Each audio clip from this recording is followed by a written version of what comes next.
So good morning, everyone, and welcome to the second day of AI UK and to the research stage. My name's Sarah El-Hamphy. I'm Head of AI and Machine Learning at Innovate UK. So for anyone who isn't familiar with Innovate UK, we are part of UK Research and Innovation, and we focus on supporting business-led innovation. So I am going to be the chair for this first panel, which is all about the AI skills gap. And then I'm going to be handing over to a very capable MC who's going to see you through the rest of the content for today's research stage. So you've got 45 minutes, which is going to be a treat because I have a really esteemed panel to talk in detail about this issue. From my perspective, I've been very passionate about digital inclusion and diversity in STEM for my entire career. And one of the programs that we run at Innovate UK is called Bridge AI, which is all about stimulating the adoption of AI into a number of sectors by looking at how we can address some of the barriers to adoption. So obviously one of those barriers is AI skills. And with the panel, we're going to be delving into some of the challenges and disparities in opportunity for different communities and regions across the UK. Some of those exemplars of things that are happening in different regions and nationally that we can learn from. And also how we can work collectively, and I think this is probably the most important, to ensure that we have a workforce and a society that can not only leverage the benefits of AI, but is able to mitigate against the risks. So joining me today are David Crozier, who is Director of the AI Collaboration Centre and also a College of Experts member at the Department for Science, Innovation and Technology, Liz Williams, Chief Executive of Future.now, and Tom Crick, Professor of Digital Policy at Swansea University and also Chief Scientific Advisor at the Department for Culture, Media and Sport. We were due to have representation from the Data Lab, so Heather Thompson, CEO of the Data Lab, but we are a devolved nation down, sadly, but we're going to do our best to try and cover the full regional perspectives across the UK. So this is probably a good time for me to flag that we have a Slido. So if you were here yesterday, you may still have the link. But if not, hopefully we can get the QR code on the screen for people. So please feel free to pop questions into that as we go through, and I'll be doing my best to multitask and see what's in the Slido and listen all at the same time. But we'll also try and have some questions at the end. So also, if you're from Scotland, maybe you'll put in some observations about what you're seeing in the ecosystem in Scotland as well, and we can kind of try and weave that into our conversation.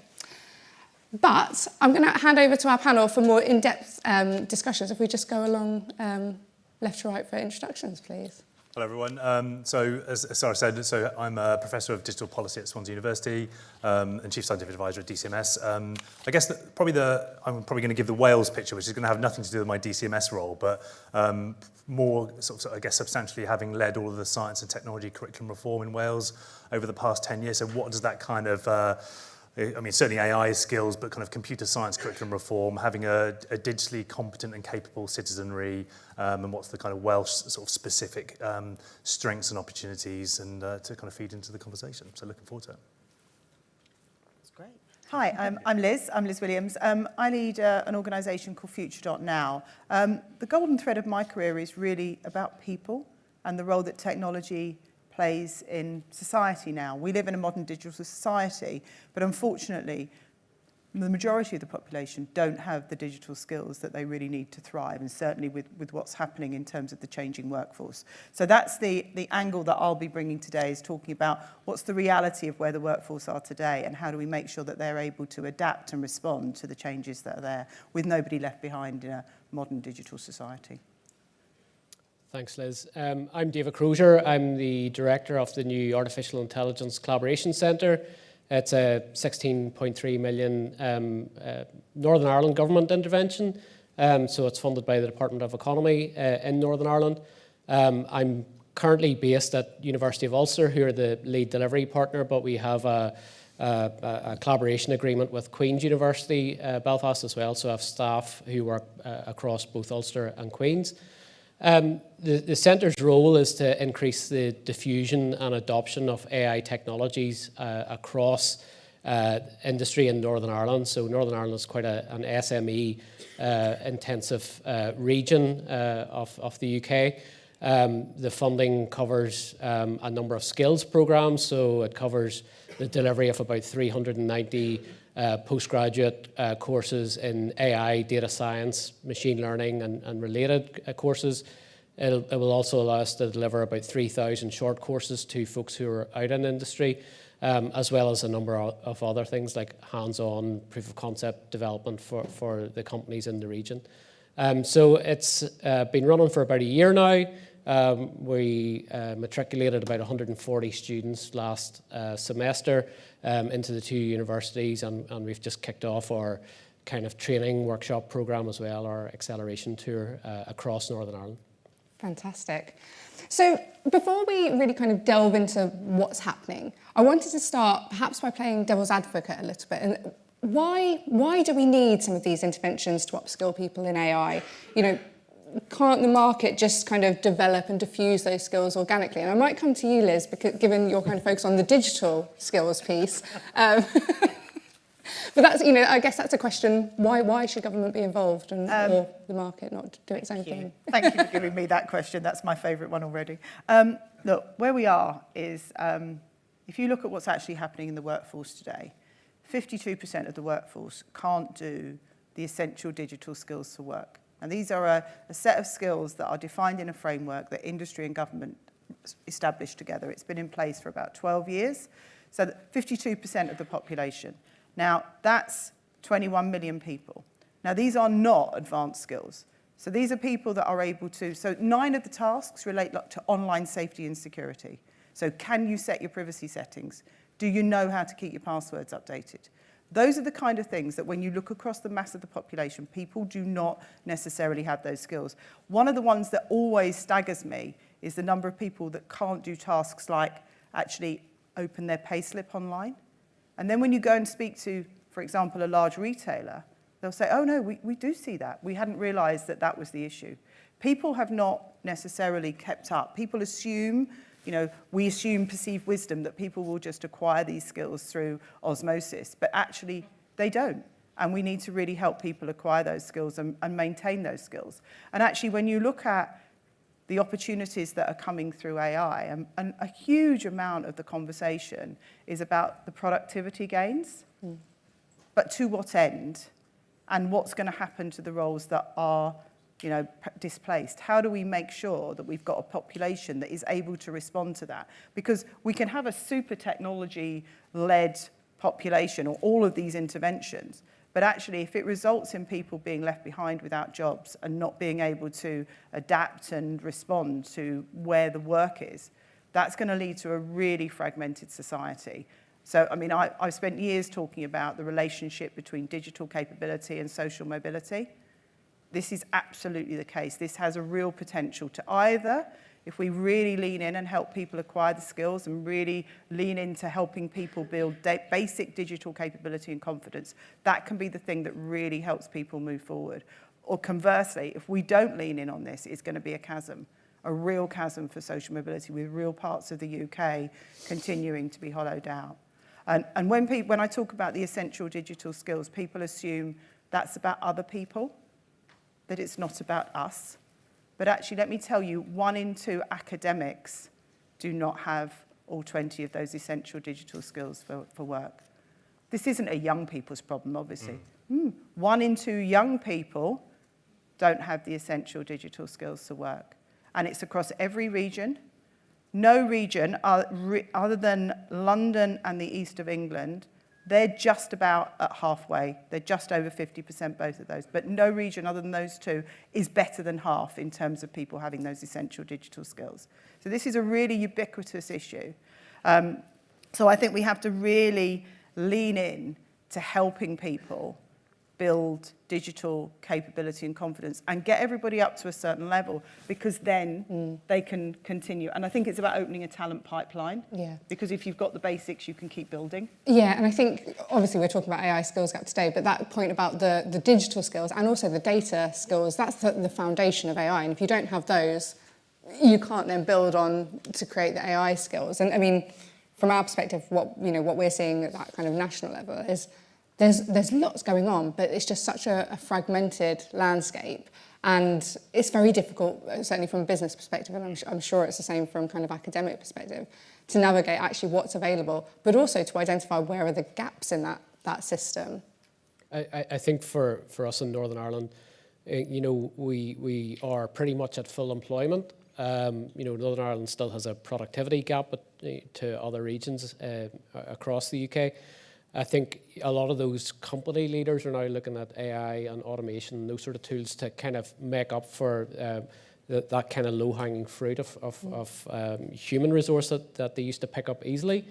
I think a lot of the folks that we see that have approached us for support, you're right, they were looking for a kind of single one-stop shop where they could get support around, well, how do they adopt these types of technologies? What sort of technologies around AI, machine learning, data science should they adopt? But they also recognized that they themselves, as company owners, as leaders in companies, didn't have those skills either. So they didn't know if they were procuring solutions, what they even needed to procure. A lot of the individuals that we engage with, their understanding of AI is pretty limited. They understand, ChatGPT or Copilot. They kind of use it as a glorified Google, I guess.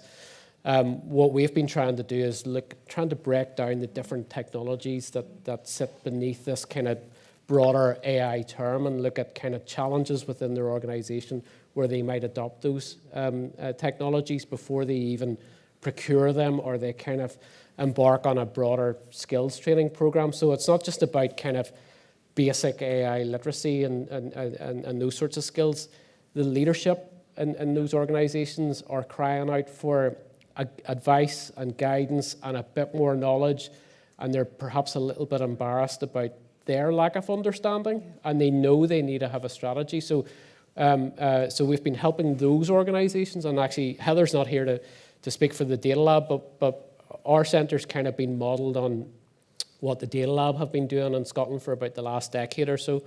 And they've been kind of teaching these skills and, at all levels, from that kind of really basic, citizen level type skills right up to the leadership, and making sure that the leadership understand, implementing AI. They kind of need to get their data strategy right first. They need to understand the types of problems they're looking to solve, how they kind of produce a return on investment there, what are the costs likely to be. So it's at all levels. And I think you said earlier on about why does government need to intervene in this? I think the pace of change is so quick at the moment that it really needs a kind of nationwide intervention or region-wide intervention where we kind of sheep dip loads of people, at one time to kind of, that there's such a demand for skills. The technology is changing at such a rapid pace that it needs that sheep dipping of loads of people in only a way that government can do. I love that phrase. That is probably my main takeaway. I'm going to talk about sheep dipping people all the time now. And the Data Lab also had developed a data skills competency framework, which was something that through the Bridge AI programme we've extended to be an AI skills competency framework. So looking at those, as you were saying, those different levels, kind of what do you need for in a leadership role, it's going to be very different from what a developer needs or what someone working alongside the technology needs. Liz, I just wanted, and I'll let you come in a second, Tom. Liz, I just wanted to, there is lots of questions about what are those essential skills. Presumably that list is on the future.now website. If you want to have a look at future.now.uk, but basically they fall into 5 categories. So it's transacting, communicating, safety, online safety and security. It's those kind of things. They really are the very basics. The other thing I was just going to add on that piece when you were saying about the work that's being done around looking at AI skills from a citizen level, from a worker level, and we're working on that with Turing and with others, as part of that. But we're also looking at how do we make the essential digital skills framework relevant for what's happening now. And what we didn't want to do is we are saying to government, it needs to be kept up to date. You need to have industry part of that conversation, of course. But actually, it's more important that we get it adaptable quickly. So we're working with Turing at the moment to say, against each of those skill areas, there's task examples. How might you get AI tasks, examples of how you can use AI, just very quickly embedded into the framework. So it starts to become business as usual. So people start to kind of go, oh, that piece, I could use AI for that, or that's how somebody else is using AI. So actually just trying to make sure that essential digital skills include AI, because that's what it's going to be. It's just how you work for us as citizens or us as workers. Yeah. And you very neatly segued us onto my next question, which is around some of those what are we seeing as some of those really, I guess, successful upskilling initiatives? And Tom, I don't know what you've kind of seen from the Wales perspective. Well, I guess just to kind of echo comments from colleagues. I mean, I think so. I own AI and innovation for DCMS. So there's a real interesting kind of challenge when you think around IP and copyright. There's an economic imperative, but there's also a very, very clear kind of sort of social and cultural imperative too. So I guess that the lens through which you kind of view when you talk about things like AI upskilling is for this to be, you know, responsible and ethical and actually increasingly like citizen-centered. So is this of benefits to citizens and society, not just through the lens of this will help you get a job, or this is just a pure kind of industry perspective. And I think that's obviously really, really important for the UK and is important for the 4 nations, and there's a regional bit. But I guess we want to really push that citizen-centered, that kind of agency and empowerment, because it's a kind of societal imperative. You know, language is quite frustrating and helpful here, because when we talk about things like, you know, digital competence or, you know, digital skills, kind of media literacy, data literacy, AI literacy, like those things kind of intersect and overlap. And they're clearly not a one-stop intervention that you like tick, we've done AI literacy. And I think that's really challenging with you view this through the lens of things like education and skills, kind of national curriculum changes or qualifications changes, and then it's like that broader, you know, what do you do about my parents or my grandparents? Like how do you ensure that they are able to do the things they need to do as a citizen, and they want to access like public services? So I guess the lens, kind of the Welsh picture has been, you know, there is a digital strategy for Wales. The kind of digital skills is one of the kind of primary missions here. There's a really important kind of cultural imperative, which is around, I guess, you know, kind of bilingualism. So, you know, recognizing the importance and the legal status of the Welsh language. So being able to access, say, kind of digital public services bilingually. So they should be kind of equal kind of parity and esteem. So kind of recognizing that kind of bilingual, kind of multilingual context of doing stuff in this sense. And what does that mean with an AI lens is really interesting. Some of the interventions in Wales have certainly been through I guess a post-industrial lens, so where we've seen kind of major industries in Wales over the last kind of 50 years, what does that look like with AI automation and, you know, the application of kind of new tools and technologies for advanced manufacturing, or I guess, you know, even things like steel. So what does this look like around predictive capabilities, or being able to do some very, very cool and innovative stuff that's kind of grouped around things like the city deals, so Cardiff and Swansea, kind of mid-Wales stuff, and kind of the North Wales kind of growth and ambition boards. But I think the challenge we've seen here is around, you know, sometimes there can be misunderstanding or a misperception around, you know, it's the myth of the digital native, or the idea around, you know, as a computer scientist, I don't expect everyone to understand the kind of the deep fundamentals of this stuff, but there is an increasing societal imperative around algorithmic governance and transparency, to recognize like where does your data go. You know, putting stuff into the cloud means it's on someone else's computer. So that kind of responsible and ethical application and use of AI is a really key thing to kind of hammer home from a citizen-centered imperative. So, you know, I guess with my kind of government hat on, you know, it's hugely important from a growth perspective and like government missions and the economic prosperity of the UK and kind of the UK's USP in a global AI landscape.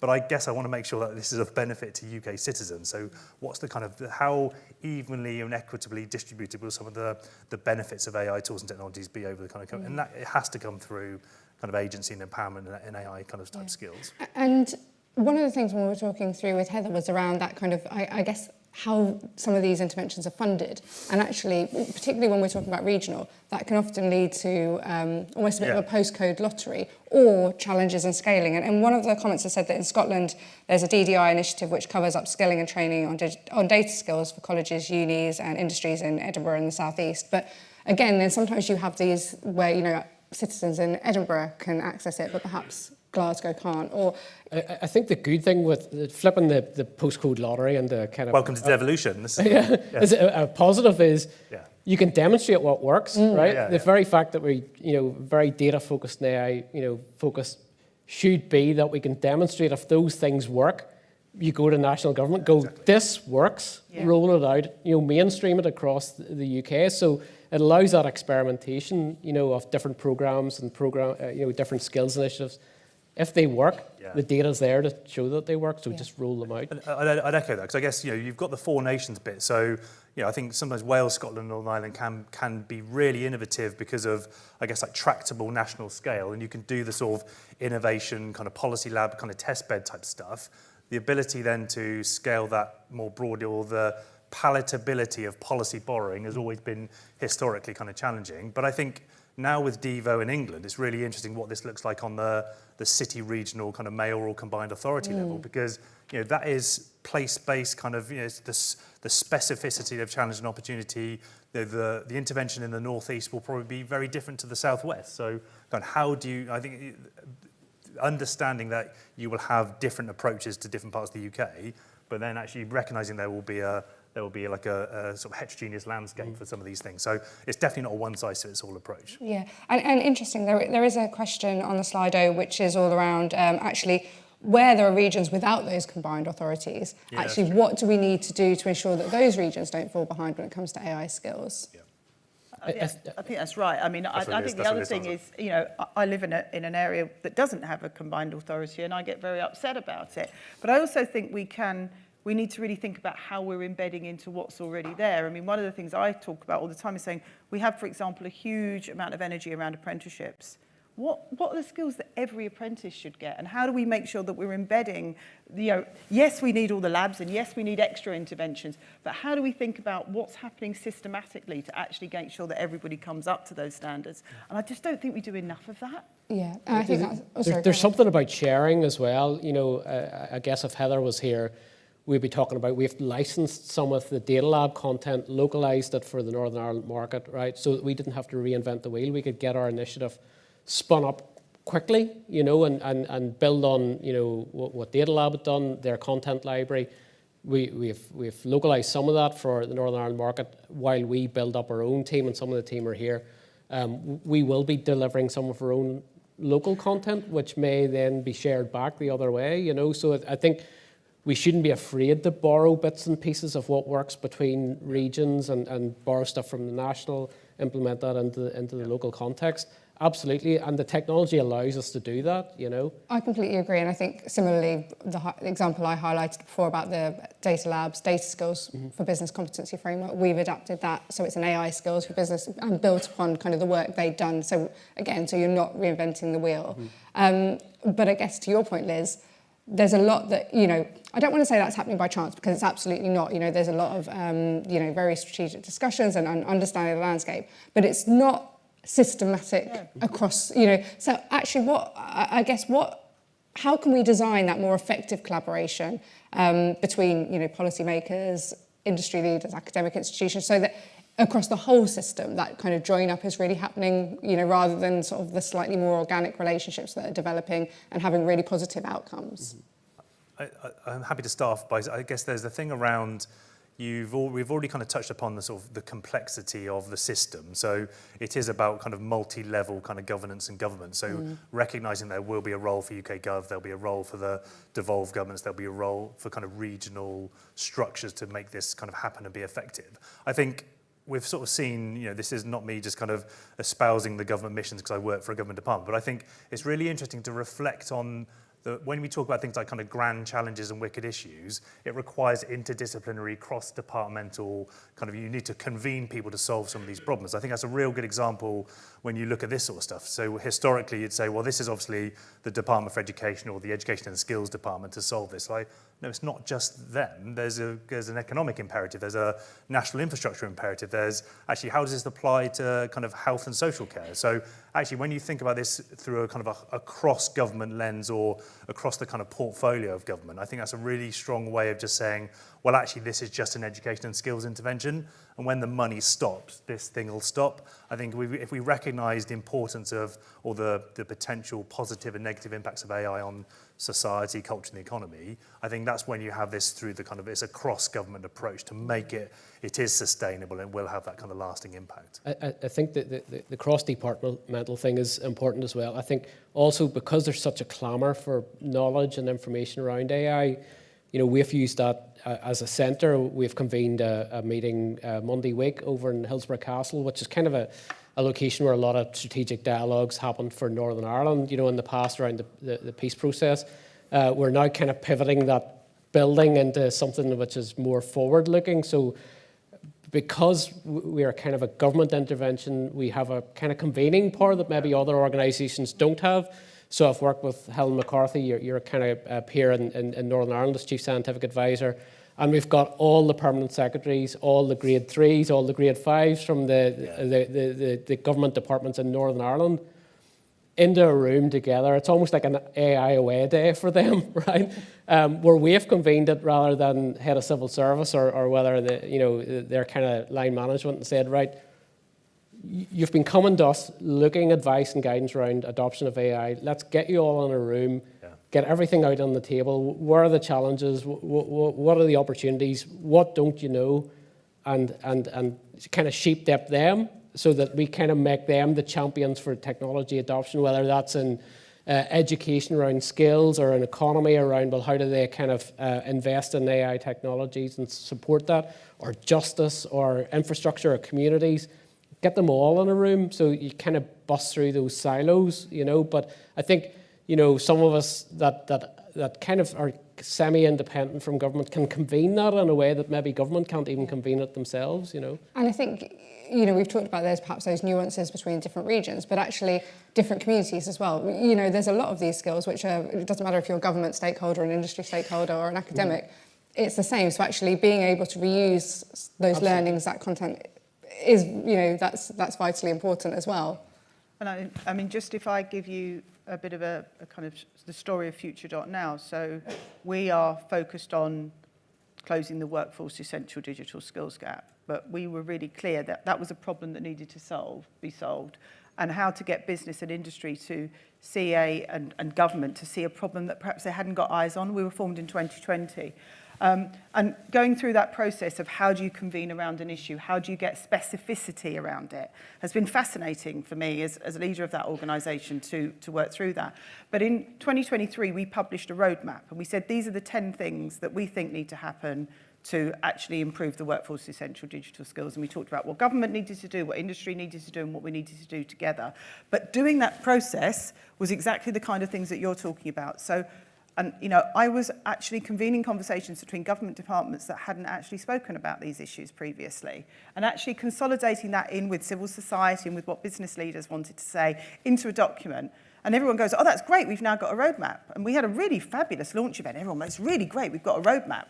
And I stood up and said, but this is the start of something, because how many documents like this have we all seen? What will happen is it will just gather dust on a shelf. So then what we did was we recognised at that time that actually on digital inclusion, on that part of the conversation, we didn't really have heat from government coming on it. It wasn't a high agenda item. So we said, what could industry do? So we got industry together to say, okay, let's look at these recommendations. Which ones of them can we advance together? Which ones do we want to advance together? And we spent all of last year working in a series of sprints against the things that industry had prioritised. And that level of specificity is our friend, really getting down and dirty to say, who's going to do what? So the organisation that I lead, I've got Lloyds Bank sitting next to Barclays, Deloitte sitting next to PwC, sitting next to Accenture. I've got small and medium business representatives there, actually all in common cause saying, this isn't good enough in terms of where the workforce are now. We've got Turing sitting alongside going, and we're going to help bring the AI piece in. So how do we build a future fit framework? And how do we get the linkages in there?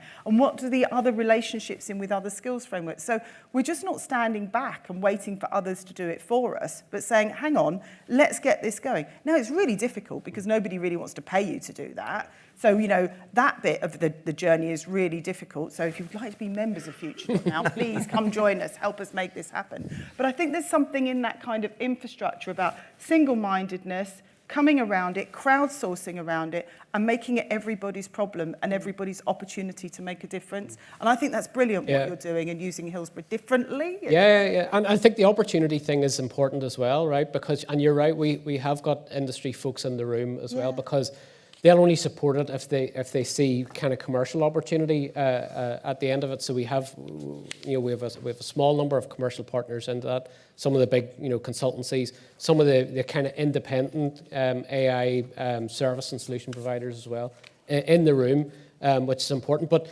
kind of serendipitously, we had kind of planned this event it now, we'd been kind of having conversations, quietly behind the scenes. There's a new office for AI and digital has been announced in the Northern Ireland programme for government. They're about to stand up a task force around this. Our event's next Monday. The task force meets on Thursday. So the document that we produce on the Monday, which will be available on the Monday, feeds immediately into that task force on the Thursday. Yeah. So it's immediately moving into action. But that's brilliant, isn't it? So is that, it is brilliant, because a lot of these things, people meet and convene and, they have a nice lunch or a nice dinner and they all go away. You kind of need the next steps lined up. Exactly. It's what's the action that comes out of that. Yeah. And to your point about the gaps, Liz, I think that's the other thing. I mean, for Innovate UK, we would say that, increasingly we've done more in the skills landscape and trying to take on that convening role, so working with like iFate. And so some of the interventions, one of the things we're bringing online is an AI skills hub, because I think there's, as we've said, there's lots going on. If you want courses about upskilling, there are lots of things available. We don't need to be plugging that gap. But what we do need to be doing, I think, is that more of that curation and collating of what's available, so businesses can find that kind of skills pathway.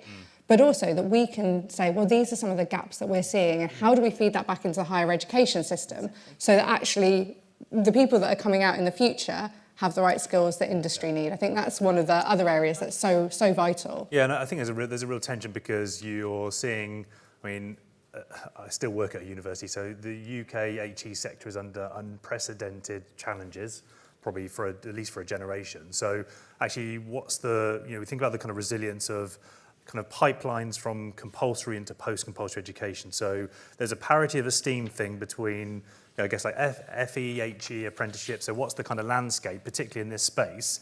There's definitely an interdisciplinarity bit around, if you're going to go and study computer science at university, that's like, no worries, that's been fantastic, and the growth for the past 10 years has been great. But it's like, well, what are the broader digital data and AI skills for humanities disciplines, or for, I guess, name a discipline, right? So actually, that is a reflection of it's sort of how it permeates across roles and careers and jobs and sectors and domains. But I think there's a real tension with some of the examples you gave when we think around, probably more with my DCMS hat on. So we're thinking about, industrial strategy, kind of, creative industries as a key priority sector for the UK. What's the kind of skills bit that fit and support the very, very diverse creative industries and all CI subsectors? So you think about the capability for technology adoption and diffusion across the creative industries. Well, you need lots of people it's not just about bringing in a computer scientist and solving your AI problem. That is genuine kind of, mixture of capability that is kind of, diverse teams, real kind of interesting, and there's a place-based context of to see the kind of regional strengths of some of these subsectors. So I guess that skills piece has probably been highlighted a lot more in kind of prevailing or emerging government policy, because actually it isn't just a let's change the curriculum or let's get a new GCSE in AI and that'll solve all problems. I think there's a real sustained thing around, we mentioned pipelines earlier, so what does that, kind of sort of wiggly careers and kind of, we talk about leaky pipelines, all this sort of stuff, but actually how do you think about the types of skills needs that we have now and that we will need in the next kind of 5, 10, 15 years, and particularly, obviously very interested in the creative industries, but you could look at a lot of key sectors for the UK, and actually where are we going to have that sort of competitive advantage as well. And I'm going to come to the floor in a moment, because I'm conscious we're kind of coming towards the end of the time, but there's an interesting question in the Slido, which is going back to your comment at the beginning, Liz, about 50% of people not having basic skills feels like a damning indictment of where we are. But actually, how does that compare when we look at kind of other international, the international landscape? I don't think any country has particularly cracked it. I don't think we're wildly off, but we have huge aspirations as an economy to be really, this is where our productivity challenge essentially, I believe, comes from. So much of it is because we are not, we've got 1.6 million people in the UK that are completely offline. And often people in these rooms don't talk about those kind of things. But I think your point then, when Tom was talking, I think, like, for example, we have to think differently about education. It isn't about a GCSE in computer science. It should be, I'm learning geography, I use technology. Geospatial data. I use my life from the moment I got up this morning, this thing's, if you want to take anything away from me, please don't take this away from me. And therefore, in every part of education, we need to change how we're thinking about it. It's not an add-on, it's how you do it. It's how we live now, and that's going to grow. The big challenge with the devices is moving people from consumers of, that is the big kind of elephant in the room. People see, well, you can use devices as, you're digitally literate. Yeah. It's Consumers actually, to creators. Yeah, it's the creators, and the builders. I think is still there's a nut to be cracked there, and making the leap, between, like I see it, I have 3 boys who are at school, and they just they're voracious consumers of media, and even in terms of their schoolwork, it's content being pushed at them. There's very little kind of thought going into it, so critical thought and building. I think we need to shift in terms of building and experimentation again, and risk taking for some of those kids as well. Just on so I chaired the Welsh Government's review of the ICT curriculum back in 2013, and on Liz's point, we had to try and make the argument, say like, well, this has to be in the curriculum, or this is a core part. There's a sort of a digital competence as a cross-curricular imperative. There's also kind of computer science as a subject. And then, so I think we have made that argument. So it feels like we're doing young people a disservice if we don't do this well. But now I guess the complexity of the situation is more complex. So you've now got, how do you recruit and retain teachers with the capability, not just recruiting computer science teachers, but recruiting all teachers with the kind of the digital competence, the data skills. They can weave this across the entire curriculum, and you have a really consistent approach. I think that's a real talent. There's a real challenge around the visibility of this, and then you've got a bit from sort of Liz has alluded to. So you've got kids who are doing some really cool stuff. Then you need to address the lack of kind of digital capability of parents, because actually there is a online safety bit. There's how do you support young people navigating the perils of being a teenager and sort of living in a digital world. So I guess that sort of societal bit kind of comes through really, really strongly as well. But yeah, I guess I'm a bit reluctant to. Sometimes you can have narrow, reductive education and skills interventions, and when you actually realise this is a much bigger kind of cross-government bit as well. Yeah. I'm just going to see if there's any questions anyone would like to bring from the floor. Oh, we've got some hands. So we're going to take the lady over here, and then we'll come to the gentleman in the front. Can we get some roving mics? I was told we had roving mics. There we are. Yeah, we do. They're roving. So we've got a lady over I can see them. So I think you're going to get here first. It's going to be the travelling salesman problem to kind of work out. So we're going here first, and then over here. And can you say your name and where you're from when you introduce your question, please? Yep. Sorry, am I going first? Or? Yes, you are. Fab. I'm Hannah. I am the Director of Digital Innovation at the British Council. I'd be really curious when it comes to talking about skills, what you see as the balance and value between being able to use technologies and being able to be critical of technologies that you might be using. It's a very interesting question. Who wants to go? I mean, I've got quite strong opinions about this. Will do. I'll say very quickly. I mean, I think I totally agree that sort of ethical, responsible, kind of critical. I guess being able to make decisions, informed decisions about stuff that you use is absolutely kind of critical. Sometimes you don't always have that choice. So sometimes it's about there's vendor lock-in or these tools and technologies are kind of done to you. And I think maybe that's the angle that I've probably tried to talk about, is it has to be intrinsically more citizen-centered. So, if agendas are being set by US technology companies, that is obviously not great for the UK in lots of different ways. I don't think that's a particularly controversial statement, but what do we do about it is the key thing. Yeah. I think also understanding what you're giving away is a really difficult thing at the moment, and I think particularly for the younger generation, my kids think I'm mental when I say I'm not taking cookies on any of these, and they kind of go, oh, just accept, and I'm like, I'm not accepting, fine, and so that whole thing about understanding of what you're giving and why you might not want to give it, that's a real education challenge, I think. I'll probably plug our new course at Ulster, but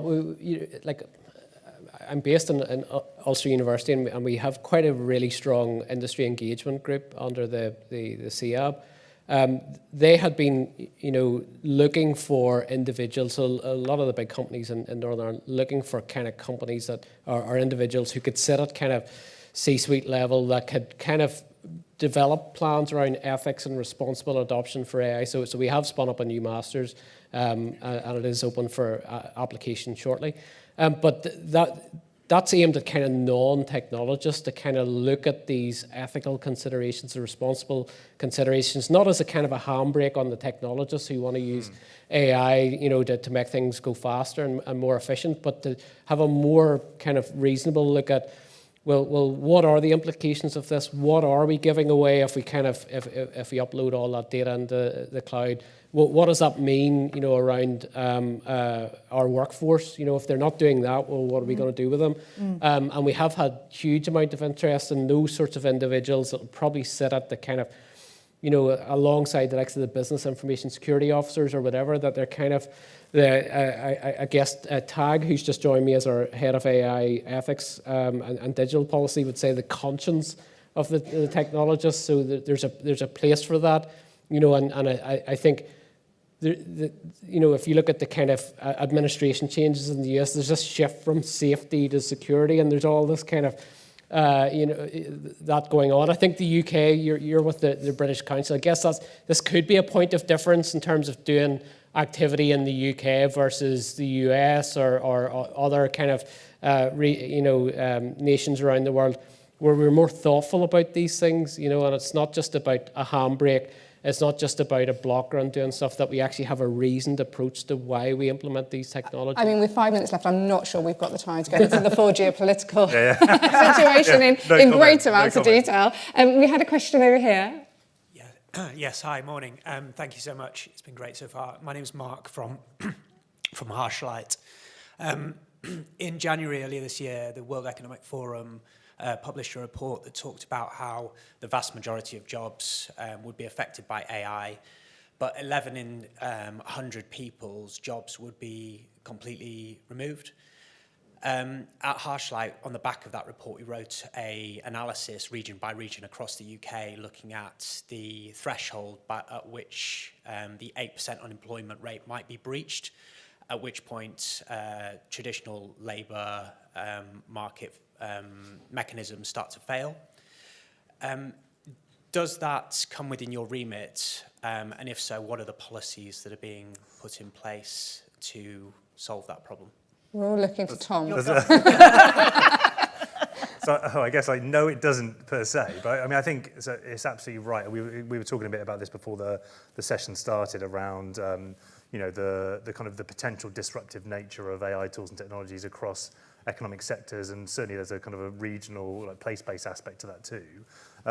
I guess David sort of alluded to the resilience of I guess the agility or resilience of sectors and jobs, and maybe there is governments, broadly defined, need to better understand that the nature of the world of work has changed and will continue to change. So there's a skills bit for us to be able to be competitive and to be able to kind of to take advantage of these tools and technologies.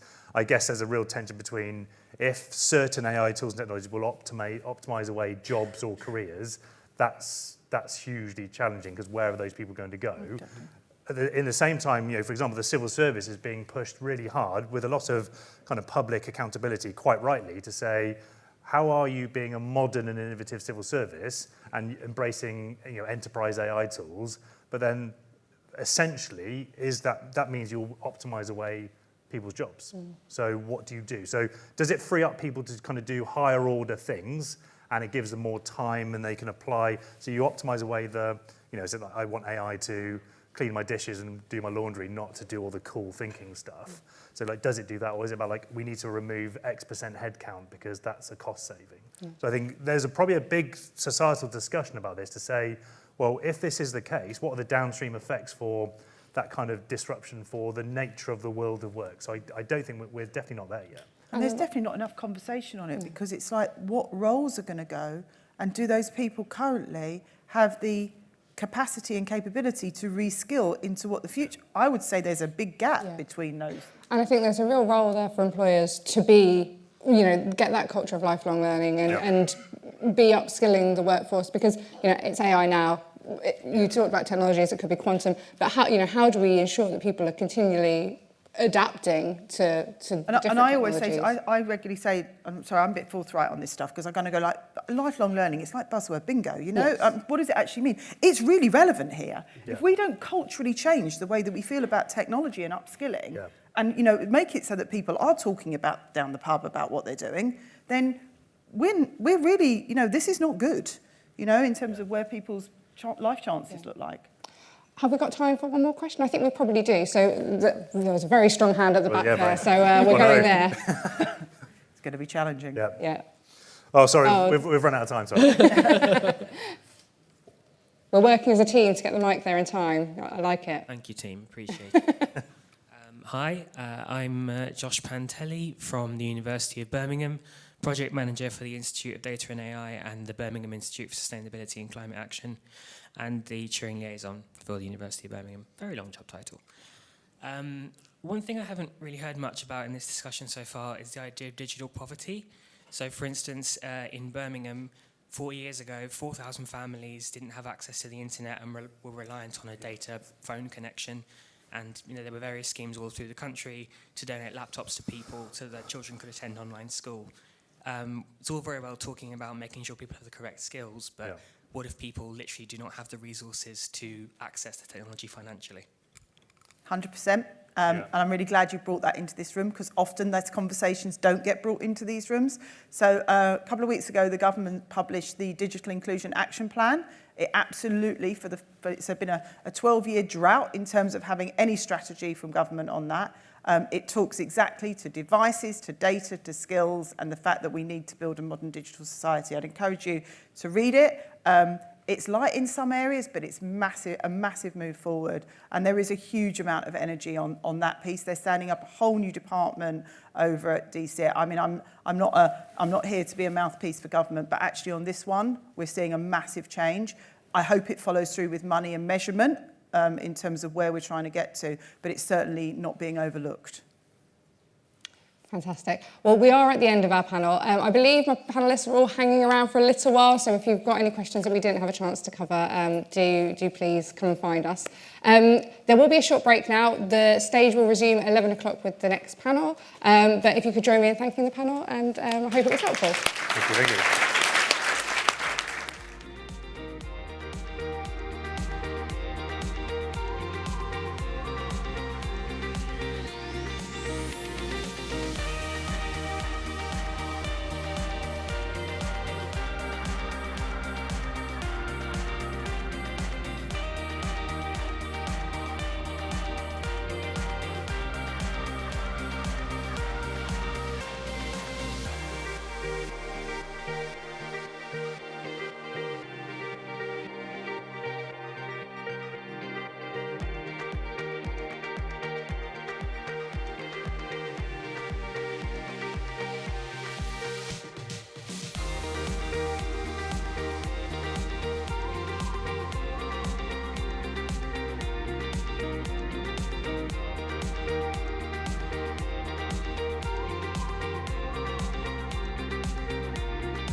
So good morning, everyone. It's my pleasure to host the stage today, and I'm particularly excited about the first panel that we're going to have.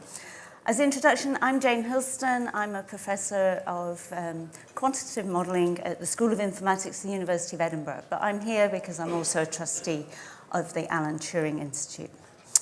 So our session this morning is on the environmental implications of AI, and we have a very distinguished panel led by Professor Tom Rodden, and I'm going to hand over to him. My panelists are hiding in the corner. Oh, let me sit down. So, good morning, everyone.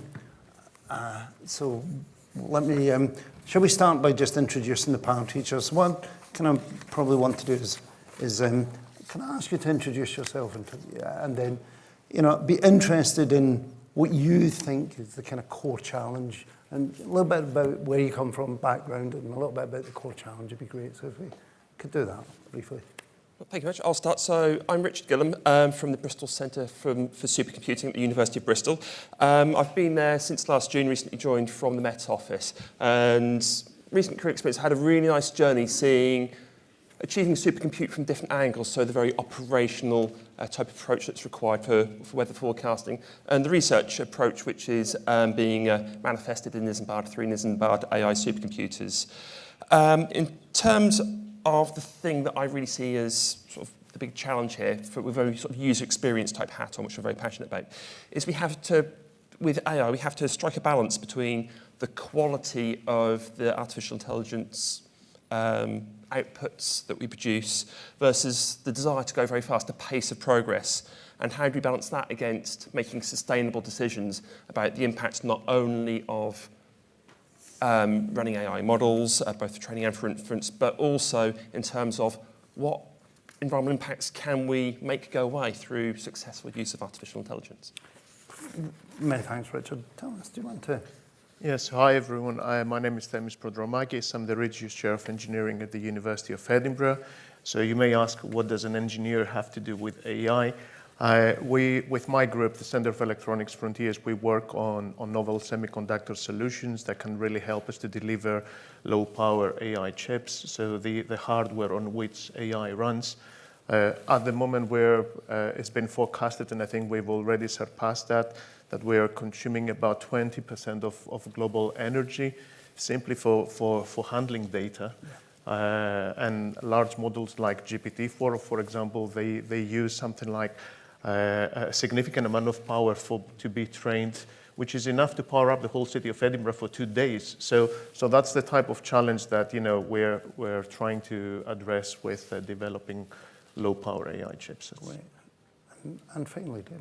Yeah, so I'm Devorah West. I am a senior advisor at the Tony Blair Institute for Global Change, and I've really been focusing on AI and energy policy for the last number of years. And one of the things we've really been looking at actually is that it's, I completely agree with all these challenges already mentioned, but looking across the whole AI value chain, right? And that there really are a number of challenges all the way from the grid infrastructure, right, and energy generation that powers data centers, to data centers themselves, right, how they function, to chips, and then to algorithms, to the AI models themselves, and then even how AI is used, and that gets to a little bit of what you were saying as well. And I think one of the interesting things here is that we talk a lot about the problems of AI, but AI itself is also one of the opportunities and one of the solutions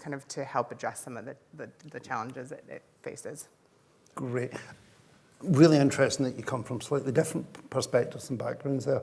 We were having a conversation earlier about this and the narratives around AI and the dominant narrative that we've had for a few years about it being a compute race, and a data race. It's more compute, more data, bigger models, more accuracy, and that's going to drive progress. And I'm just wondering, how do you square that continual exponential growth that we've seen with the kind of challenges in and around sustainability, and what do you think that actually means going forward?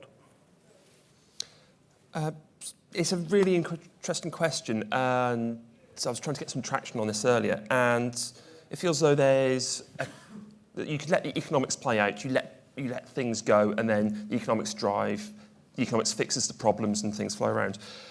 But that could be at the expense of sustainability. It could be around decisions around emissions and around how we manage AI infrastructure. I guess the alternative to that is thinking about appropriate regulation in the right sort of ways around safety, security, sustainable decisions. And that's a very difficult decision, because you start to regulate, you're going to start to get in the way of innovation. And the fast pace of innovation, that desire to move very, very quickly, there's a real tension there. And trying to provide guidance for the community as a whole to move in the right sort of directions is really, really tricky. And whose responsibility is that? Okay. I think we need to also start by, first of all, appreciating that, AI is not just LLMs. Yeah. And we need to sort of be using, the right type of AI, the right tool for the right job, if you like. The recent example with DeepSeek has put some attention towards that mainly from the cost. But I mean, there's been quite a lot of groups that have been developing, like a lot of very, very interesting research looking at, especially for embedded AI and edge compute type of applications, that you are you don't have any other option. You are de facto resource limited, and you have to operate under those constraints. And there is so much you can actually do for certain applications with as little as 1% of data tokens, for example. So I think we need to start with an appreciation of how much AI is needed and for what reason. Okay. Andrew?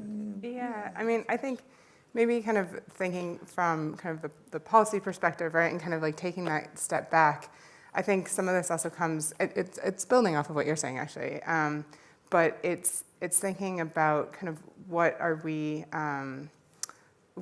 trying to accomplish, right? Again, and I'll come back to this, like across that value chain, right? So kind of what are we wanting to accomplish in terms of reducing the strains of data centers on energy grids and systems? What does that actually look like? All the way through to then how do you actually use AI, and when do you use it and what do you use it for, and being quite smart about it. And I think you can leave some of it up to the market, and I think there's certainly places where that's more appropriate, and I think there's also places where you need government. It doesn't have to be necessarily regulation, but at least kind of some type of strategic setting. So I want to talk a little bit more in a minute about policy, but I'm kind of interested in this, whose problem is the sustainability problem, and who and what communities seek to address and how they address it. I mean, I think your answer touched on designing for low energy use, and I wonder, is there an inflection point where up to now it's been size, scale, speed, but perhaps we need to rethink that? I mean, I'd be interested in your thoughts, given the research you particularly do in low energy work. Yeah. Yes, definitely. I mean, I think it's everyone's problem. Right. And starting also from the innovators, that they're always, striving for more performance. I mean, it's what I'd like to call the 5 S's in terms of advanced compute. It's the scale, it's the speed, it's the security aspects, but it's also sustainability, and like bringing all of that together, like as a smart everything ecosystem. But it's equally the problem of the users, of understanding what does it mean when they put a query on a GPT, for example. So I think everyone has to have sustainability, like in their minds when they are using AI. It's not dissimilar. I mean, AI is a tool. Yeah. It's not dissimilar, like to other tools that we would use. Like we do query their use. Yeah. I mean, be interested in your perspective, because you run you provide access to a big compute facility, and just where, what do we need to do to help users understand how to optimally use that? Yeah. For me, this wraps up in the quality thing of this little trilemma that I mentioned at the start. And this kind it's helping people to understand and make good decisions around the data. Data quality we know is absolutely crucial. Then this comes down to skills and security and safety. And we need to equip our people that are working with AI to be able to make good decisions and understand that this is an expensive way of doing things and that actually we can't afford to run this. Let's be creative.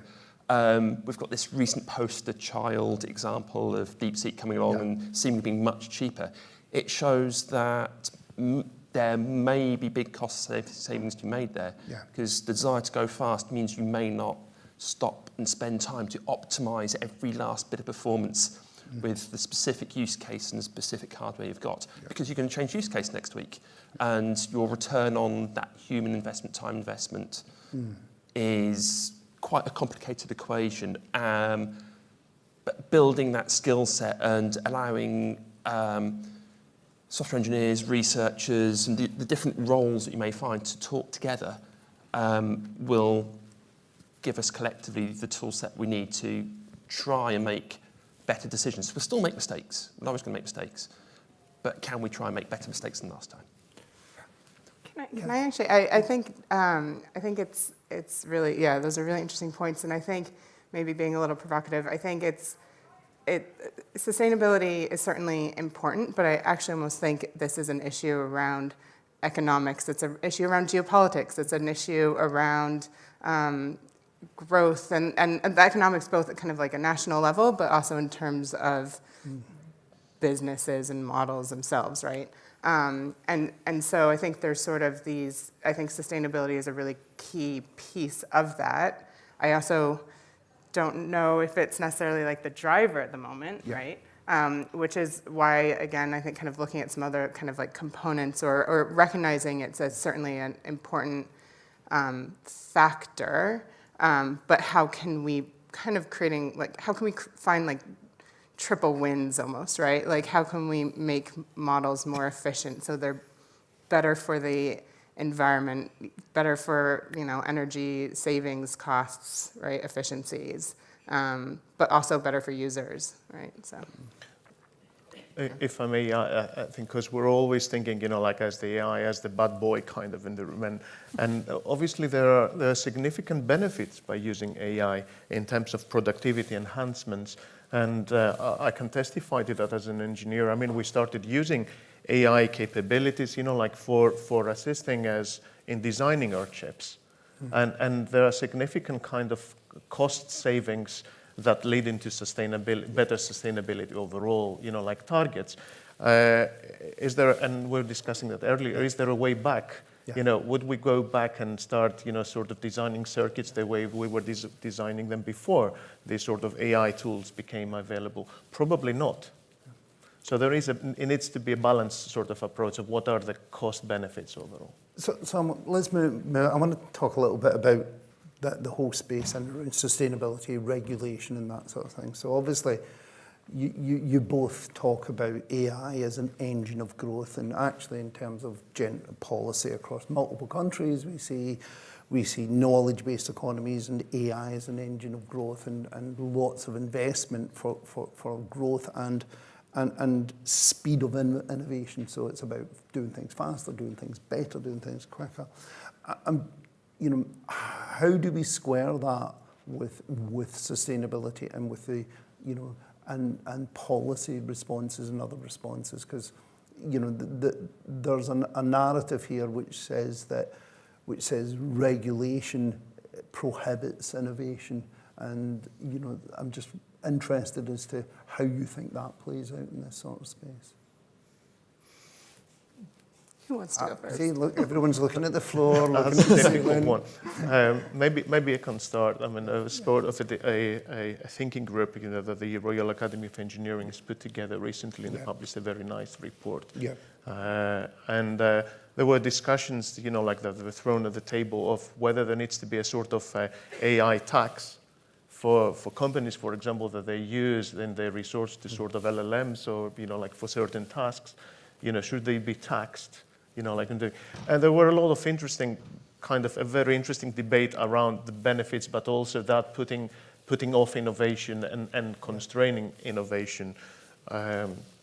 I don't know if I've answered that question. No, no, Probably no, no. I've added more to the debate. I think there's lots of debate to be had about how interventionist you might want to be in this space or not. And I think, and so the question I suppose to all of you is, you know, can we afford to not be interventionist, to not address issues of sustainability, or are they inevitable to address, or is there a trade-off here?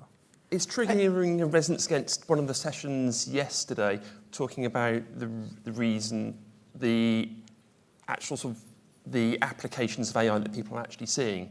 So, for example, we're seeing things that engage with sort of the social media space, this kind of thing. But they're also very, very different applications, healthcare being a really, really good example. And could there be regulation or direction in quite a positive sense to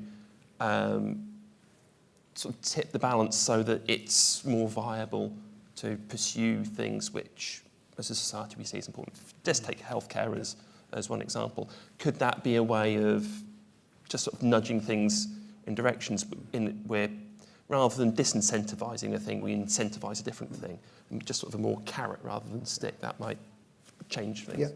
I feel like you literally took those words on my head, because I think one of the things we've looked at a lot is, because this is moving so quickly and there are lots of implications to regulation, right, particularly in this space, you know, can you take a more carrot instead of a stick approach? So can you incentivize leaner, greener practices, right, in terms of model development, or in terms of data centers, right, that how you build with them, how they interact with the grid? Can you use a carrot for that, right? Kind of reward good behavior. And then I think this also, for me, it comes back a bit to the energy side. And I know we'll probably get there in a minute, but I think it does in part come back to the energy side, right? I mean, because if you have, I mean, again, you can't just solve this by saying, okay, let's make sure the entire grid is clean, because you're still going to have huge amounts of demand from AI, which is why I think you got to kind of work. You have to kind of tackle this from lots of different angles. But I do think kind of the energy component is really crucial here, right? And so really kind of helping kind of harness a lot of the investments that are going into AI infrastructure, to be thinking about kind of how can you be leveraging those for clean energy investments. Or kind of like, how do data centers interact with the grid? What's the regulation and the policies that you need to make that happen quickly? And so, yeah, I think that's certainly a big component here. Okay. If I may pick up on a couple of bits in there, if it's part to cover the parts. So things we can do within a data set, sort of quite the working level, we can effectively price different types of compute differently to incentivize. This is very, very powerful, but very, very expensive. A bit more subtle in the way things are, say, done in the major cloud environments. But you could say it's slower, but its PUE is better, so you could do that sort of thing. And in fact, there has been work looking at climate-friendly scheduling of compute in these very large computers up on the Archer 2 system, I believe, where you can choose to do things in certain ways at certain times, which actually helps do things. And because these are things where you're not in a I need it today rush, but you can actually make some really good decisions, and at that working level you can actually nudge behaviours, I think. I'm going to do a bit of an aside here, but I'm aware we've painted AI here in a particular way. So shall we give AI a few moments and talk about the benefits of AI in terms of the sustainability world and what it offers? Because there's obviously a little bit of a trade-off here as well. So be interested in what you'll feel the promise of AI is in this space as well. I mean, the productivity enhancements, I also lead one of the 9 AI hubs called April, where we're looking and developing AI capabilities, like for supporting the full sort of supply chain of electronics. We've seen already significant benefits by using AI in innovating and optimizing the synthesis of materials for better performance of devices, optimizing the architecture of different sort of electronic devices, automating the synthesis of circuits and systems, but also assisting with the testing and verification and the modeling. And that has significant savings overall in sort of person years, like they've put towards this, and in turn, like the resource that they would use. Okay. An example I can think of from the weather and climate environment is an entity called the European Centre for Medium Range Weather Forecasting recently went operational with for part of their forecasting system with an artificial intelligence model. And the computational cost of that in comparison to the equivalent numerical model is a fraction. And that really potentially changes the landscape. If you can imagine you're doing your inference on this really high availability, relatively environmentally intense compute, you need much less of that than you used to. And that could really start to change the economics and decisions you make. And that's one example, and it's very much at the start of that road. It's not, it hasn't changed the world yet. But this situation where by smart use of artificial intelligence throughout its sort of development cycle, you could end up with really good opportunities to not use energy for something that you used to. I think that's one example which is quite close to my heart, and it just sort of was quite inspiring. Okay. Yeah, I mean, and I think I could rattle off a number of examples across the kind of climate and energy space. I mean, certainly probably a bit less technical, but I think there are really far-ranging implications here that can really transform, again, how energy systems work and operate, but all the way to kind of how we do things around carbon markets, right, and providing kind of monitoring and verification for things like carbon markets. So I think on that side, the implications are actually really kind of transformative, I think, and we were talking about this a little bit before, but it's kind of how can we accelerate the adoption of that really quickly and rapidly to kind of meet the pace of the challenge that sits at our feet. Great. So I've noticed some things coming in Slido, so just encourage everyone to kind of ask questions, and we'll spend some time. I want to kind of transition towards a kind of more open forum and kind of. I mean, what's interesting for me about the reflection you've got there is there's a neutrality here. It's about understanding the sustainability and controlling it, whether positive or negative in terms of the costs.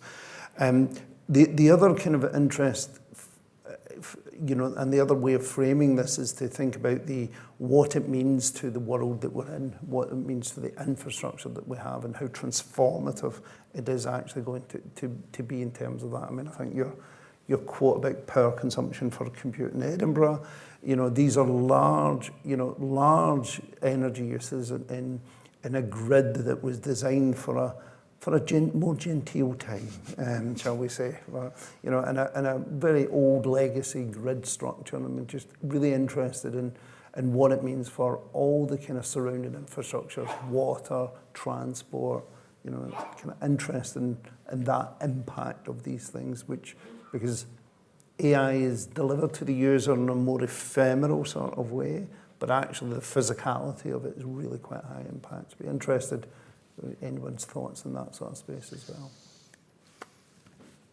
Well, I mean, there's certainly challenges in the way that, we need to think in terms of energy delivery and, and the challenges on the grid. I wanted to sort of bring an example from the supercompute capability in Edinburgh, just to see that there are certain things that you cannot get away. Servers, of course, and data servers, they create a lot of heat, right? Yeah.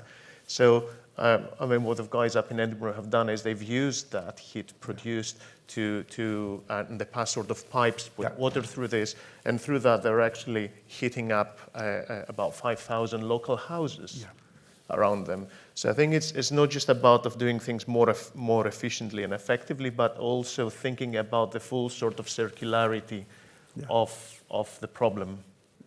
And I would actually even take that kind of one step further. It requires then linking up how you plan, again, regulate data centers and the infrastructure in terms of heating, in terms of energy and energy systems, right? But in terms of urban planning, in terms of kind of a whole kind of the wider system, right? And I think that's also, it's hard because government also often isn't great. It's hard to work across, right? Like you're siloed into different sectors, and that can be really hard.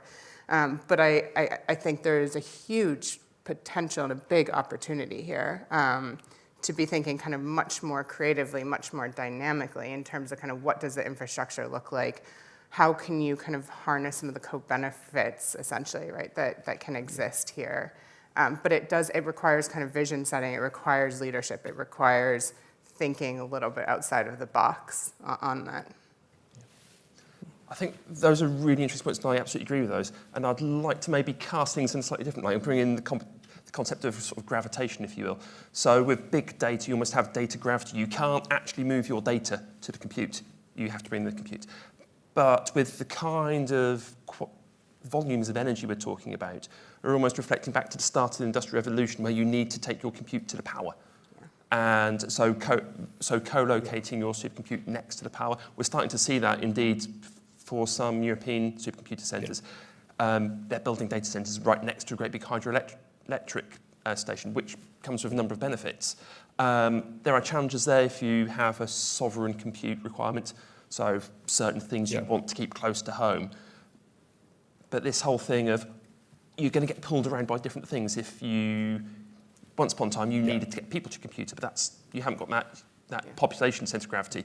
Data gravity is a thing, but how much is that important for AI? But then energy absolutely is a thing. So it could be a case of being smart about where we're building things, and the AI hubs that are being proposed offer some interesting opportunities to think about that. I think interestingly, I think I saw recently, right, the framing, which I just thought was a really good way of framing it, that kind of these big AI companies, right, these big hyperscalers are actually turning into energy companies, right? I mean, they're AI companies and they're tech companies, but they're really turning into energy companies as well.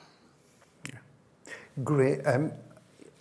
Interestingly, your answers kind of had a supply side kind of orientation to it. So I'm going to transition to some questions from the audience, and the kind of one of the most popular ones actually is demand side. So it's actually so if the public had decided what global needs would best be served by energy and had to make that choice of limited energy resources, do you think they'd dedicate the capacity that we currently see into AI? Do you think they'd want to spend it on other? So this is a kind of broad public engagement, public reaction to this. So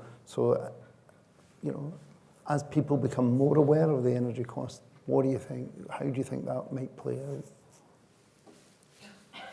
out? I'll go first. So in some ways, this is saying, does artificial intelligence have some sort of image issue? Does the perception meet the reality? Because the general public will hear a certain angle. They may not hear about the really innovative things, say, going on in healthcare and throughout the research sector. So there is certainly a need for people within the AI community to advocate and explain the breadth of AI, so people don't just do AI equals LLM, because that's not correct. There's great things you can do with far smaller models, and there's absolutely a communication piece there, and that, I think that's the thing there of the perception reality may not be quite right for the job. Okay. So I think it depends on the narrative, and communication here is really key. Again, something that was very interesting for me was as part of a Royal Academy of Engineering event, bringing people across, from different backgrounds, from the public, and some very, very interesting discussion to see how, the distribution was, whether they were for or against kind of, AI. But when the narrative was changing, saying, what if, your GP, had access to this AI tool that would allow you to detect the onset of cancer, for example, and you be able to sort of see your GP, within a week or so. Yeah. You would see that, everyone's perception about this and everyone's approach to this was really changing. Yeah. So I think that people will be more open to even sort of consider the cost, the environmental cost of AI, if the question that was asked was important to them. Yeah. Yeah, and I completely agree, and I'll add something a little bit different, which I think is around kind of the investment levels, and I know I alluded to this earlier, but I do think kind of the investments you're seeing into kind of AI infrastructure, the kind of CapEx spending is just enormous. I mean, it's kind of mind-boggling. And you know, if you can kind of create the right policy settings to leverage some of that for building out grid infrastructure, for addressing some of the other kind of energy bottlenecks we have, that can be really huge. And I mean, again, it is partly narrative, but it's also partly policy. So I want to pick up a couple of questions here, and which continues this kind of I want to kind of continue a little bit on user engagement and whose responsibility it is and how we do it. But the other point that's been made is that we're speaking here about energy, but actually natural resources. So I mean, you know, the IET report talks about, you know, a 100-word email generated by an LLM costing half a litre of water. Okay, so in many ways, you know, that for me the probe then is if that surfaces to users and users see that, what you know, how do we engage users to realise that they're actually consuming the natural resources? And so is there an overemphasis on electricity, and do we really need to surface more the environmental cost of what's actually happening here to users? I think there's an element here of sustainability equals emissions, which isn't right. There are more layers to this. It's not carbon dioxide equivalent. Yeah. We've got layers and layers here. It's relatively easy to do that equation, to equate those things. And I think absolutely trying to shift that into sort of a different mode would be helpful, but it's really, really tricky.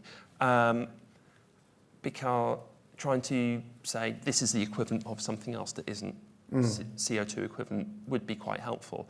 And I don't feel as though I could sort of put those sort of case studies together even in a relatively superficial way, but I think it's something that would probably be very helpful in guiding narratives. Okay.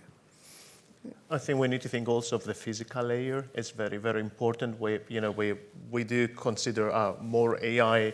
Always we think it as something that sits up there in the cloud and it's all sort of based on software. It's not. It runs on hardware as well. In order to produce the hardware, you do actually require significant resources in raw materials, in water. Yeah. So like the cost of producing these semiconductor chips is phenomenal. And we often sort of don't see the link between semiconductors and AI. Yeah, and I think it's a really important point, and I think there's some interesting opportunities again for AI to think about kind of material science, right? Like how can you use AI to advance material science to try and kind of tackle some of these supply chain environmental impacts.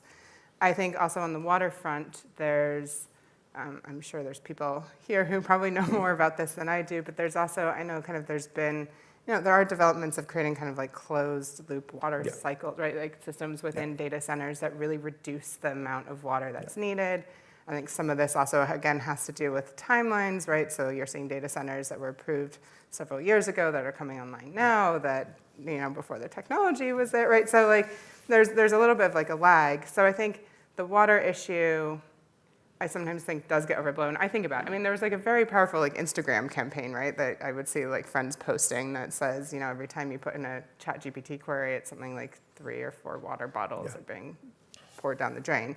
And I think about that all the time, even though kind of like I work in this space. But, I think those campaigns are quite effective, but I also think some of this is, there's certainly kind of big areas for innovation here. I'm not, I think it's certainly a problem. I don't know how major it will continue to be on the waterfront.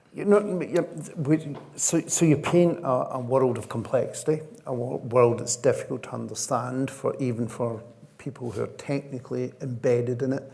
And I'm just wondering, what the level of responsibility for surfacing that complexity people are and helping them understand their broad environmental footprint and what their choices are in this.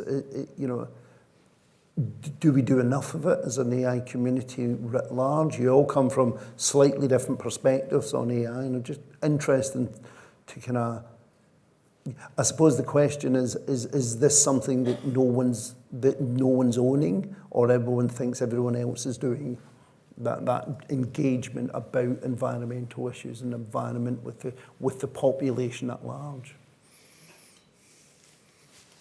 Yeah, I think there is a little bit of that if you think about AI compute capabilities and thinking about the hardware, everyone thinks that's not my problem. Yeah. It's the engineer's problem, Yeah. and they will sort it out. Right. So I think we need to be, again, back to the communicating the message of what it takes to produce the next types of platforms that NVIDIA provides to the world. It is important. Yeah. Equally on the users, sort of in terms of how they utilize kind of the AI compute. I think the narratives like how much water you put down the drain each time, or I think there was like $1 or $2 that it costs you, when you put a query on GPT. Yeah. People will actually think twice before they do that, just for the sake of having fun. I think everyone has a stake in this. Yeah. But it feels like there isn't somebody or some entity that's taken leadership of it. And it's very difficult because this goes far beyond AI. It's what's the environmental impact of this or the thing we ordered from our favourite internet site, or physical things versus these virtual things. That's really challenging. So I'm going to take this forward in two ways, right? I'm going to, so one of which is AI different from other environmental policies? Because it's obviously we have a climate change committee, we have a whole set of things that are looking at environment. Is AI spoken about in the right way? Is it engaged into that debate? Is it seen or plugged in? So who owns AI from that side as well? So do you feel that debate is something you see in the AI world, or do you feel it's a disjoint? So yeah, that's a difficult one. Okay.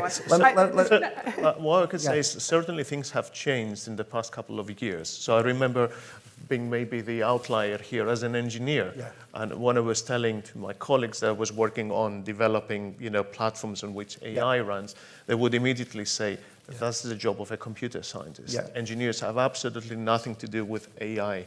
And I think we've way past that nowadays. So certainly I'd like to think of a half full as opposed to a half empty glass here. Yeah, I also think it's a hard question, because I think it's sort of like asking like who owns the internet, right? Or like where does the internet sit? I mean, that might be like a little extreme, but but I think it's hard, right? Because it sits across so. It's a tool, right? Like it's a tool. So it's hard to say like who is the owner of that tool, which I'm not to beat a dead horse here, but I think that is why you kind of need you need different parts of the whole kind of community thinking about this issue, and thinking about it from different perspectives, whether it's cost or economics or what have you. So I think I agree. I think it is about community. It's about that community engagement. Now I'm going to kind of switch to what's actually, by a large way, the most popular kind of question as well. And a number of you invoked a number of things to explain. But how much hard data is there out there? Do we actually know what the energy consumptions of these models are? Do we know in enough detail what the energy and resource uses by these data centers actually are? And do we equally measure the benefits to accrue from the application of AI? So I think there's something, and I think that's often a contentious measurement within the climate world and within sustainability. I'm just interested in your thoughts about measurement, about metrication generally? So probably worth starting with you, I think. So absolutely, in the data center, supercomputers are very heavily instrumented. There's a lot of information, a lot of data about exactly how things are running. And this means that you can start to, you've got that raw data, but turn data into information, into knowledge is, at some point, I think, particularly when you're looking at, say, running inference and how much does that cost, you're starting to get into economics, and suddenly you'll find that people get quite closed. So at the entry level, absolutely, this information is knowable. You know how many milliseconds a thing takes, and you can scale up from that. So in terms of that side, in terms of benefits that you get rather than the costs, benefits of AI, you could look at examples mentioned earlier of something you don't do anymore. That might be relatively measurable, but that's not so much my expertise. Okay, so it's measurable, and there isn't any technical reason why it can't be measured. No, we can measure things in a data center quite well. It gets complicated because what do you do with the waste heat and so on. But in principle, you can start to measure these things, and if there's value in measuring that, then you can take that data forward and turn it into information. But the accessibility of that data, I mean, a lot of that data is not transparent, right? And so I think that's one of the big challenges, is that data isn't transparent. So as a community, right, like we don't really know what the kind of landscape is. And then it also makes it really hard. You can't kind of like, you can't act on what you don't know, right? So then it makes creating policies or identifying what behaviors need to be changed harder, I think, without that transparency. Yes, I would agree. I think there's clear and hard evidence, like on data, on how much it costs to run this sort of, capabilities. I think where we need to do a lot more work is on having more trustworthy data on the benefits overall, and then put the two against each other. Right. So it's measurable. It's not transparent. So then how do we engage a debate about the overall footprint and the overall, so how would you metricate or measure or recognize progress in 5 years' time to be able to say AI is more sustainable now than it was? What would be the way to achieve that metric or measure? I don't think we'll ever achieve a perfection of this. I think a practical way would be case studies. So if we can build compelling case studies where we've actually made that leap from research phase through bridging over into impact in society, I think case studies like that will give us, not perfect data, but give us a guide that would allow us to maybe plot how are we doing, where can we do better. It won't be the full picture, but that might be that first step on moving towards a more holistic approach. Okay. So I'm going to ask a regulation question. So how do you ensure consistency of these measures? So do you feel that we have to ask people to measure and be transparent? We have to presume that they act in a manner that reduces costs? I mean, one thing we've looked at is again, because it comes back to, I think, one, how the kind of geopolitical importance of AI is or could be, right? And so you don't want to regulate, you don't want to over-regulate, right? And you don't want to hamper innovation. You don't want to hamper this. So, are there things where you can do voluntary disclosures now, on a scale to say, okay, but in 5 years' time, we will start requiring this type of reporting? So trying to think, what can we do now to kind of really, again, it's like, it comes back to the carrot and stick thing. Can we offer carrots? Can we offer incentives to be more transparent, recognizing that at some point we might need to bring in the stick? Okay, so we're getting close then. So I'm going to ask, a question here, which is a fairly specific question, but it's kind of a really interesting one about whose problem is this in a sense. So let me ask a kind of question in a specific way. So for large capital works in the UK and elsewhere, impact assessments are the norm. So should large deployments of AI or large investments in AI do an environmental impact assessment, and who should do it? I've been involved in a couple of procurements, and the Schedule 1, 2 emissions are in there. They're in the procurement, and that is understood. The hardware companies that you might work with, they understand this one because it has been required, and so that is there. Is it particularly high profile? No, but these kind of things are done quietly in the background. For a software systems deployment using that technology? That's okay. Yeah. No. Any thoughts? No. See, told you it was provocative. So I've got a flashing light that says there's like 3 seconds left. So unless someone jumps up, waves their hands, and shouts a question, I'd like to kind of thank all the panelists for all the time here and for their insights, and thank you as an audience as well. Thank you very much.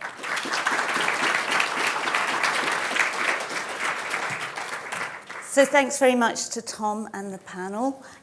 We are now finishing this session, but we will come back at 12 o'clock. Please join us. We're going to be talking about AI and polar frontiers, find out about how we forecast sea ice. So it'll be a really great session starting at 12 o'clock.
So welcome back to the research stage. We're very fortunate for the next session to have a brilliant panel here to tell us a little bit more about AI and polar frontiers. So innovations in the icy landscape, which is, I think, what it's been in London this weekend. I must say, it's been very icy. The panel will explore the transformative role of AI in understanding and navigating polar ice environment. Our chair is Sophie Arana, who is a Research Application Manager at the ATI. Over to you, Sophie. Wonderful, thank you, and hello everyone. First, I'll start by introducing our brilliant panelists that we have here today. So James Byrne from the British Antarctic Survey, we have Louisa van Zeeland from the Alan Turing Institute, and we have Edward Steele from the Met Office. So let's welcome our panelists to the stage.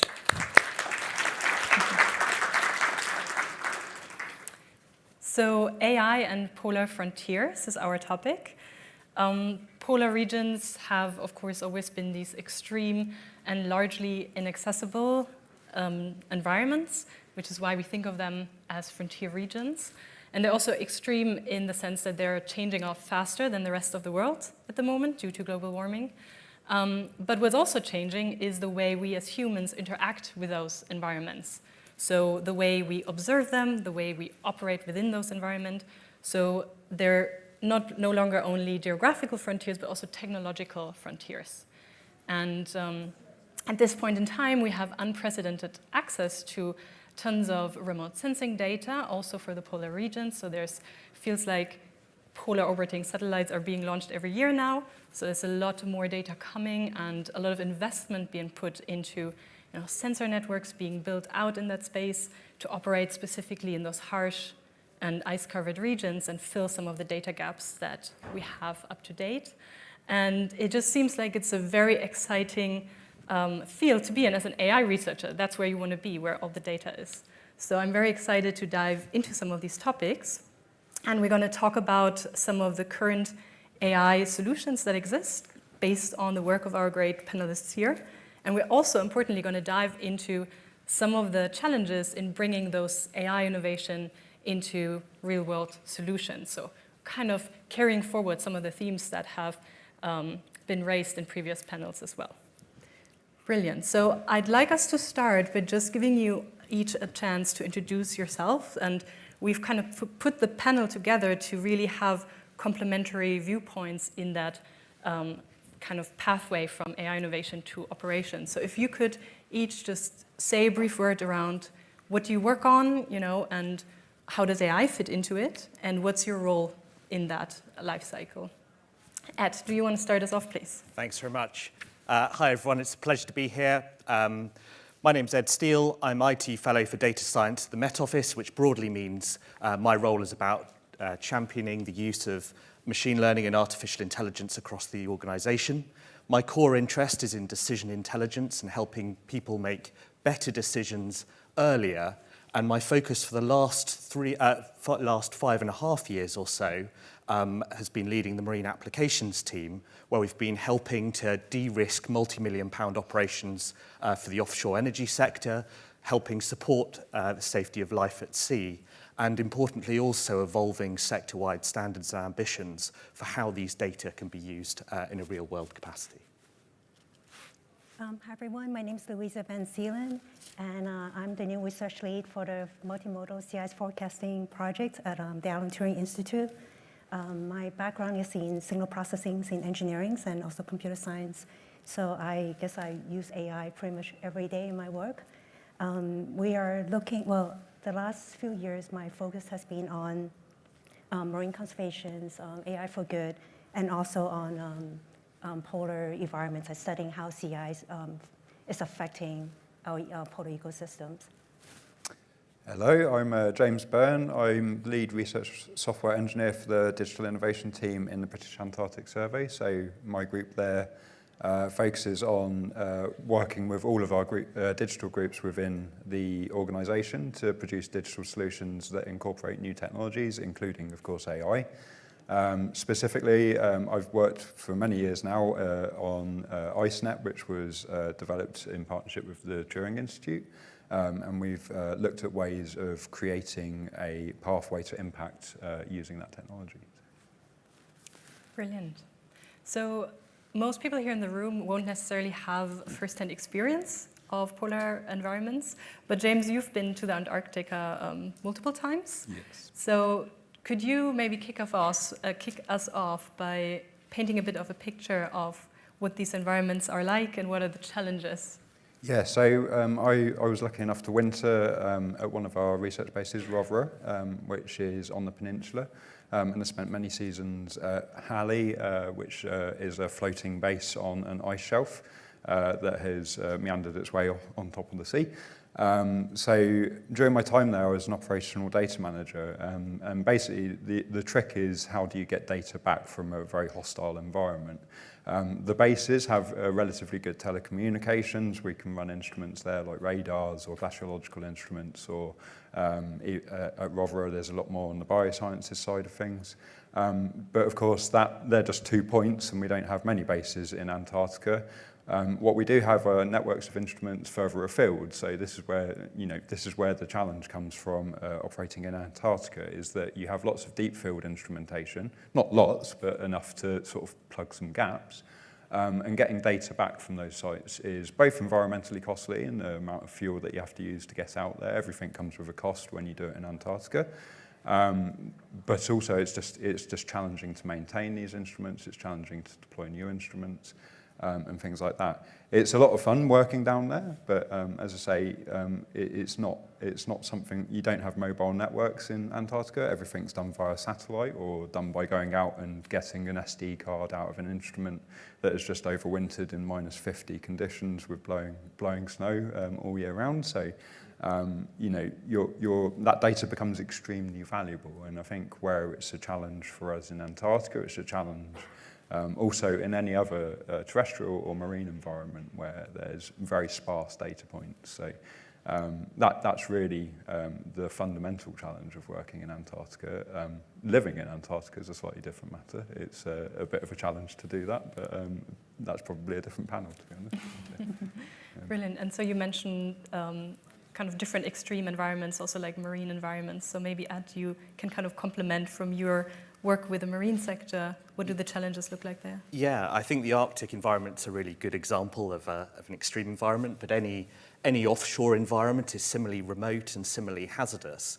And so keeping people safe in those environments while also trying to do useful work has a unique set of challenges which are very different to some of the factors that, as James says, we take for granted when working on land. It's inherently a 3D environment, so we're not just worried about a planar surface, but we've got waves, we've got currents that compound some of those remote challenges, which bring with it additional requirements regarding logistics and complexity associated with that as well. Yes, and then I guess that leads us to the question, how does AI help? That all seems like very real, kind of hands-on problems, right? And now we have some AI models. How do they fit in? So, yeah? Well, so on the use of AI is to make value of that data. So where we're talking about the real world, like you say, the real world acquisition of the data, how do you then extract the value from data, and how do you plan what you're then going to do in order to infill gaps in that data? So it's the big cycle of, for BAS certainly, some of the things that we do are looking at how do we improve our operations so that they're less carbon costly, so that they're filling in data gaps. AI is at use in both of those situations, but also we partner with organisations, the Turing, but also conservation partners and others, in order to say, well, what's the real world application of these data if we collect them? And yeah, we could go on a little bit about the various ways, as we probably will. Yeah, we'll dive into that. Maybe before we go there, Louisa, do you want to just tell us a bit more about what type of AI is really kind of being used in that space? Both what your team is developing, but also in general, kind of what are the state-of-the-art models that are being applied to this data? Well, I'm going to be a little biased. I think IceNet right now is state of the art for CIS forecasting. So IceNet, you know IceNet way more than I do. I've been working on it for so many years. It does like a 95% accuracy, I believe, for 2 months out predictions. So my team right now is trying to kind of working along with IceNet. We're using IceNet, the toolbox that you have been building, to kind of build on top of it, looking at the multimodal, multi-perspective of the data. So we have a lot of reanalysis data, a lot of open source data, but there's a lot of bespoke kind of data set that's been collected that, like you're saying, like data gaps that you're trying to fill in, that is not that easily implemented in the current AI. So what I'm trying to do, what my team is trying to do is to, okay, we're going to train a model, and then can we use all these like data set, the raw observations, and make it more bespoke for the people who are using the data to be more operational. Mm-hmm. And what are the kind of architectures in terms of AI models that you will apply? That's interesting. So we are looking at multimodal. So we are looking at multi-data sources instead of doing feature engineering. So I don't know if you remember back in like 2000 to maybe like 2015, even now perhaps, we want to do feature engineering. So we want to create nice features for the AI model to learn from. And then there's this like deep learning came out, and they were like, well, let's just throw data into the network and it will learn. And coming into the forecasting world, I noticed that we are kind of going back to feature engineering again. So I think that's where the difference is for me. So in IceNet, we have 3 data sets combined together into a unit source, into the model. So what I want to do to kind of lead this project is to like look at all these data sources. How do we find a probabilistic way to combine them, going through multiple AI models that choose the best way forward, and then combine them. So intrinsically, is actually doing an ensemble of models, but not triggering the initializations to get different pathway, but actually having like multiple pathway going through different models, combine them in an intelligent way to get uncertainty quantifications. Mm-hmm. I think just building on what Louisa said, I think we hear a lot about the opportunities of AI in terms of cost, in terms of efficiency, particularly in terms of speed. But I think actually it's that component there that's a really undervalued aspect in terms of bringing together multiple data sources to be able to improve decisions.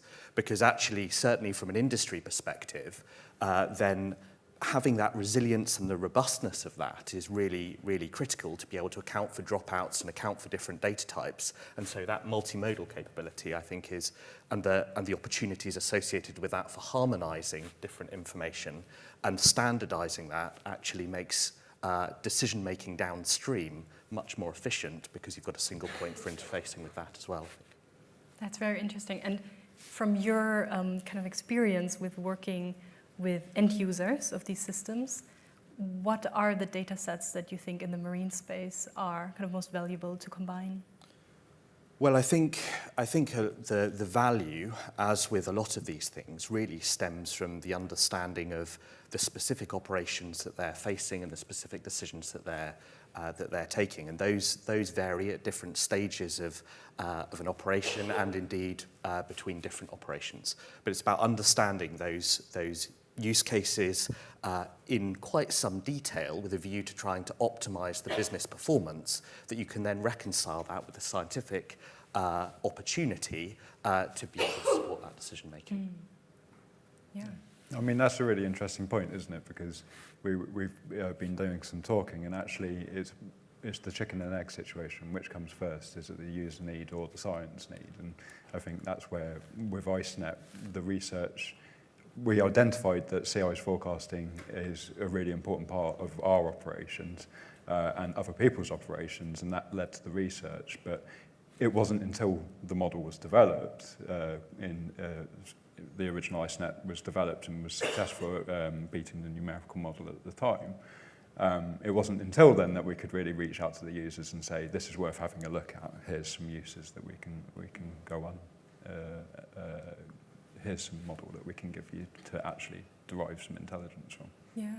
Yeah, James, so you've been working with the IceNet team from the very early days, and we've been mentioning it now, but maybe you can give us kind of like a bit of an idea of the the journey it has gone through. You mentioned a couple of milestones already. Yeah, sure. So the original paper was published in 2021, I believe, and the tail end of 21, and that's about when I came on board in order to collaborate with the Turing. And the basic idea there was that the research was identified as extremely beneficial. So it was centered around a UNet architecture, combining some of the data sources that Louisa mentioned. So that was atmospheric reanalysis data alongside OCSAF passive microwave sea ice data. And it combined those and trained a UNet, and then basically it demonstrated very good 90+ accuracy, 90+% accuracy at the time. I came on board in order to say, well, how do we actually get those forecasts to someone? What's the method to create a digital solution around that? I always talk about a proverbial onion, where we started wrapping that research in automated pipelines to produce a daily forecast. We also were approaching at the time not monthly resolution, but daily forecasting resolution up to 3 months in advance. We automated that, and then we started talking about APIs, and we started talking about what format do those forecasts take that people can then consume. And that's happened, the original proof of concept happened in 2022, but it's been ongoing ever since. So we've been working with conservation charities to look at the ecological uses of these forecasts, and that's been very successful. And one of my collaborators, Ellen Bowler, has a paper coming out on that subject. We've been using it for maritime routing of our research vessels, so David Attenborough. So that's an ongoing pilot that the Autonomous Marine Operations Planning team at BAS are doing. And then we're talking to lots of other people about it. So that's sort of 3 years of work, actually, just to identify what are the real-world impacts and what are the use cases for these forecasts. So it just shows that, and the research, of course, is ongoing at that time as well. So it goes back to that chicken and egg. It's just been, 4 years of taking the original research, and then I always hate the term exploiting it, but that is effectively what we're doing, is working out how to beneficially exploit it for public good. Yeah. I think the way that you kind of not break it, but like having the pipeline and then like putting pieces of it that we can reuse to different applications, I think that's really important, because that really benefit us instead of starting from scratch. We can actually okay, here's this environmental forecasting toolbox, and we can just call these functions and then put in our own models in there without having to rewrite the whole thing and make sure that it fits in the model we have in mind. And now it's just more or less universal. Yeah, and I think that comes from the sort of research software engineering mindset, is how do we make these things sustainable? So when we talk about sustainability, it's not just about the carbon impact of operations, but if we're designing a piece of software, how long is that software going to be used for? And the best way of using it is to extract it and create a tool around it. But again, you're not going to do that from the outset for everything that you build, because if you do that, then you'll never actually build something of use. Yeah, it's very interesting. It's you can see how there's this element of reproducibility for the science, but going the step further to actually also share some of the software components around it and make them usable. There's something that struck me, James. You were talking about the 90% accuracy, and actually, and then you laid out that so the initial kind of goal of measure of success from the research perspective, and then laying out the goal of now it's all about deployment. So I'm interested in that gap, right, between what do researchers kind of optimize for when they start training and developing these models, and what do the end users kind of look for. And I'm curious what you think, kind of how close are these two perspectives? Well, I think one of the benefits to the original research was that Tom Anderson, who wrote the original paper, he focused on what is the current best numerical model that we have at this time. So he didn't necessarily, he did talk to people with potential use cases for the forecast, but he also then sort of said, well, what do they already have available to them? And I think that was a really good way of approaching it, because ultimately it meant that the paper had some contextual setting for this is what we're trying to overcome with the research, but it also then effectively scope limits the the amount of distance that he as a researcher had to travel in order to justify the research that he was doing, which is quite helpful. Yeah. After that, all of this stuff around what format do the forecasts take, who's going to use them, you can then elaborate on that. But, in order to get some research out there and say to people, this thing is available, you don't necessarily want an AI researcher immediately sort of tackling the world's problems in one go. So he looked at what was there and he improved upon it, and that was enough to feed 3 years of work. And there are now several strands of research, your multimodal work. We have other researchers looking at generative methods, as well as some diffusion methods. These strains of research are just trying to improve on what Tom already did, and they're doing that with those real-world use cases in mind as well. So, Ed, how much does accuracy matter for the Met Office? Well, to put it very simply. Probably uncontroversially, accuracy is very important. I think probably what is particularly interesting, though, in this space is the continuum that exists between skill and value. And so from a model development perspective, we often think about skill and standard skill scores, RMSE, Brier skill score, and the like. But actually what matters to the user is the value. So can they derive some useful benefit from it? And those two are not actually necessarily the same, albeit obviously a contributing component to that. So I would argue that you do need to measure both. So you need to measure not only its absolute performance, but you also need to be able to measure the benefit that that's providing. And if we're talking about overall goal, then we're really talking about, are we improving decisions for the user that they're having to make or not?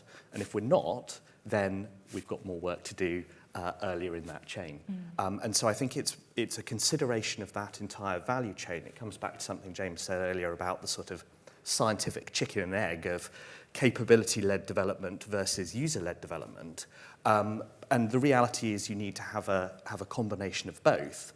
But I think to be truly successful, and particularly with that path towards implementation in an efficient manner, it's not just about focusing on the capability, but you have to have some awareness of what the user requirements are. And similarly, you have to have some awareness of the science, if you're coming at it from a user perspective, to effectively marry what those challenges and pain points that customer base is facing with what is scientifically possible or realistic to be able to achieve in the course of the project. So I think it's a combination of both. Yeah. And Louisa, I know you're very interested in building tools that will be applied at some point. So where do you see yourself on that spectrum of building towards capabilities or building very user research-led? It's actually quite interesting listening to Matt's office and Bas talking about it. So Turing is an AI and Data Science Institute. And we want to partner with people like Matt's office and Bas to make sure that our research is actually getting applied. And that's why we have Sophie, research application managers, to talk to people about what do they need, what are we looking for that will actually give value to our users. And then from there, we take the points that you have created and say, okay, how can we build those models that will fulfill and that give you the outputs that you need to, say, navigate SDA? Yeah, I think I definitely agree with that perspective of like really scoping out the problem that could be solved. I think it's so important, and it's often a lot easier said than being done. So I'm wondering, do you have a lot of experience working very closely with clients and users? What's kind of the secret to releasing like a proper service, and how can it be done right, and how maybe can it be done wrong too?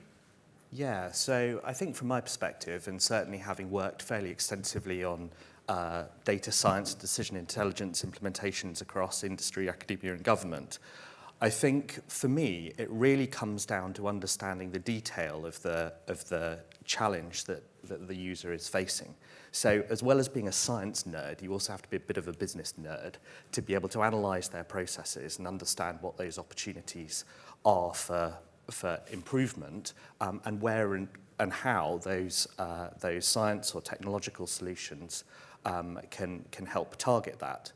And I think this is probably an aspect of research that's often quite underappreciated to some extent, is the extent of the conversation that has to happen with users. I think it's very attractive for us as scientists to think, well, we're going to dive straight into the code and we're going to produce something great, we'll build it and they'll come.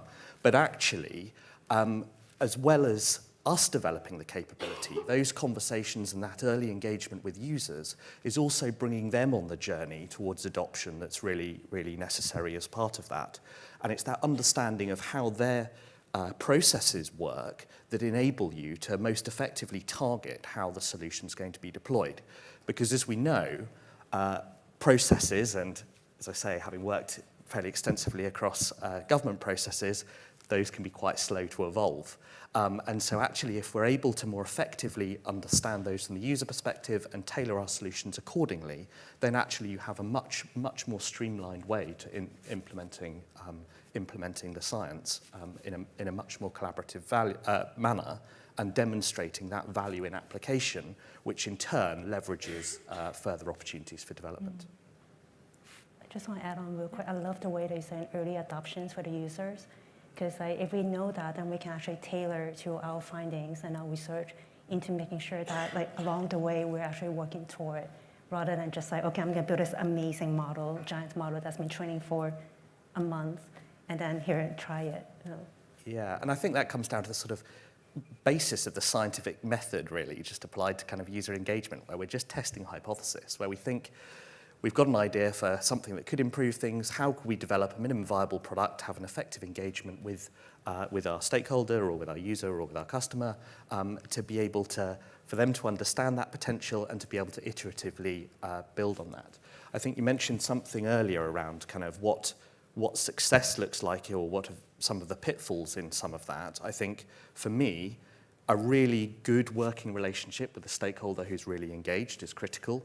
I think the flip side of that sometimes can be tempting, and you see this sometimes in research proposals, where people try and engage such a broad user community that actually you lose some of that detail and some of that insight. So I see sometimes presentations, and I jokingly refer to it as a bit like NASCAR, where they've got so many logos and patches on the presentations of their slide decks of all the people that they've spoken to. But the question that then often opens up for me is, well, what is the actual quality rather than just the quantity of those engagements? And I think if you're adopting a scan pilot scale approach, which is advocated within the government's latest AI Opportunities Action Plan, then it's working with users who are properly engaged to really be able to understand that opportunity, for those to be able to be effective discovery pathfinders and early adopters, as you say, that you can then effectively adopt and scale. Yeah, and I really liked your metaphor from earlier that user research is also just, the user feedback is also just data. And so I guess it's like making sure the data quality that comes in is the right level. I was going to say, following on from what I just said, the other advantage as well, and going back to the icy landscape and the marine environment, is that usually the quality of those collaborations, if you focus in on specific routes to impact, are high value. You know, if you can save a few 100 tons of fuel an hour or a day by operating a vessel, or if you can, if you can do transformative work in an ecological space or anything like that, in Antarctica, in the Arctic, in all of these environments that are very sensitive to humans, the impact story is very weighty, and it's a route to longevity, much more a route to longevity for your project, because ultimately you're going to be able to point to this thing and say, look what we did, give us more money. Brilliant. Before we go to the audience questions, actually, that was a nice transition. If you were to be given a lot of money now, like what would be the next steps? How are your projects going to develop? I'll just want to give each of you a brief moment to kind of talk about future plans. I could probably start off there. I mean, Louisa mentioned, we've started pulling out functionality that can be used, reused more. And actually, this is something we try to do in the digital innovation team, is work out what does the future of digital infrastructure within BAS, because we are a small organisation dedicated to polar research, what does the future of our digital infrastructure look like, and the tools and our collaborations with people like the Turing and the Met Office? How will that look digitally in the future? So if I was to be given a few million quid, not personally, like as an organisation, I would probably say, well, can we develop that strategy? Can we make the future digital infrastructure a reality now, rather than hoping it emerges from sort of business as usual activities in research? Louisa? I think I would set up an office in Antarctica. It sounded amazing to be working on a ship in Antarctica. Excuse me. But in terms of science, I think I would want to kind of like building on what you said about making it usable, like for pieces of it. We want to continue building on that, have a really strong software pipeline so that we can kind of like using different kind of models, whatever models we want to study the environment. There's a lot of opportunities in the marine environment and also in the polar, where we are not really using all those data that's available to us. Yes, there are data gaps, and people are actually collecting them to find the data to fill the data gaps.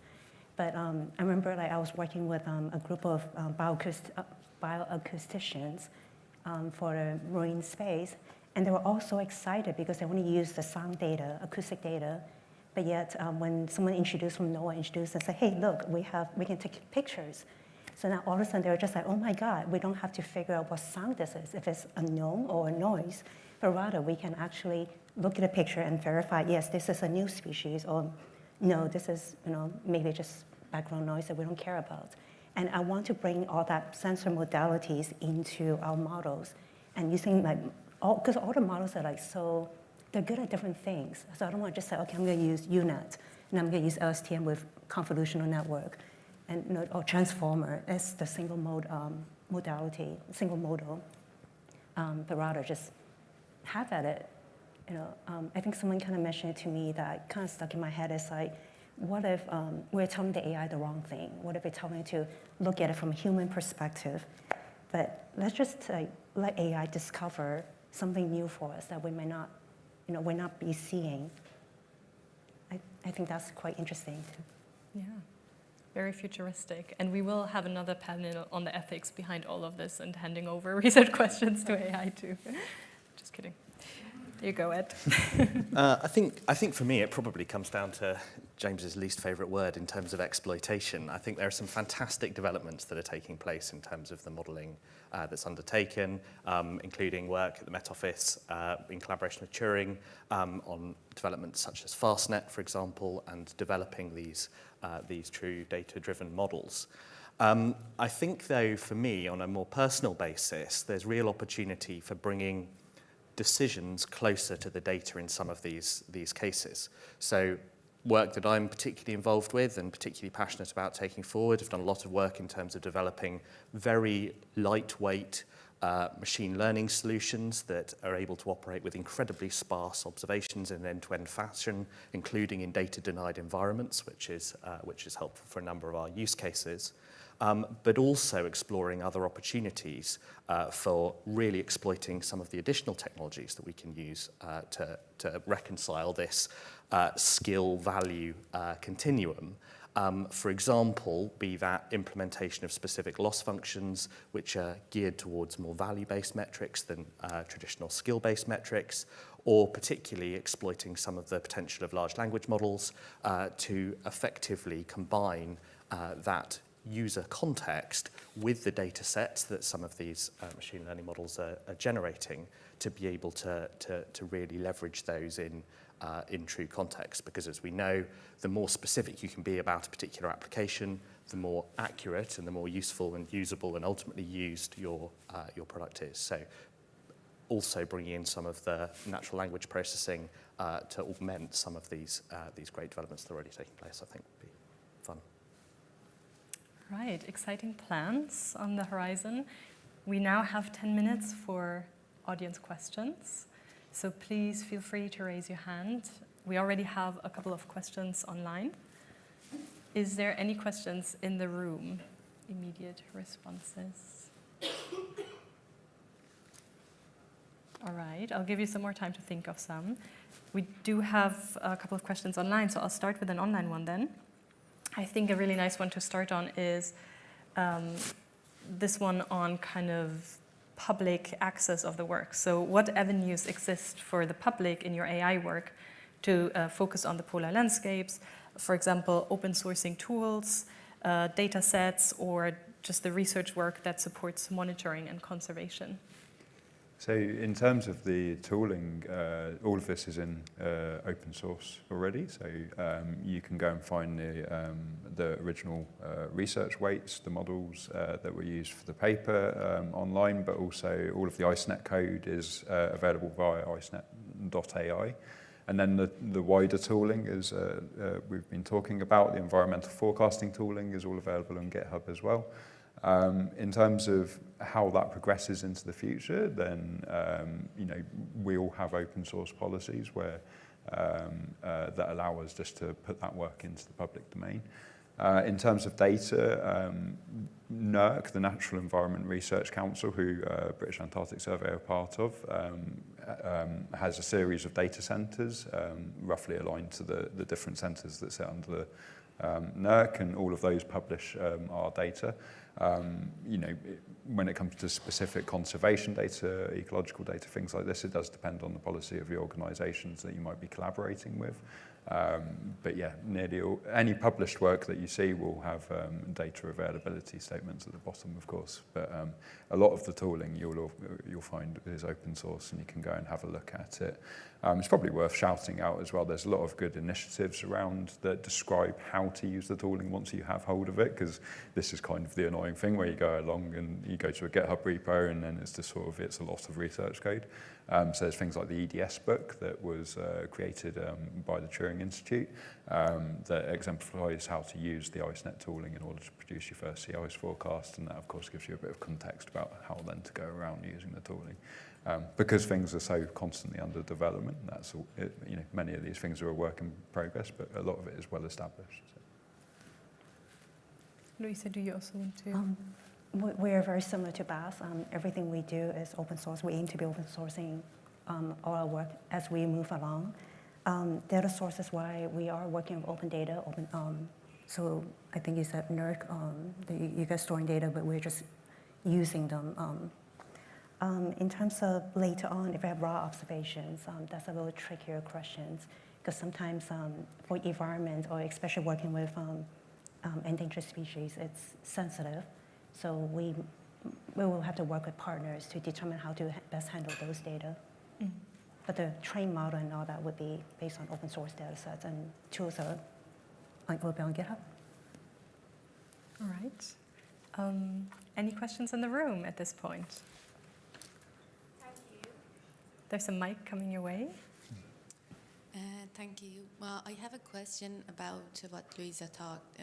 I remember back in the day, we had like feature engineering, and we used like the classic method, and it was quite difficult to like convince other people that we can use deep learning and just use the feature from there. But now I see again, when we work with industry, they want to know how they can validate, and they usually want to see what is the process of using these data. I want to know from different perspectives, both researcher and metaphys people, how should it work, which one is important, and how we should navigate using the feature engineering and the process they use with the AI information that we can get without using like the expert data. Should I go yeah, first? Yeah, okay.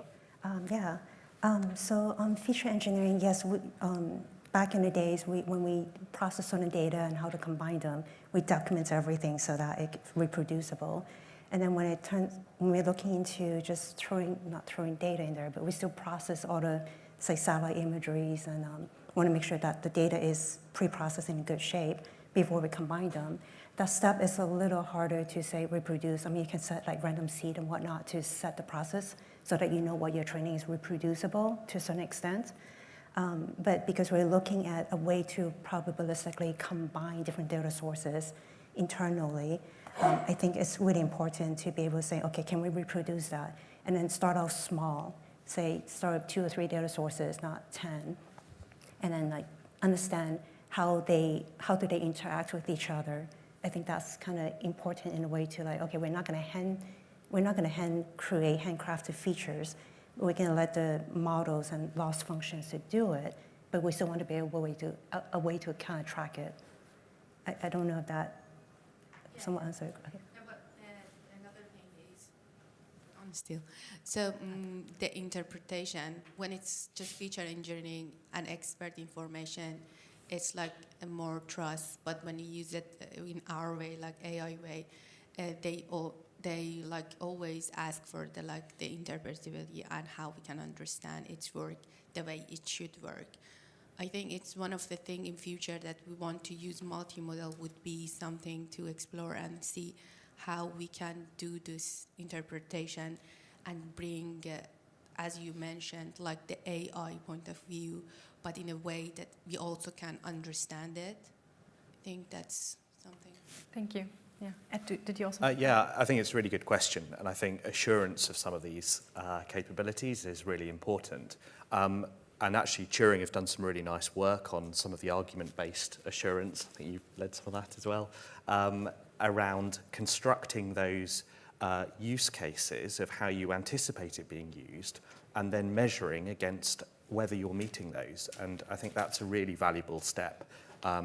When we're thinking about developing these, I think there are really nice analogies in other sectors, such as remotely operated vehicles. They take similar approaches, and I think those opportunities are really essential for how we're taking some of this stuff forward. Thank you. I'll take another question online. It's actually one that came up as we were discussing about this panel. So, how do we balance using AI to help the environment whilst it uses huge amounts of energy, which could be detrimental to the ice caps? I guess we can't go without discussing that question. So, I think it's a really who wants to comment? Oh no, it's a brilliant question, because it's how do you not wind yourself into a horrible realm of hypocrisy. But I think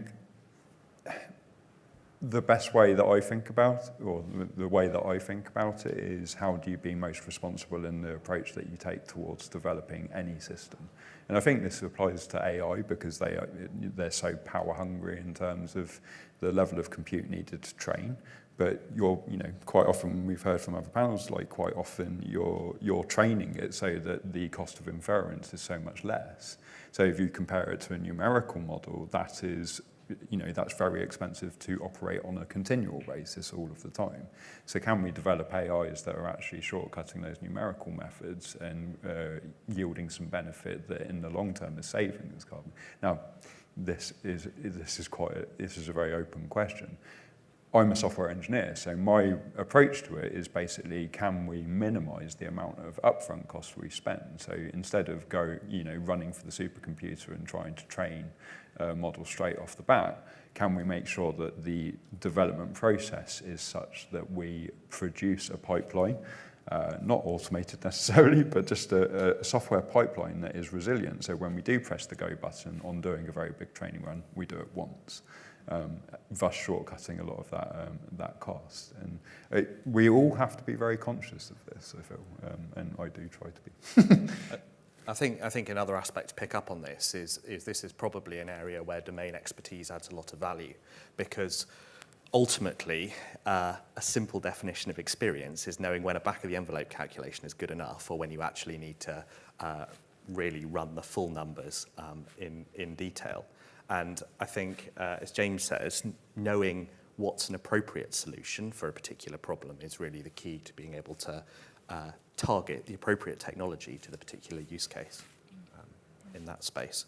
I think also something more specific to some of the Arctic environments, I think the advent of AI is obviously or the era of AI is obviously offering enormous opportunities. We're also seeing that parallel increase in terms of robotics and autonomy, and I think those two together offer really exciting opportunities for being able to redefine how we're sampling and, again, evaluating what the appropriate tools are to be able to measure what we need to in the places where we need to measure them. Yeah, I think about it every time I run a model, like, am I doing more harm than good being in this field and doing AI? And I think my thought, my approach would be like, we have a fundamental AI group with in Alan Turing Institute where they're focusing on lean AI. So I would love for my team to be interacting with them to find out what's a better way to, instead of training all these like deep giant models, how can we use less compute and like more smarter way, leaner way to do the same job. Thank you so much. I think this is all we had time for. So let's give a round of applause to the panel.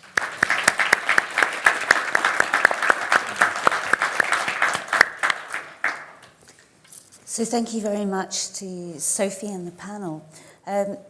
After lunch, we will be having a session on inspiring the next generation of health tech. But before you disappear off for lunch, I would like to encourage you to visit the LASER stand on the 3rd floor. So LASER is Laboratory for AI Security and Research. This is a collaboration between several universities and the Alan Turing Institute. And today at lunchtime, the lead researchers will be there during the lunch hour to meet with you and have discussions. So please do go and talk to them while you have the chance. Thank you.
You ready?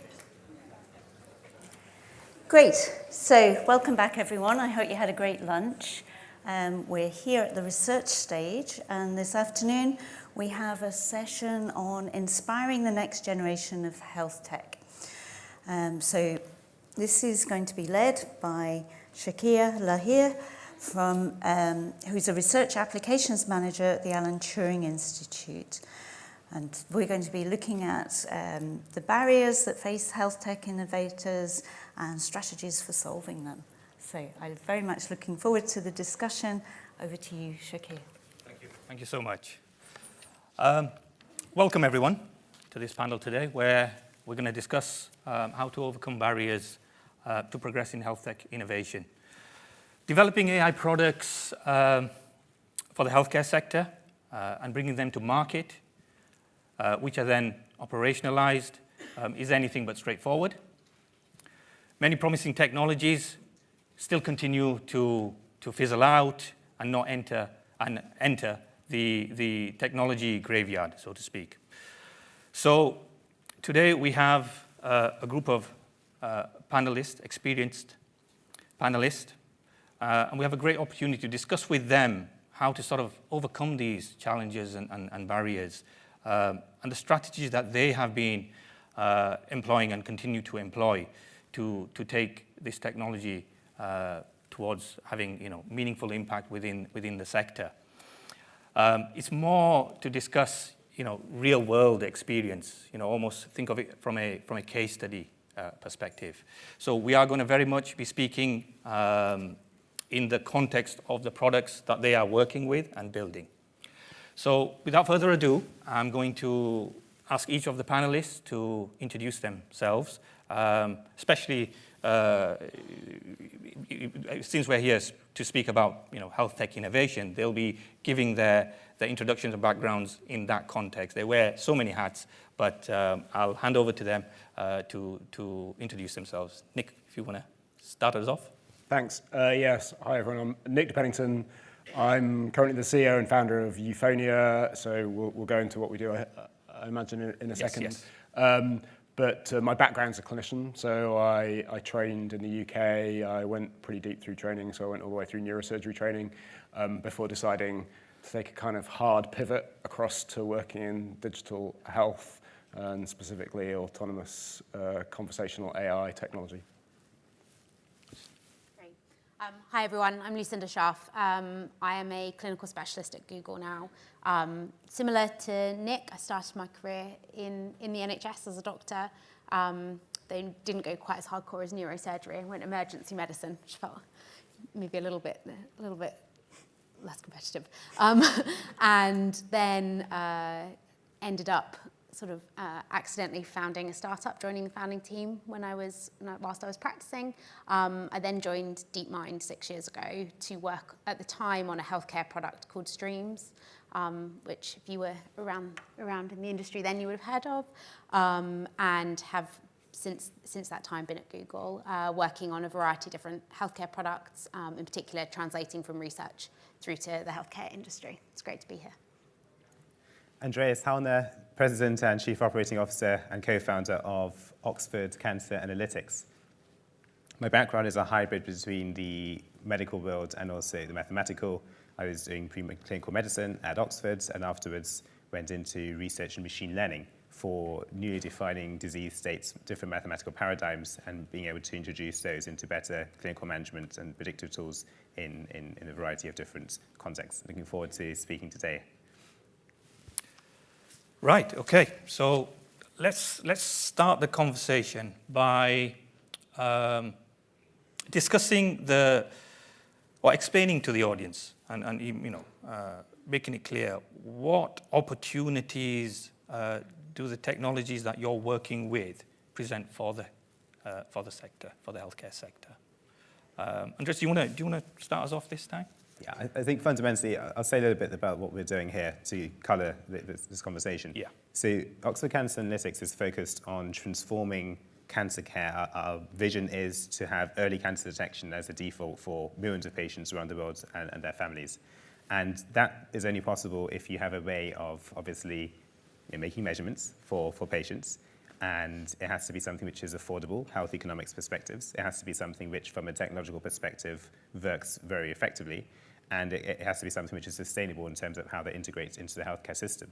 So our core challenge and opportunity when we started in 2019 was how can we make the most of high-dimensional, multi-dimensional biological data from patients' samples, in our case we're looking at blood samples, to identify a key signal which can distinguish patients with cancer from those patients who are at risk of cancer but don't have cancer. And how can we then use those molecular signatures that we can identify so we know which patients should be monitored further. That obviously is a great opportunity in terms of the transformation that can happen for performance, but then how do you do that?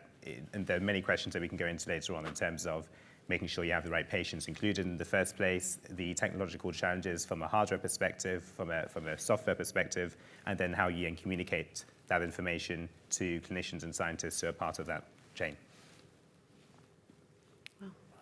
Okay. Lucinda, you want to? I don't know whether maybe Nick wants to talk about his business first, but otherwise You can tell it's like Google's like and then I'll start. Yeah, so again, so Andreas and I actually were on a similar incubator program in Oxford originally.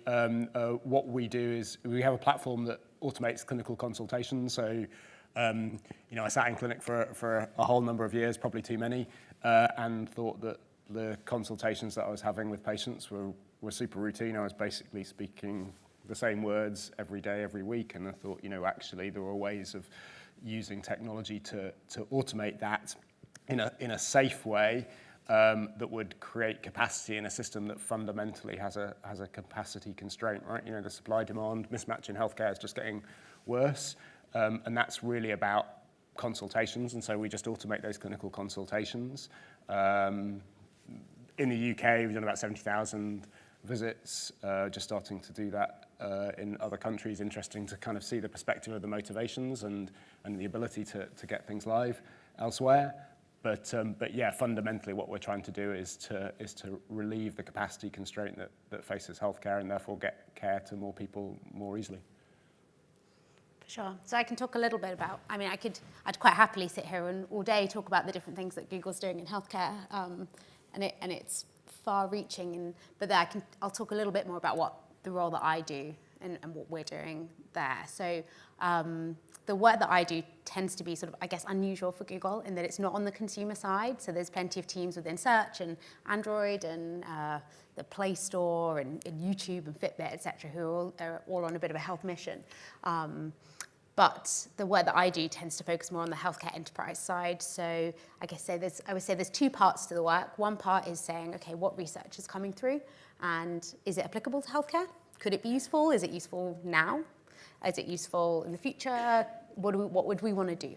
Is this, does it need morphing in some way? And at the moment, as I'm sure you're all sick of, it's all Gen AI. But a huge part of my role, and the much bigger part, is to work in partnership with other organizations and say, well, actually, how do we do that? And so I guess the benefit from sitting in that position is that I don't just get to see the challenges and the solutions for Google in healthcare, but I get to see, well, what does it mean if you're a large healthcare organization or you're the NHS? What does it mean if you're a pharmaceutical company or life sciences? What does it mean to be in the Middle East as opposed to in the European Union, for example? And I think I think your question was really about like the opportunities that brings. And I think one of the interesting things that I get to see from my perspective in Google is a lot of the time, actually, we're not going to build a healthcare solution. I've been at Google long enough to have been on Streams and another program called Care Studio, and we really tried to build healthcare products, and we're not an EHR company or even a healthcare. You know, the implementation is such hard yards to try and do on your own. Which I'm sure we can come to, but that actually we can make some really good Lego blocks. There's some really complicated Lego blocks, and we can make several of them that fit together in an interesting way. And actually, I think a lot of the opportunity for the industry comes in both the formation of those partnerships to deliver things together, but also in being able to kind of take those Lego blocks and say, okay, well, if you put them together in this way over here, you get a particular solution, and what does that mean to do that in another industry? Yeah, no, great to hear, and plenty to be positive about. And we're seeing that impact already happening in the sector. But I mean, today's real main focus is to get into those thornier parts, let's say. And I mean, I'm not a clinician by background. I'm an engineer, and often, you know, I'll have a great idea. I was just speaking to sort of Andreas backstage. Sounds like we're a band or something, but yeah. as we were making our way, this, you know, was discussed very differently. AI in healthcare 7-8 years ago, and then, you know, the narrative changed. And I used to have ideas myself, you know, and I'd maybe speak to a friend, to a colleague who's a clinician. I say, you know, on paper, it sounds like a fantastic idea, right? So I think my question for you guys is that, you know, when you've all had this initial idea, what was it, if you had to prioritize, one main sticking point or factor that could have like scuppered the whole thing for you, but, you know, you've managed to kind of get over that hurdle? And I think that's really interesting for lots of, you know, budding innovators to know. This, you know, really sort of insightful bit of information. So, I mean, Nick, you're directly in my eye line. It's just the way I'm sat. I'm sorry. You're going to have to, take it straight. Yeah, I mean, clearly, sadly, there's no one very simple answer to that question. I think maybe two overall things. So one is, I think, at the early stage, choosing what not to do.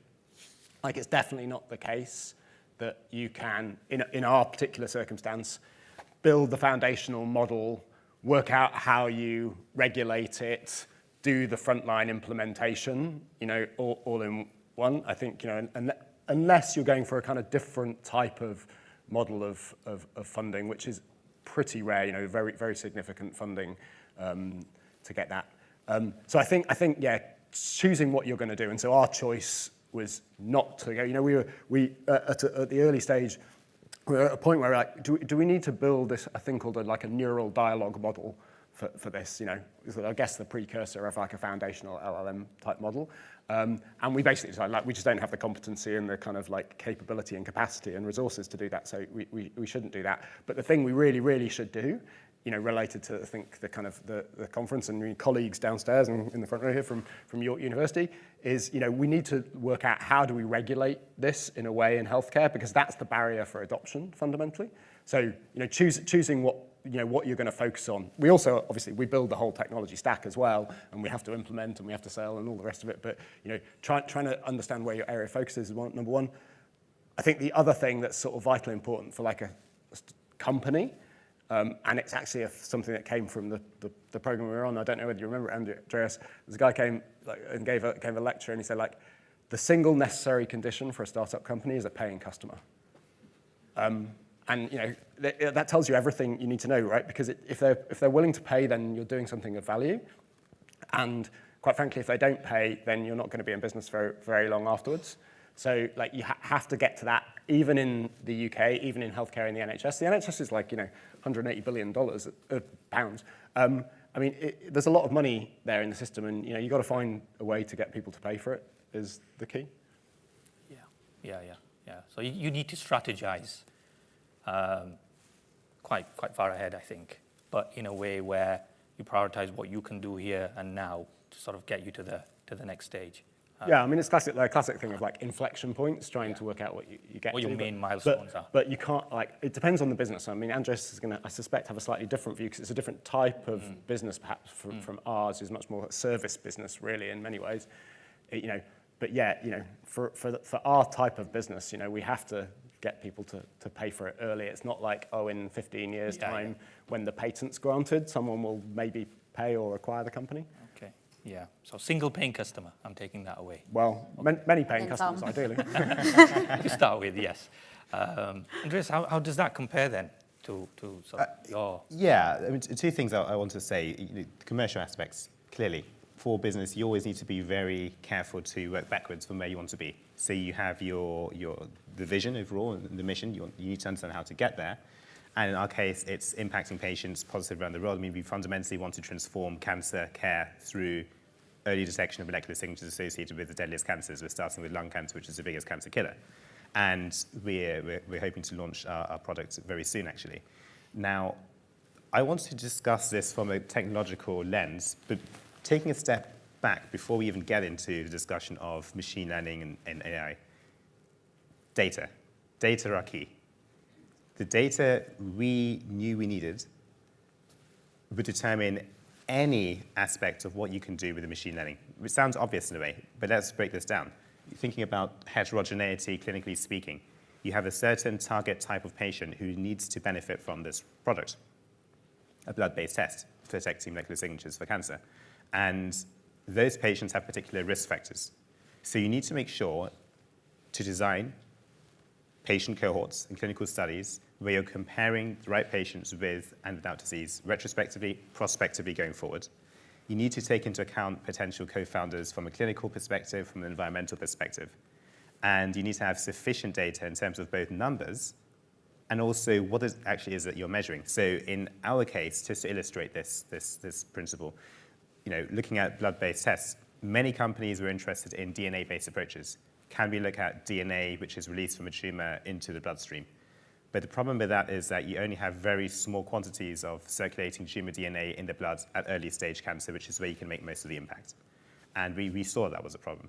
And many companies there were only able to achieve between 10% and up to 40%, 50% at most, right? So what we wanted to do is take a step beyond that and ask ourselves, biologically speaking, what kind of data do we really need to be able to make the most use of machine learning downstream?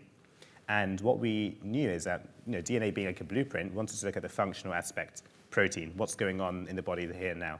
And so we had a high-dimensional proteomics approach where we built patient cohorts, some of the largest of their kind in the world, early stage lung cancers, patients at risk, looking at 5,000 to 6,000 proteins per patient sample with the different approaches. And now you can see that landscape. And now that you have that with excellently designed patient cohorts where you can see where the confounders are, you can see what interacts with what. From a mechanistic perspective and the interpretational, now we can leverage machine learning properly. And if there was any issue there at that first stage, if either the types of patients included or the modality of measurements, for example, protein, or how you're measuring it, are you looking at a priori trying to look at as much data as possible? We didn't want to just start with an assumption of which proteins we need to look at. We wanted to combine the best of biological a priori knowledge with an empirical bottom-up approach mathematically. And because we did that, and because we have these unique patient data sets leading worldwide, that's why we were able to achieve these phenomenal results and so far being able to get 80%, 90% plus sensitivity and specificity with open data and our own data as well. So I would always ask that question is, let's not just rush to the exciting, what we call high tech, but take a step back and ask ourselves, what's going to be feeding into that? How is that going to relate ultimately to what's going to have the best clinical impact? And how does that then link up with the commercial trajectory that you need? Because as we all know, Nick, Lucinda, and ourselves, no business can exist viably if you don't have a stream of revenue coming in because there's a real need to the business. And that can't be happening in, as you said, 10 years, 15 years. It has to happen now, today.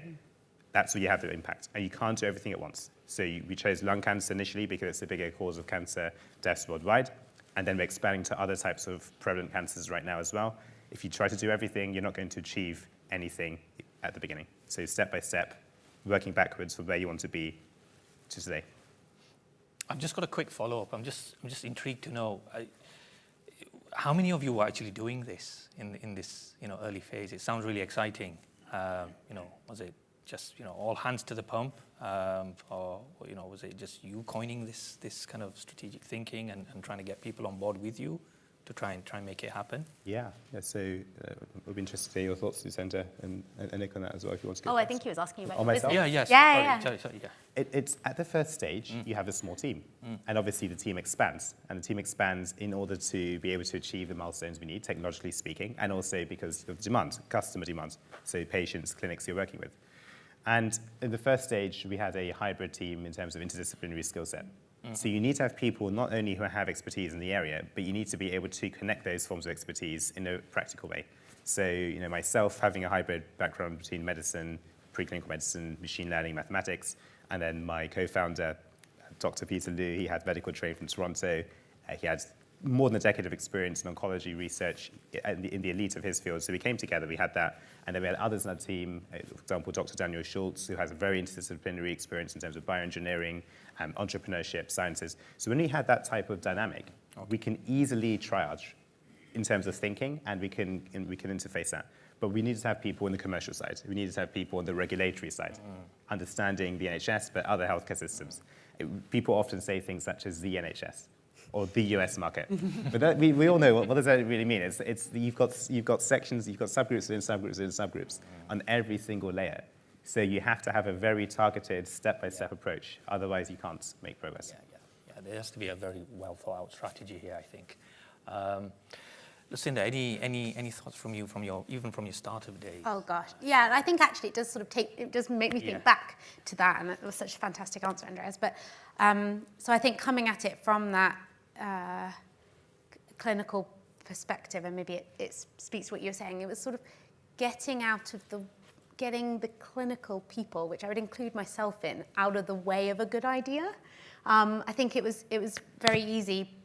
It's, as you were saying, you have all these great ideas, and I think as a clinician, you think, oh, well, I have these great ideas, and well, I'm the user, so my idea must be right or must be fantastic. And I think there was definitely sort of a lesson to learn very quickly at the beginning, but that still applies across anything healthcare that I do, whether that's for Google, for a healthcare organization, for a consumer application, whatever, in terms of saying, okay, well, I think this is great, but actually I am just bringing one experience to the table, and sort of very quickly bringing in sort of very good user experience research colleagues or other people with different perspectives, I think, to sense check those early ideas. Without having to build something. I think I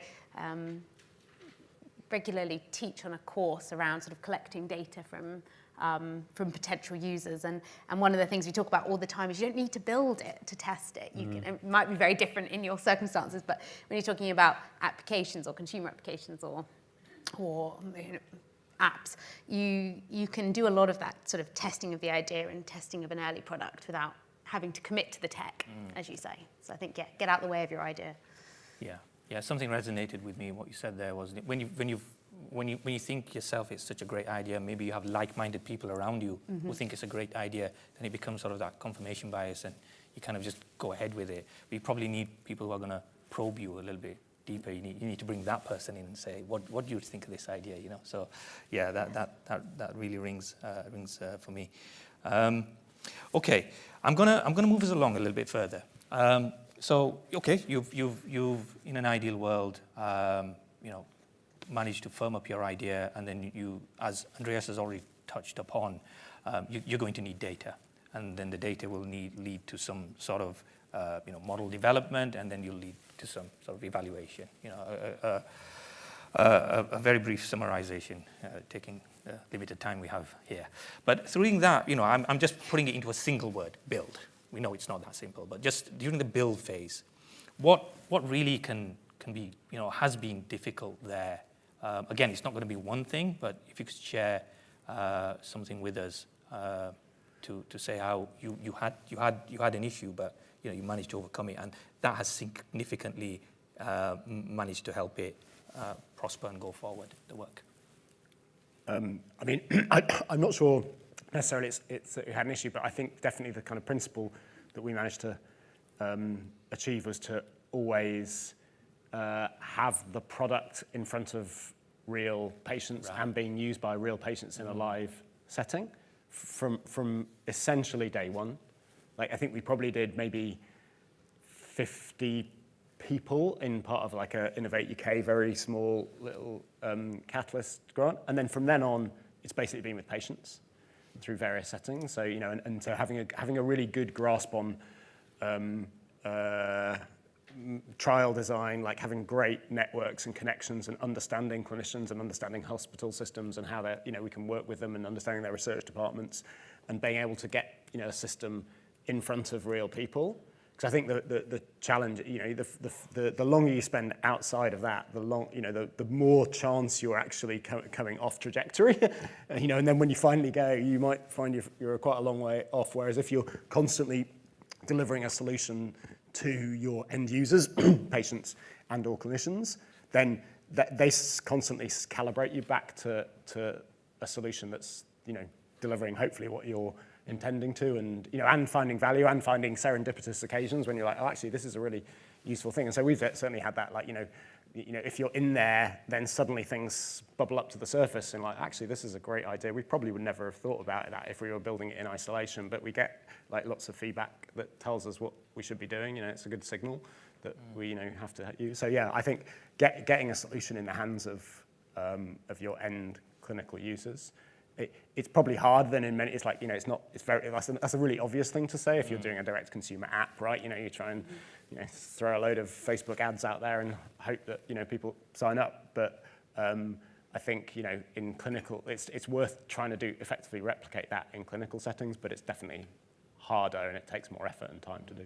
Yeah. There's always that like tension of, if you've worked with people who've been more on the consumer side, and they're like, oh, MVP, it'll be fine, get it out there. And that doesn't quite translate to healthcare. And then particularly once you then add in sort of, I guess, the barriers to people using it, and then the sort of regulatory aspects on top of that kind of being able to remain sort of as agile and iterative as possible, and also be in healthcare, is just like I don't think there's an answer. Yeah, and it's just a duality. It's a frustration. It's how to try and get some of that into it, right? You don't need to. Everything doesn't need to be a 5-year, 30,000 person randomized control trial to be valuable.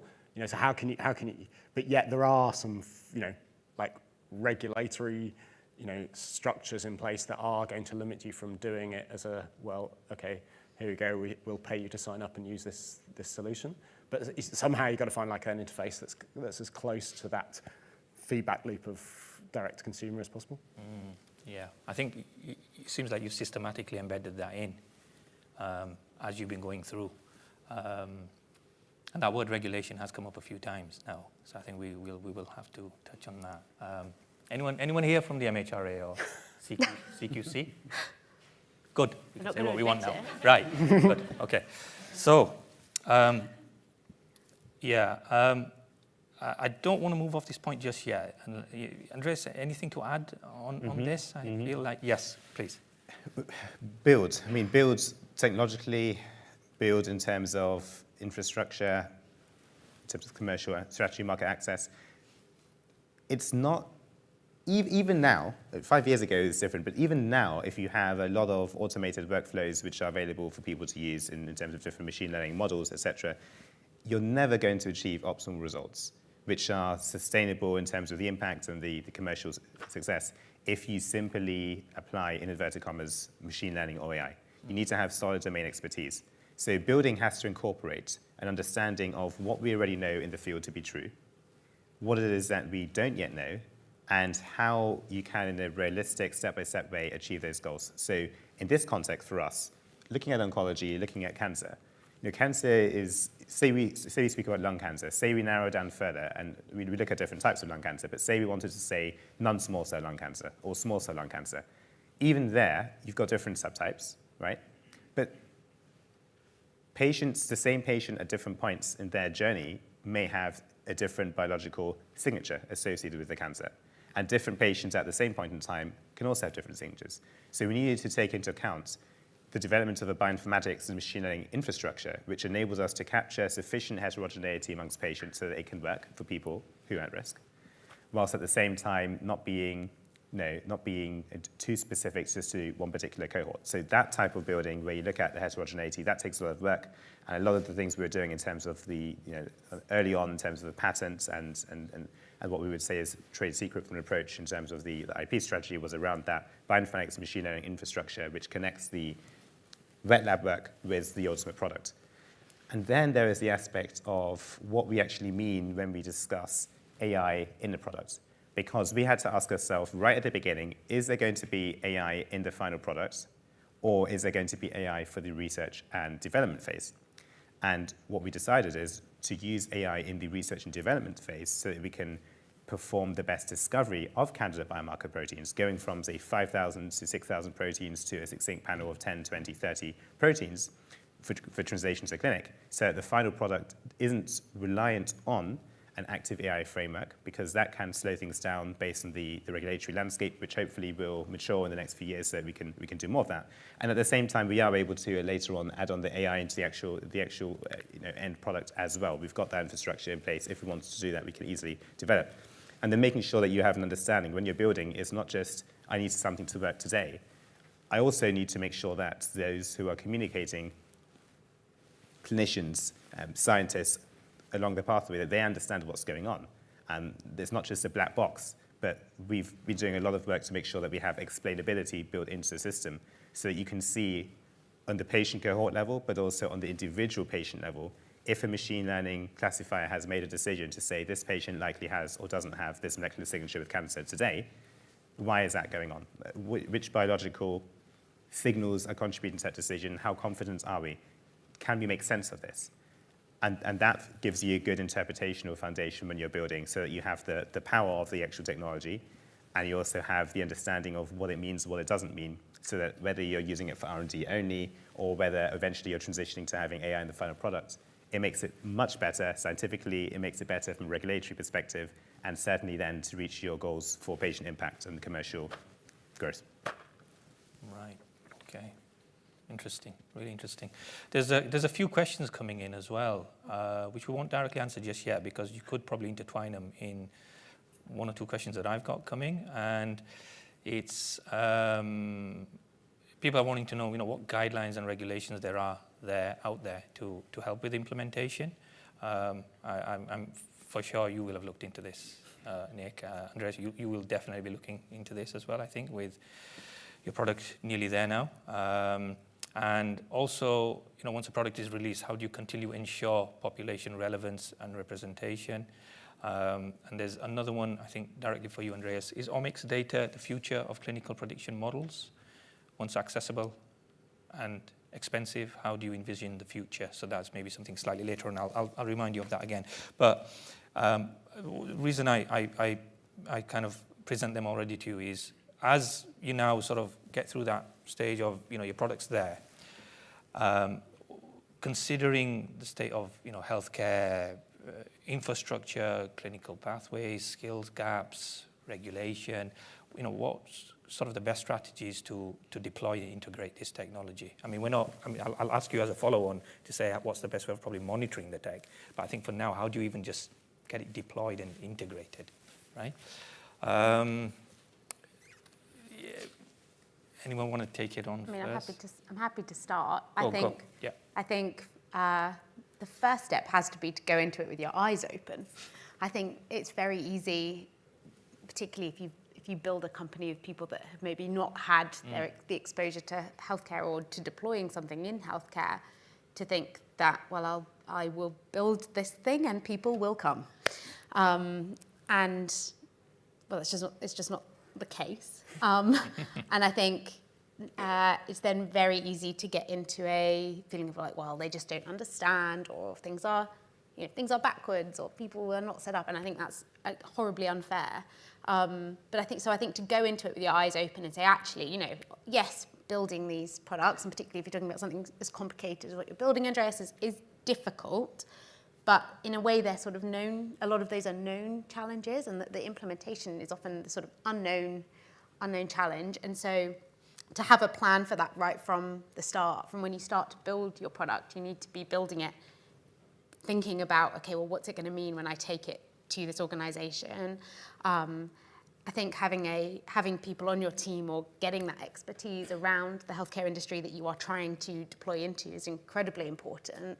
We often break it down into even just simple things like, well, actually in healthcare, often your user and your buyer are entirely different people who will have never met. And your user may well be a frontline clinician or a patient in your case, and your buyer may well sit in an ICB or some other place, and their motivations will be very different. So having that clear in your mind and bringing that back into how you're building the product, I think is really important. And then just being as aware as you can be of what sort of regulatory or, I guess, similar steps may be coming down the line. And I think we're, I guess, relatively lucky. We have sort of the kind of clinical safety bundle, or the regulatory side of things. It's all quite clear when you're just dealing with, say, the NHS, I would say. But just thinking about it from day one, I think is the summary of how I would describe it. I mean, I think definitely we took the view that, as I said earlier, that regulation was crucial to be able to deliver valuable, effectively we're replacing clinical professional activity ultimately, and so that's a regulated thing, so we have to kind of be regulated. So we actually, we're CQC registered and we're MHRA and going through FDA, so we love regulation. Ernest, who's in the front row, is like a regulation guru, loves getting involved with all of this, thankfully, takes that load off me. I mean, I think, being strategic, that knowing that that's the thing that you want to do, and just embrace it, love it, right? Like that's part of the, it can be seen as the price of doing business in healthcare, is that you've got to jump through these hoops of regulation. But like good regulation, not that I'm saying that that's perfect anywhere yet, but like good regulation should actually be a real enabler to business, because it gives you predictability. Like what's terrible for a startup business, particularly, or any business, I'm sure, is like unpredictability. If you don't know what's going to happen, you don't know whether you're going to be approved to do this or not. If there's no regulation, then you're going to every single buyer and saying, like, do you approve this thing? Whereas actually good regulation tells you, like, actually I'm approved to do this thing, therefore you can buy my product and you can use my product safely. And so that's the ideal world. It's not quite there yet, because I think we all still, like we definitely see in kind of, I see in NHS day to day, literally I was on a call like an hour ago where we were having this, not invented here discussion of like, well, we've got 70,000 like consultations that have the data, and then the question is, yeah, but our patients are different, right? Your patients are not different. they're the same patient group.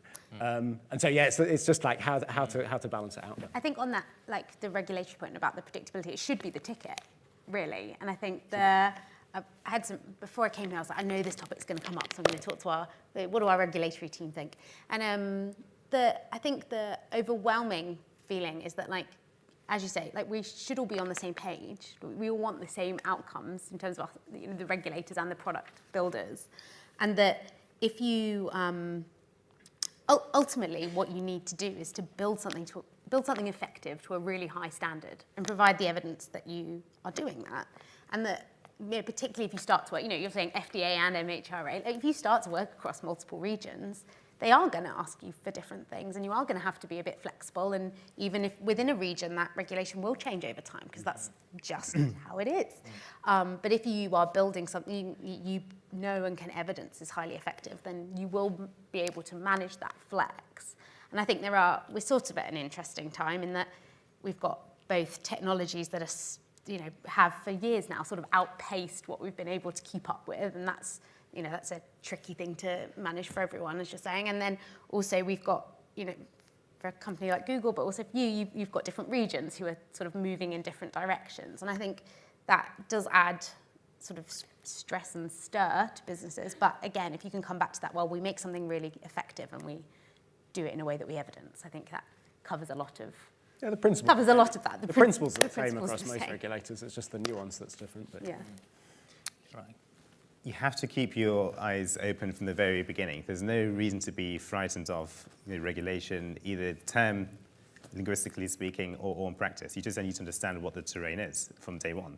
So, we had a strategy which was focused on where do we want to be, how can we work backwards, what is it that we need to do today, right? And then you just keep your eyes open iteratively, making sure that you are in the loop when it comes to changes in the landscape. And ultimately, there were only two possible outcomes here. You can have an area which is a grey area of, right, it's not clearly defined yet because it's a very rapidly evolving space and the regulatory landscape hasn't yet caught up with what exists. That's not necessarily a bad thing. That can also be an opportunity. If you're at the forefront in that way, you can be doing things, and even perhaps with greater speed, because you're one of the actors defining what is going to become the landscape, right? Mm-hmm. And if you do have an anticipation of an upcoming change, but as long as you're very clear from an operational perspective in terms of documentation, and your team is competent, clinically speaking, statistically speaking, you're robust in terms of how you're performing the analyses, the considerations that you've made, then you stand in good stead to be ready when the time comes, when there is a much more clearly defined do and do not. Again, in our case, we made a conscious decision to focus on using machine learning AI technologies in the research and development phase in order to go from the omics approach, high-dimensional data, to a final product. And we wanted to keep the final product very simple, but very effective, and by having a small panel of proteins which can have a very strong performance for cancer sensitivity. Okay, right. So I think that leads me on to sort of my final question, which is, for the technology that you're working on, I mean, yes, the regulation is there, and AI at the moment falls under sort of MDR, medical device regulation for now, until they decide if there is to be any AI-specific regulation. But for the time being, considering that those post-market surveillance obligations on you anyway, and taking into account also healthcare is a safety-critical industry, and there is no answer here. What advice or what could you share with us, which is the approach that you're going to take to sort of monitor and ensure this technology does what it's supposed to do, I think is the best way to put it. Very, very difficult question, I know, but anything you can share on that. Who wants to go first? I think actually picking up what Andreas just said, I think you've got to be ahead of the game. So I'm going to make a bit of a plug. So our colleagues that we work with at York University, there's a stand downstairs about some of the work we do, and Ernest from our team is there. I think, we collectively as a community have to kind of shape some of this, because as you suggested, that there's a lag, between where the technology is and where, the market and regulation as part of that are, right? And so we've got to kind of, you can either sit back and wait, that's not going to be a good solution for anyone really, or you've got to kind of be involved in shaping it. So for example, I think we're really interested in, I said we're regulated by the CQC and by, the MHRA.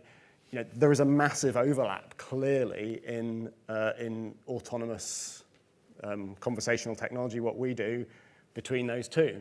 And, really, I think the future state, making a plug, is that, quite frankly, we should take some of the regulation that we apply to human clinical professionals and some of the regulation we apply to medical devices, and we need to overlap them to be able to deliver an autonomous service to people. But at the moment, those are two institutions with two teams of people in separate buildings and everything else. And so that's not going to happen unless we kind of get involved with people who are sort of thinking about this, on a full-time basis, in an academic way, as well as with hopefully some insights from the front line of clinical work. So I think that's my plug, is this is a research session, isn't it? It's actually, how does research come and influence practical delivery of commercial and clinical benefit? That's what we should be doing. Anything to add, Lucinda, Andreas, on that? Yeah, I mean, I think the question's interesting because the post-market surveillance is not optional. It's critical, right? In some ways, it feels like the most important part because it's actually when it's out in the real world. I think, are there clever ways or clever things we could be doing that would make it more effective or better? I think I'm, on a personal level, really interested, and maybe it comes back to the research piece. I'm what role could perhaps the NHS play in some of this post-market surveillance, and particularly sort of growing interest and number of SDEs, the secure data environments? Is there a nice role that that they could play, or the NHS could play, in terms of how we monitor these devices over time? It might be more tricky for something like with your data set, but I think that we've seen in the last year some of the guidance come out around the now the name is going to completely evade me, but the sort of post-market change control plans. And I think there's perhaps an interesting conversation to be had. Okay, well, if we're going to have these change control plans, how are we going to implement that? Is there a role for the NHS or a role for research or a role for the SDEs in that? So, I guess I'm watching interested to see how this evolves. Following the PCCP, yes, as they're calling it, lots predefined controlled change protocol. You've got it, yeah. Yep. Okay. Andreas, anything you want to add briefly on that? I think that's, Lucinda, that's an excellent point you make it. Looking at post-market surveillance, this is not something which is in any way specific only to, exclusive to AI. This is something which companies have to do anyway. And it's the same principles that we would follow. In our case, we've avoided the complications of questions of changing models of performance state, because over time, more data, we've avoided that. Because again, the AI is used in the R&D stage. The actual final product doesn't require any of those complications. But at the same time, we are looking at, in our own research and development data sets, we are looking at how you can, when you add additional patients and the diversity of demographics, ethnically, geographically speaking, over time, how does that impact what the model can do, so that when we want to, in the future, if we want to do any further additional iteration of a product, we're able to do that quite closely. And I think that's the key aspect for not just within the NHS, but globally speaking, is especially for companies where you have a very rapidly changing same patient, lots of repeated measurements over time, how do you then integrate that? And it's an open question to an extent, but it's the same principles as we always have to use. The only difference is that with AI, the speed and the scale of difference can be greater. But we still think in the same way. Okay, yeah. There's one final question that I'll run by you very quickly, because it's been highly upvoted, which is, what advice would you give to a researcher hoping that their research will one day be implemented in clinical practice? And I think that's quite appropriate, considering we're on the research stage, and it kind of leaves everyone with some future wisdom, I think. Anything you can add on there?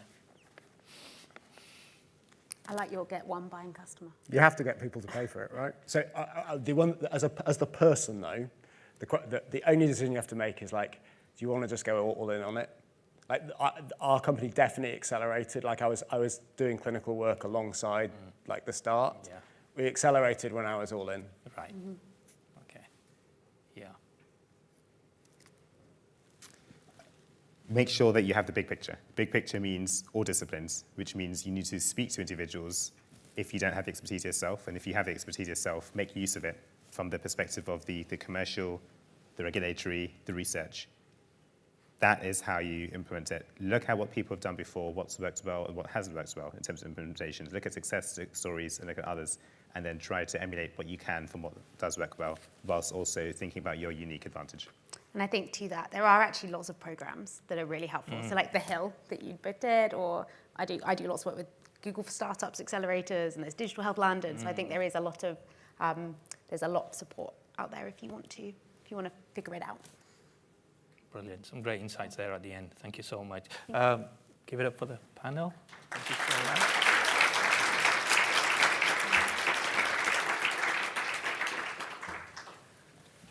So thank you. That was a really thought-provoking discussion, and I think many people will take away and think about that over the coffee break. So we do have a break now until 4 o'clock, and then I hope you'll come back when we have a session that's looking at how you can transform data to make it suitable for data study groups and add extra value to that data. So do come back at 3 o'clock, but in the meantime, let's thank our panel again.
So good afternoon again, everyone. Welcome back to the research stage.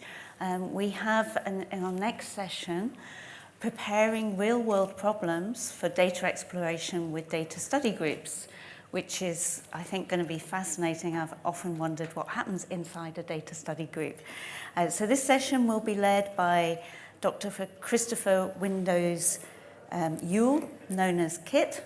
So Kit is the Director of Innovation at the College of Engineering and Physical Sciences at the University of Birmingham. He's also a research ethics reviewer for the Alan Turing Institute, a role which advises on the ethical implications of work performed by and through the Turing Institute, and an Innovate UK Bridge AI independent scientific advisor. So, over to you, Kit. Thank you very much.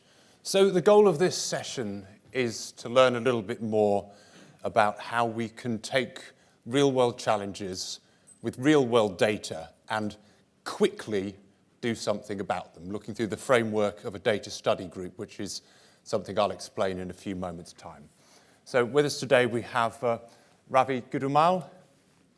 If you'd like to give yourself a brief introduction.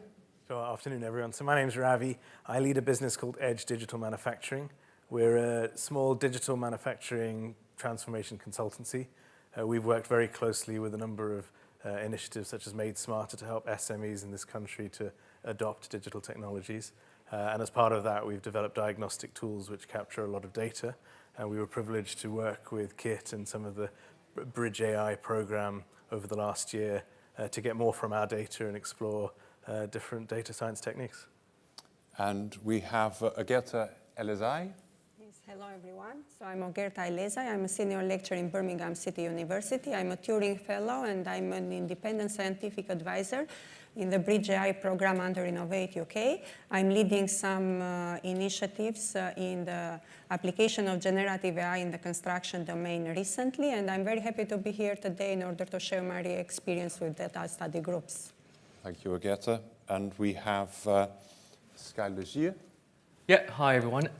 So my name is Skylar, and I'm part of the Scales team at the Alan Turing Institute. So my background, I'm finishing my PhD, and my PhD is mainly in quantitative modeling with economic data or industrial organizational data. So some of you may join our mini data study group in the last couple of days. So that's kind of data in my work I'm mainly dealing with. Yeah. And last but not least, we have Lara Johnson. So I'm Lara. I'm also in the Applied Skills team with Skylar. I'm in the final year of my PhD, which is in machine learning and health. And I have to say, I know Skylar for almost 2.5 years because we first met at a data study group 2.5 years ago, and we've been working together ever since. I see people might wait a good ending story after we first met. Thanks. So, as for why we're here today, the goal is to give some insights from the work that all of us have done, either leading or being the challenge owner for or facilitating data study groups, about how we can take real-world data and real-world challenges and transform them into something that data scientists can actually meaningfully work with. So that means working out how to ask the right questions of your data, how to get the right data, and how to work out how to fit this all together into something that's manageable in what in research context is an insanely short timescale. And finally, to discuss the kind of impacts that these projects can and have achieved. Before launching into the proper session, it's worth briefly explaining what a data study group is. So it's a sprint research activity that's been developed and perfected at the Alan Turing Institute, where we get a room full of extremely clever people with expertise in various areas of data science and AI. So we're sort of typically 10 to 15 people, PhD students, postdocs and similar, with diverse expertise, a very interdisciplinary skill set, and then let them really have at a problem for a solid week. So that's what a data study group is. It's a rather vague definition, so it's worth perhaps giving a few examples of past data study groups. So Ravi, would you like to talk about your experience? Yeah, sure. And we've had the privilege over the last couple of days of running a mini data study group based on one of our challenges. So we've been capturing digital readiness data for a number of years.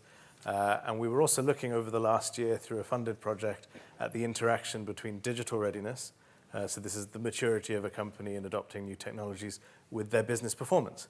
And we wanted to understand some of the correlations, some of the links, but also how might we better capture data and better analyze data, and perhaps even use new and different data science techniques to understand more from that data and make predictions and start to inform development of some of our programs in real life. And what the data study group's done for us is enabled lots of different thinking and people with different ideas to discuss the problem, to approach it from different perspectives, and come up with a range of ideas. And some of them have been aligned to work that Kit and myself and others have already been thinking about over the last 12 months. But others were brand new, and we were coming up with some very interesting ideas this morning, which we can then take away and start to see how we can apply that in our day-to-day work.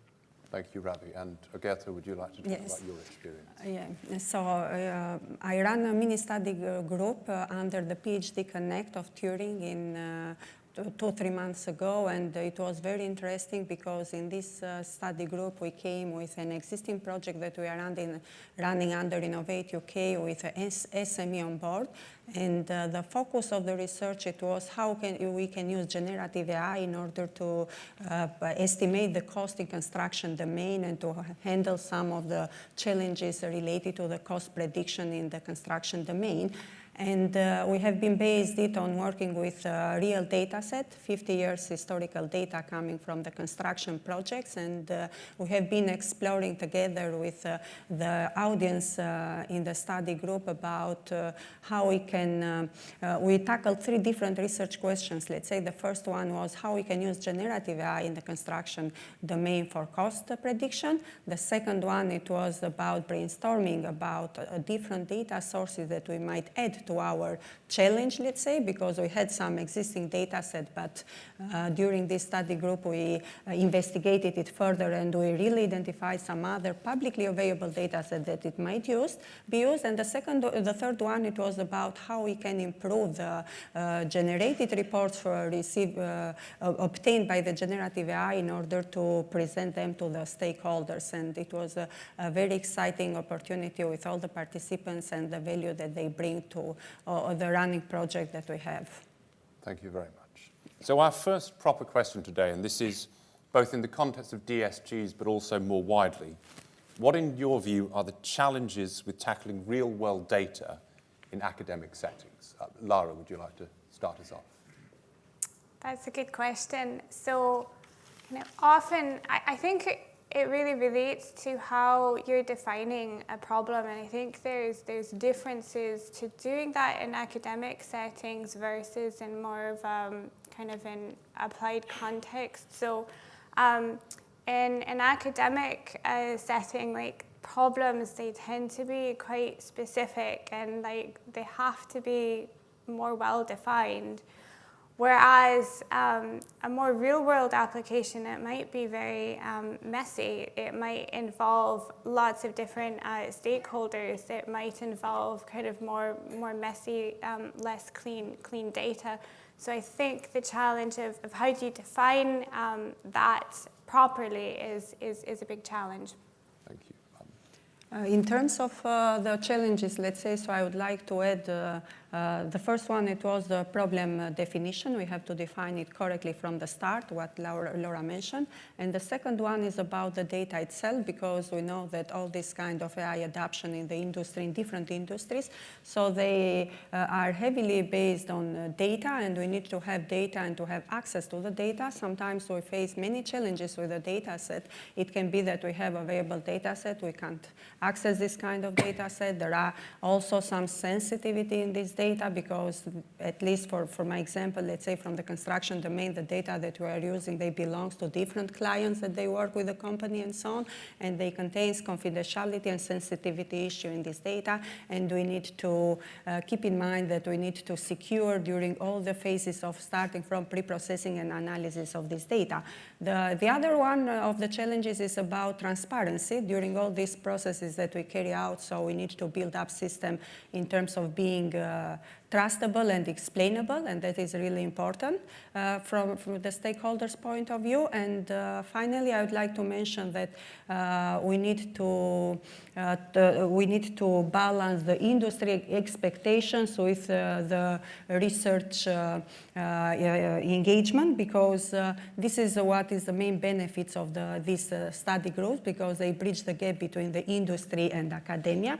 The industry, when it comes to the industry, they want to have quickable and tangible benefits. When it comes to academia, we see them as research problems, and that is where these study groups help in order to bridge this gap and to make a closer collaboration between the industry and academia.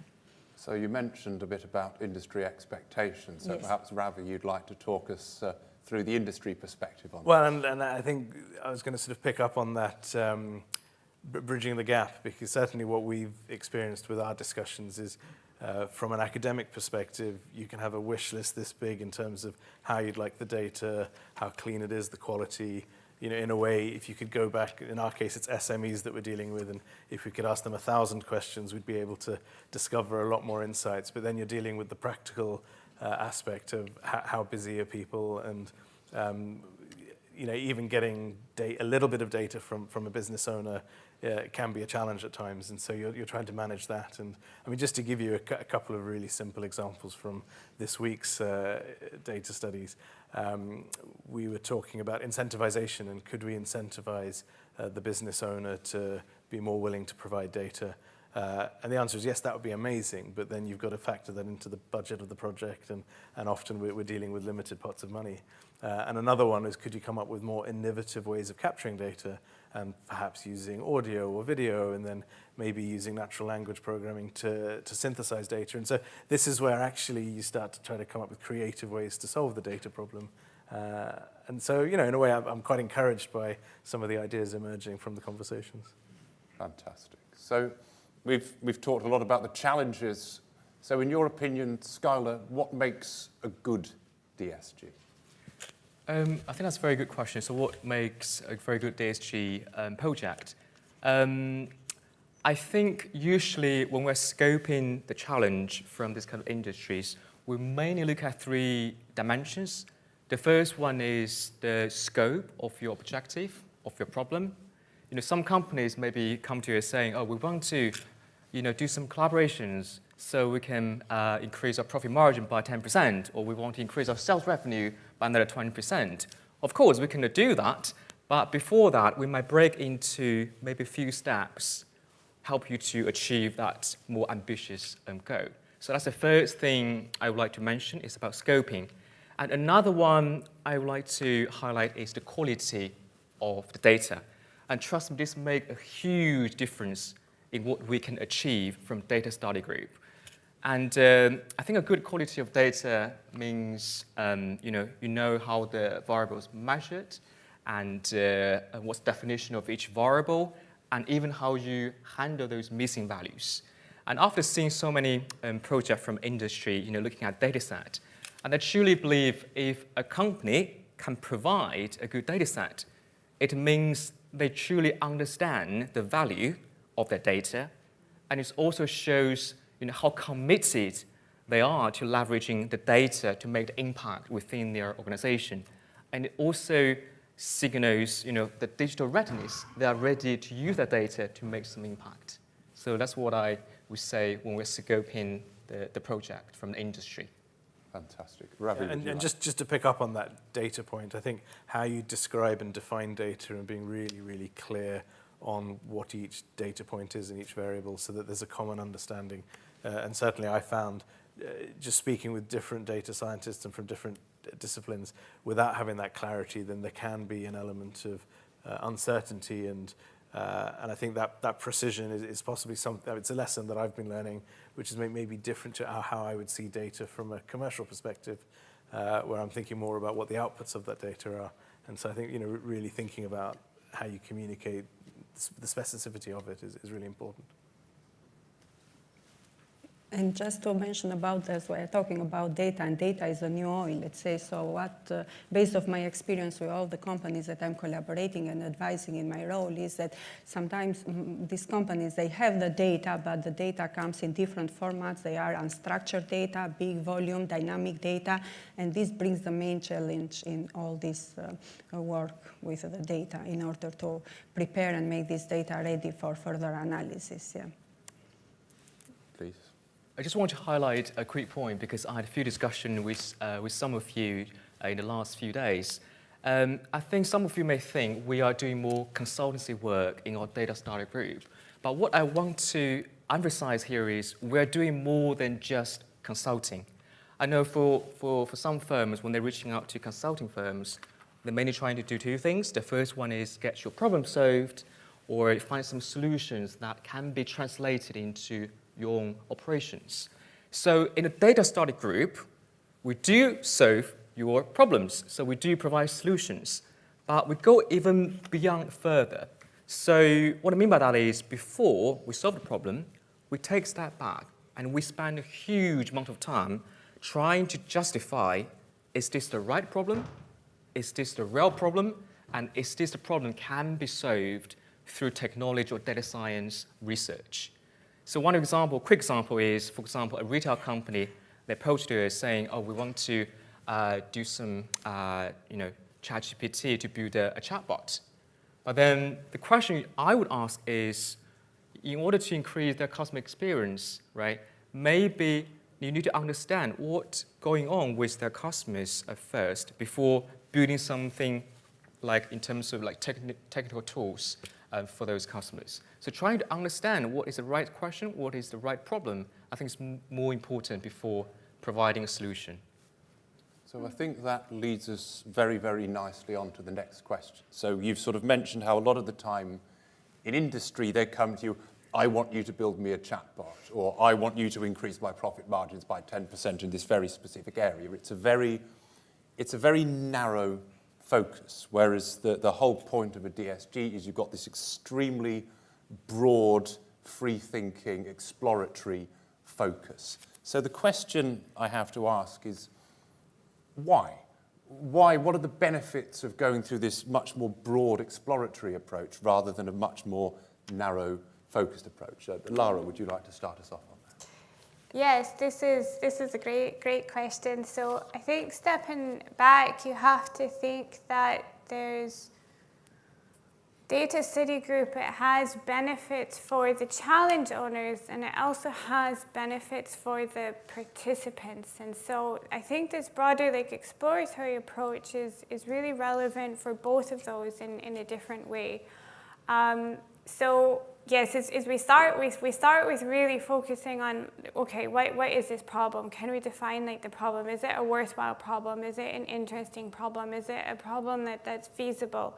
But we keep it very exploratory in terms of we don't prescribe, here's like the exact solution that we're looking for. So we're wanting to generate like innovation, we want to generate ideas.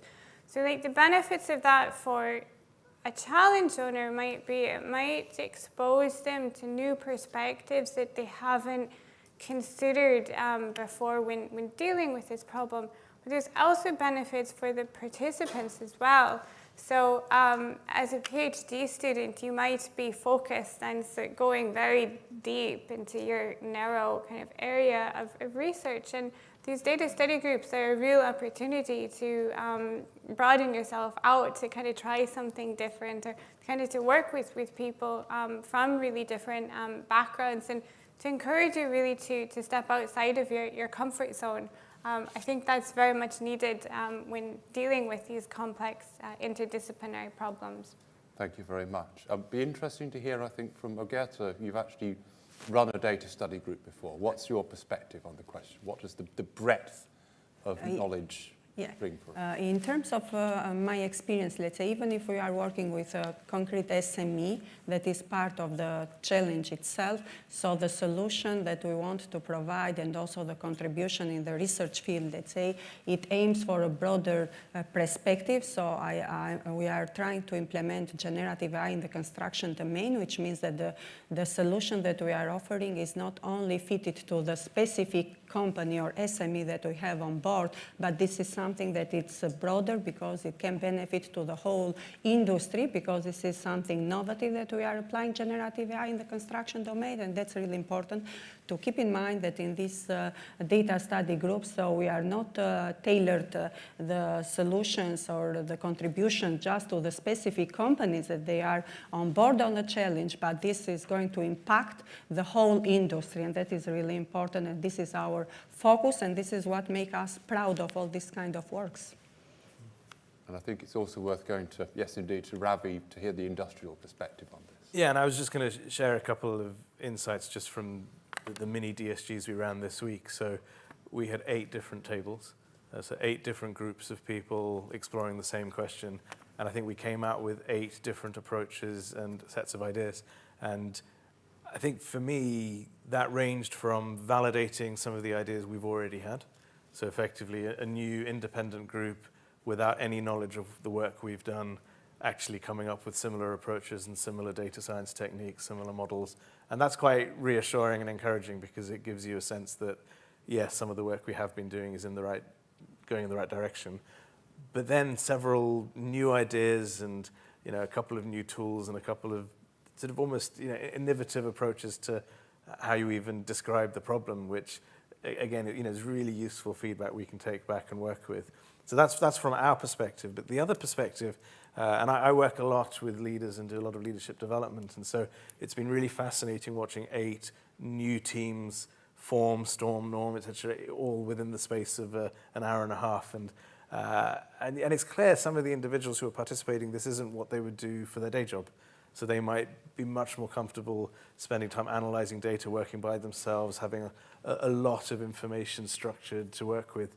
But you're sort of thrown into this new context with a brand new study that you've literally just looked at in the moment. You're having to understand it and decipher it together with colleagues, and then learn what skills each one and perspectives each one of you can bring to come up with new ideas. And I think that's a really rich collaborative experience, and it stretches some of those team working muscles, which can then, I think, be applied to other problems in another context. So it's a great skills development exercise as well.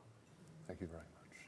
So the next question, this is the difficult question now. So how do you manage data sharing expectations? This is an eternal challenge and particularly topical at the moment because certain companies, a lot of their value lies in IP. So when you have these kind of companies, how do you manage their expectations? I'll probably go to the Turing folks here. Skylar, do you want to start us off? Yeah, I think in terms of, like say, data sensitivity, which is a very important issue, not only for companies, but also in academia as well. I think that's what makes our data study group our unit, because we take everyone involved in our data study group as our key stakeholders. So we look after all your issues, and we also try to maximize your benefits. So I'll give you one example. So one thing I want to highlight is, of course, we do have some data sensitive issues, but we also care about what's the learning opportunity for us, as well as for the challenge owners. So I think that's why I'm saying everyone's opinion is important, and we care about all different stakeholders' view. Yeah. Laura? Mm-hmm. So yeah, I'd add to that. So yeah, data is obviously a huge component to this. But going back to the exploratory nature of the DSGs, the objective of a DSG is not to say, here's an absolute ton of data, go and just describe this data as thoroughly as possible. The idea is to really test out different approaches to see is this a potential thing to explore going forward. And so kind of why is that important? Like that's important in the sense that like we need to have like enough quality data like that's relevant in order to do something. But that could be like a subset of the data. That could be data that's like maybe like aggregated like in a different way to have anonymity. That could potentially be simulated data. So kind of it's ultimately like going back to that kind of research question that you have, like what is the problem you're trying to address? And then kind of how can you explore like different approaches? So it's not about like getting too stuck into the weeds of the data. In terms of sensitivities, that is like a big thing. So yes, there can be a lot of sensitivities like around that. And so one thing is there can be different safe havens for where like data can be hosted and how that can be put in and out. Thank you very much. Agatha, from your experience, did you have any particular troubles with data sharing and sensitivity? In terms of the data sharing, ours was a mini study group, which was a very limited time, let's say, to run this challenge, and we didn't have the opportunity to work directly with the data itself, but we provide to the participants a sample of our data in order to get them into the context of the problem and to get and to brainstorm about different other data sources to be used, what kind of other methods to be used in order to improve the cost prediction and so on. And in terms of data sharing, they bring very challenges because due to the confidentiality of the data that they contains, but also, as I mentioned, sometimes the industry or the companies that they are on board on these challenges, they do not have structured data, which means that they can have data in different formats. It can be PDF, it can be Excel files, it can be images, 3D images, and so on. So, and this, a lot of time, let's say, in this kind of challenges is spent on preparation of the data, understanding the data that we have, and also to prepare the full data set that we need in order to train and evaluate and to build up this kind of predictive models. Yeah, I just want to add a quick point like Lara said. So we have been working with sensitivity data in the data study group. For example, financial data, healthcare data, or even the data from the public sectors. But when we are working in the data study group, we are working in a virtual trusted environment. So that's kind of like a very safe environment to run your data, to run your modeling. And we do some other process as well. For example, there are synthetic data approach. So there are different ways can help you to, mitigate those risks. So that's what I want to share. Absolutely. So my final question, and I'm going to throw this out to all of you, is what impact has participating in a DSG had either for you, for your challenge owners, or for the various data study groups that you guys have observed?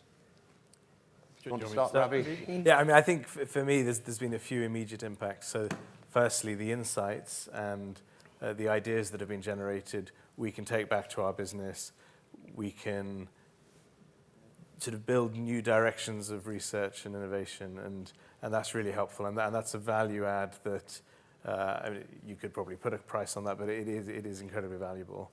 I think the second thing is just, and this is, you do need to participate in it as a challenge owner alongside the researchers to really pick up some of the nuances of the discussions and the way different people from different disciplines are thinking. And I think that to me is really helpful to then, when I'm structuring my own problems in my business, it gives me different lenses and different perspectives to apply. And particularly when we're thinking about data capture, data preparation, and even some of these conversations on data sharing, having those insights are really helpful for future projects. So I think there's a lot of learnings, and I'm very grateful for the opportunity to have been part of it. In terms of the university, I would like to mention that this is a very great opportunity for us because we can be involved in access to real-world challenges. In this, we also include our PhD students, research assistants around the university, providing to them some opportunities in order to get experience working with real data and being part of these real-world challenges, let's say. And it helps us to strengthen, to bridge the gap between the industry and the university that is important. And one of the main benefits that I see is that it helps us also in terms of ref impact preparations that all the university has to make as part of their research platforms. And the last one that is the most important is that it allows us to drive innovation nationally and internationally in different fields. Yeah, I think I would just share some more from this kind of participant point of view because I know there's so many PhD students sitting here. But before that, I also want to add one point to the industries because, you know, after working with industries in our data startup group, I can also see the impact for the firms. For example, we worked with one big company last year. After DSG, of the data startup group, their share price went up by 25% after our DSG. Okay, that's about the financial part. But if you look at the social part, society part as well, so they're trying to set this kind of like benchmark in the industry regarding the responsible AI and ethical AI. I think that's so important in that particular industry. So that's my kind of adds-on from the industry. So regarding this kind of for our PhD participants, I think attending DSG or joining DSG is one of the most effective way of doing research in academia. Because I know, because I was a PhD student as well, so most of the time I was just working by ourselves. It's kind of a bit isolated. But in a data study group, you are truly in a very dynamic team. So you are working with all the PhDs from different fields. You are working with the experts from industry. You are working with the professor from academia. You're working all the great people in a very nice room in Turing Institute. And another thing I would like to say is you can really see the impact of your research right away. Because when you're doing research, maybe the challenger is just sitting next to you. So whenever you get some nice ideas, interesting findings, you can always talk to them to see how can they translate into real-world practice. And the last important thing I want to highlight is when you do a data study group, you are being looking after really, really well. You are being fed with breakfast, lunch, dinner, hot food, and you're going to be staying in a very nice room in central London. I remember the first time when I attended data study group, for the whole week, I didn't spend anything. That was very, very great as a PhD student. That's what I want to share. Lara, do you have any thoughts? So from a participant point of view, I think for me the biggest benefit was the broadening and the exploratory approaches. So kind of my PhD, as I mentioned, it's very deep, but it's very specific in health and machine learning. But kind of participating in a few of the data study groups, I got to go and play around with the transportation data. I got to work on a computer vision project, which was like super cool. And working like in a very large group of people as well was quite different from a PhD project, because you go and you think, okay, you have like a week to work on something. Well, how do you break it down into these different components? How are those sequenced within a group? Kind of where exactly do you slot in, like within the team? And so I think like that it was a very good complementarity to what I was doing in my PhD. So yes, I would say like what is a good impact? I would say it's the broadening out in the wider data science area. Thank you very much. So with that, we will throw it out to the audience. We have some very, very good questions on Slido. So I'll start with one. I would love to know who's written this, because you've encapsulated it all in the question, really. Can you provide example scenarios, particularly when non-technical stakeholders may not know what to ask of the data and expect it to tell a story on its own? Would anybody like to tell us how we help those who have no idea what to do with their data? Well, to be fair, I can probably start on this. So one of the real strengths of the DSG, so I was a PI for a couple of them, so they have a special place in my heart, is it's not just the 1 week with the students and the postdocs in the room. There is a 6 to 8 month period beforehand where the challenge owner, the people with the problem, actually get to work with the PI, with the person leading the project, and with the excellent folks from the Turing, and they help them define the data. They help them dig out the diamond buried in the rough and actually form a very wishy-washy concept into something with a real ironclad purpose. So that is one of the understated benefits of the sprint research in the DSG. It's not just about the sprint.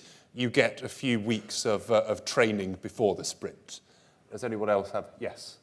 Yes, I would say that sometimes there's a couple ways that you can approach something. So one way you can go and say what's interesting, and then is it feasible? And another way is to say, is it feasible and what's interesting?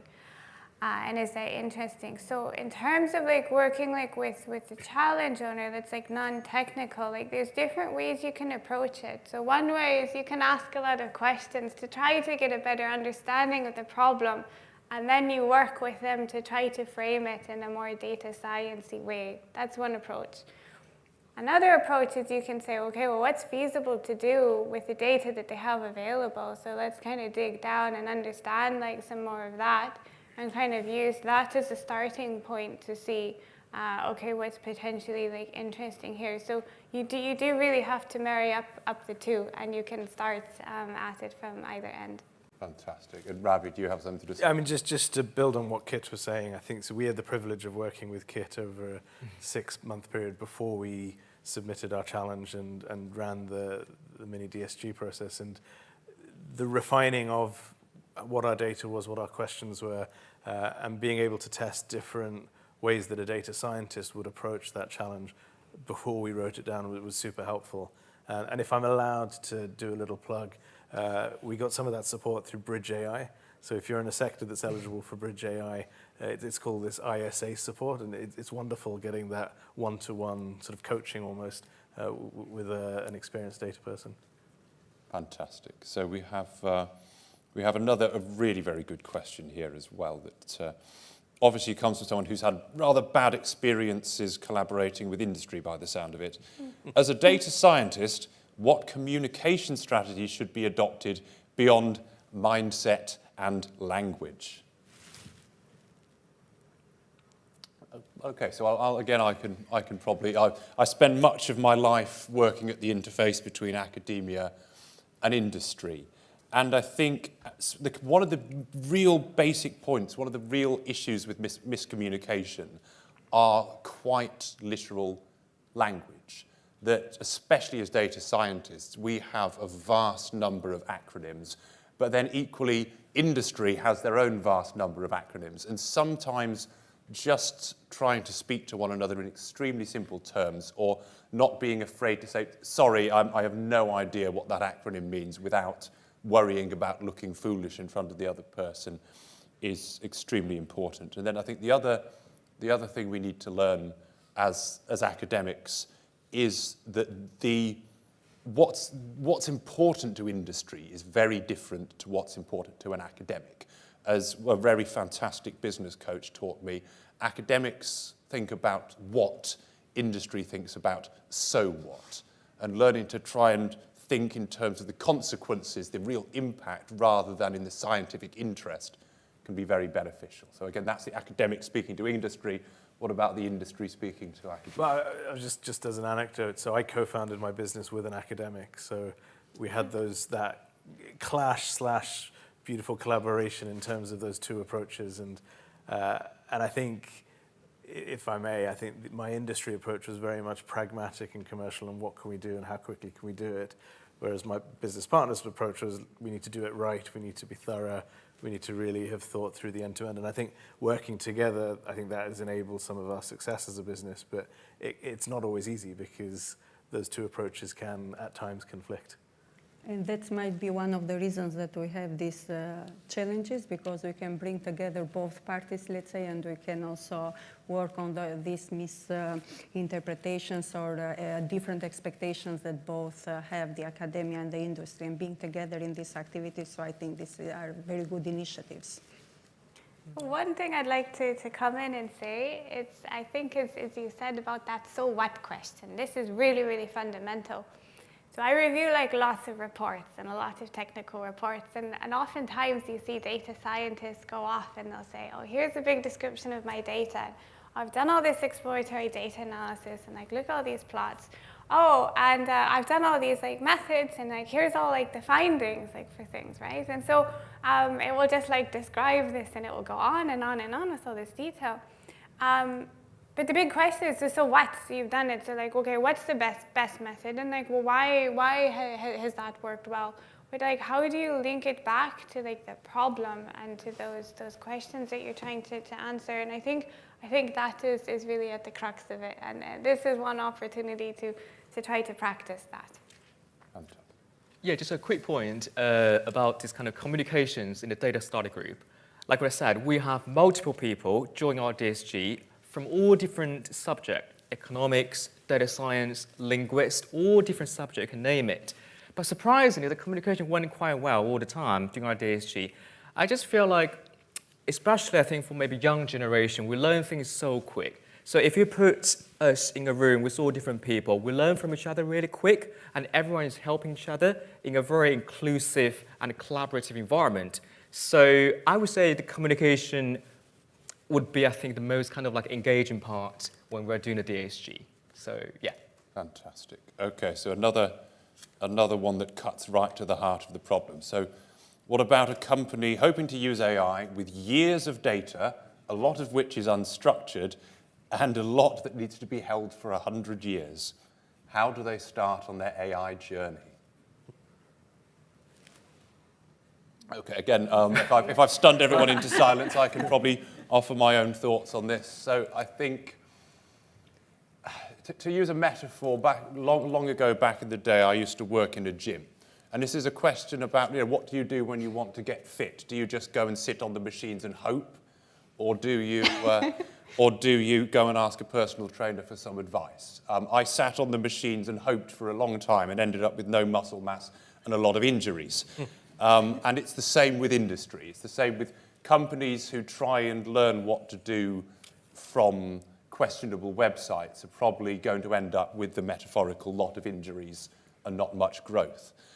So my strong advice is to reach out to those with the relevant expertise. And I don't necessarily mean consultants and folks like that who are often out of reach of SMEs. Doing something like, again, apologies for plugging the Bridge AI scheme, getting an independent scientific advisor, or doing something like these kind of sprint research activities that are within the realms of opportunity for a small company, but can give you that breadth of advice. Yes, I think my simple advice would be get the advice first, rather than trying to do it yourself before you realize, oh dear goodness me, I do need to get that advice. It's funny, I mean, it may just be the way the question was read, but often we're thinking about the technology and we're thinking about the data, when I think my first step would be to define what is that business problem or challenge that you're trying to address, or what is the opportunity. So are there pain points? Are there particular challenges that you're trying to address in your business? And then you start to look at how could the data and how might AI be part of solving that. Because there's a lot that you could do with data and with AI, but there's a risk that you can do all of it for the sake of it. And I think it's really getting to the heart of what is that problem you're trying to solve. I think Peel is quite right. So first of all, trying to find an advisor to get some advice.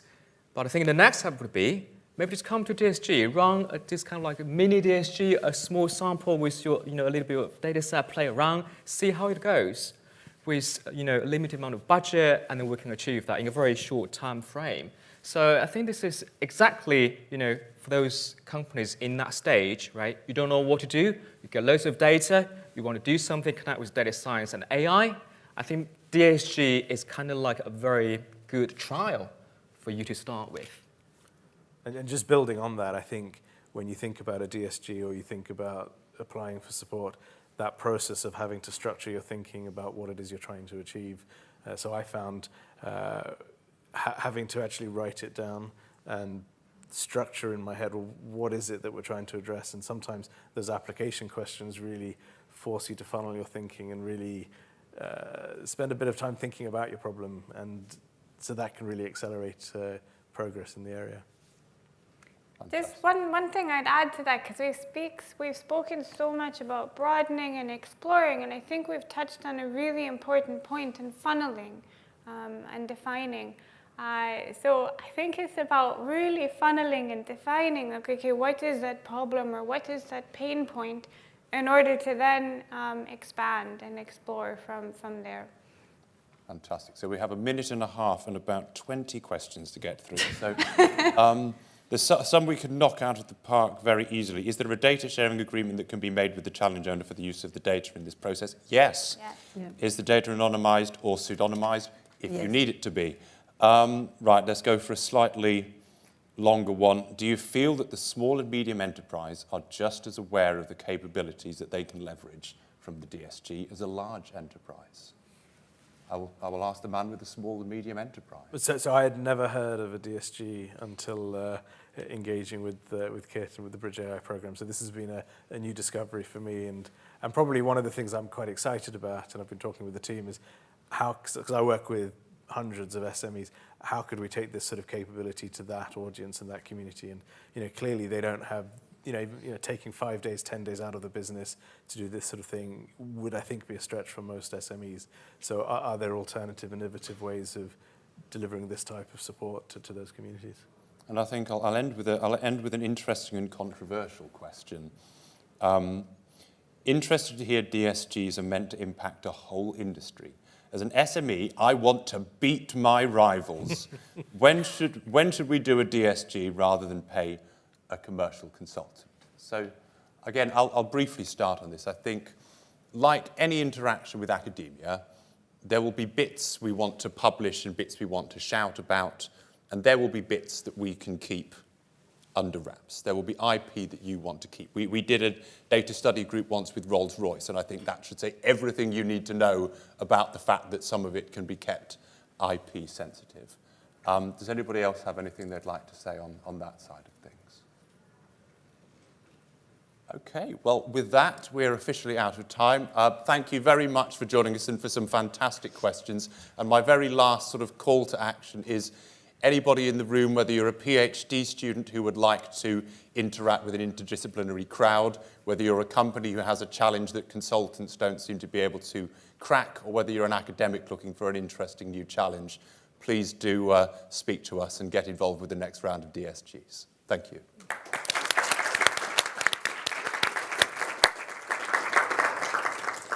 So many thanks to Kit and the rest of the panel. That was really insightful. We have a brief break now, but after the break, in the final session on the research stage, we will be getting some insights into the AI Standards Hub that have been meeting downstairs. So do come back and hear about that. Thank you.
So good afternoon, everyone.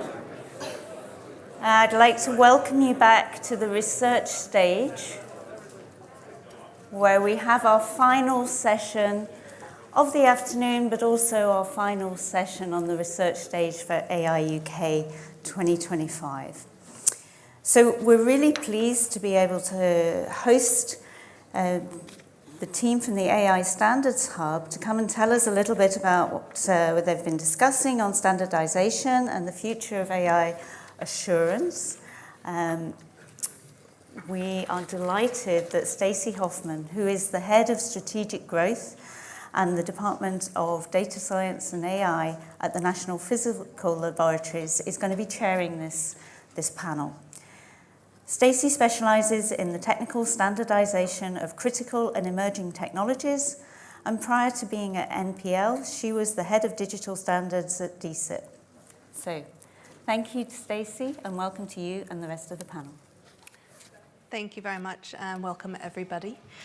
Today with me on the panel, we have Adam Leon-Smith, chair of the AIQI Consortium, Mark Bowden, manager from the Critical Technology Standards section at the Department of Industry, Science and Resources, Australia, Matt Gantley, Chief Executive Officer from the United Kingdom Accreditation Service, also known as UCAS, and Catherine Vigneron, Deputy Director Standardization from Senelec. And before we get into the panel discussion itself, I just want to give a brief overview of the discussion that we've been having the last couple of days down at the AI Standards Hub Global Summit. So we've really spent those days looking at the intersection of AI and AI standards and AI governance, including regulation, assurance now on this panel, and the way in which standards help us ensure that we embed our kind of fundamental and human rights in AI. Today, we talked mainly about foundation models and what is needed in terms of the good science behind those models. What came really clearly through is that we need very kind of standardized measurement tools to know what we're measuring and why, and how accessibility to those tools is really important, and actually I see standards as one of those things that is an accessible tool for people to help them in their AI development. Diverse stakeholder participation is also something we talked about throughout the course of the last couple of days in terms of the need for diverse stakeholder participation in standards development and what can be so difficult about getting that representation in the room. Very briefly, what are standards? Technical standards are like a set of instructions that set out good practice so that you know how to develop or deploy, test or measure something. In this particular instance, AI. Baroness Jones came and gave a speech, and she said very clearly that standards are like a common yardstick. Roberto Viola from the European Commission mentioned that without standards, the AI Act, but I'm going to expand this to regulation generally, without standards, regulations won't be effective in governing AI. And Thomas Lemanauskas, the Deputy Secretary General for the International Telecommunication Union, mentioned that international collaboration in this space is absolutely critical. And I think all of this brings us together now to talk about the future of assurance and what that means and what that looks like for AI in this panel. So I'm going to start off by asking Adam, what is AI assurance and accreditation, and why are standards important for that? Thank you. So assurance at its heart is the provision of evidence that certain requirements have been met or will be met in the future. It takes a different meaning in different contexts, but if we think about it in a safety context in particular, or a risky context, then it relies on something called the quality infrastructure. So I represent the AIQI Consortium, which is a global group of organizations that think we should manage responsible and safe AI through the same system that we use for cars, toasters, construction, and everything else. This is called, as I said, the quality infrastructure, and it relies on having an agreed way of doing things, a way of checking that things are done right, and a system for checking the checkers. And these have more formal technical names that some of you might be familiar with, consensus-based standards, which is an agreed way of doing things, metrology, which is an agreed way of measuring things, conformity assessment, which is the way that we check that things have been done right, and accreditation, which is the way we check the checkers, and then finally market surveillance in a regulatory context, which underpins the whole system and makes sure it's all hanging together. If you're familiar with the EU's AI Act, you will recognize all these words from the text because it completely relies on this system. In fact, at one of the opening keynotes, the Director General of DG Connect said there basically is no AI Act without consensus-based standards. It's how we achieve product safety in a regulated way without a huge cost of compliance. This system works together in a really intricate and interesting way, and it forms sort of a quality chain. The quality of the AI we build depends on the quality of the development, which is influenced by the quality of the testing of the developed AI.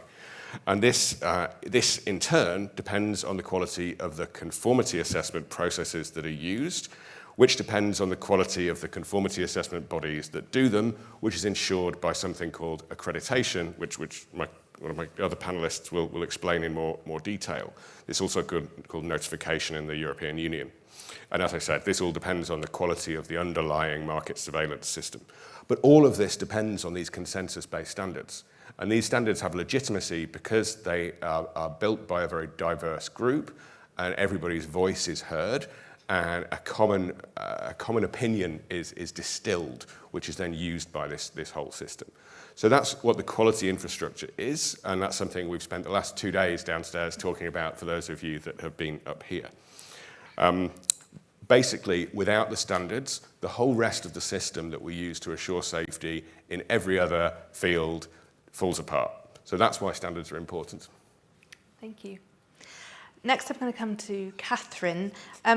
What role do different stakeholders play in developing these critical standards, and why is that important?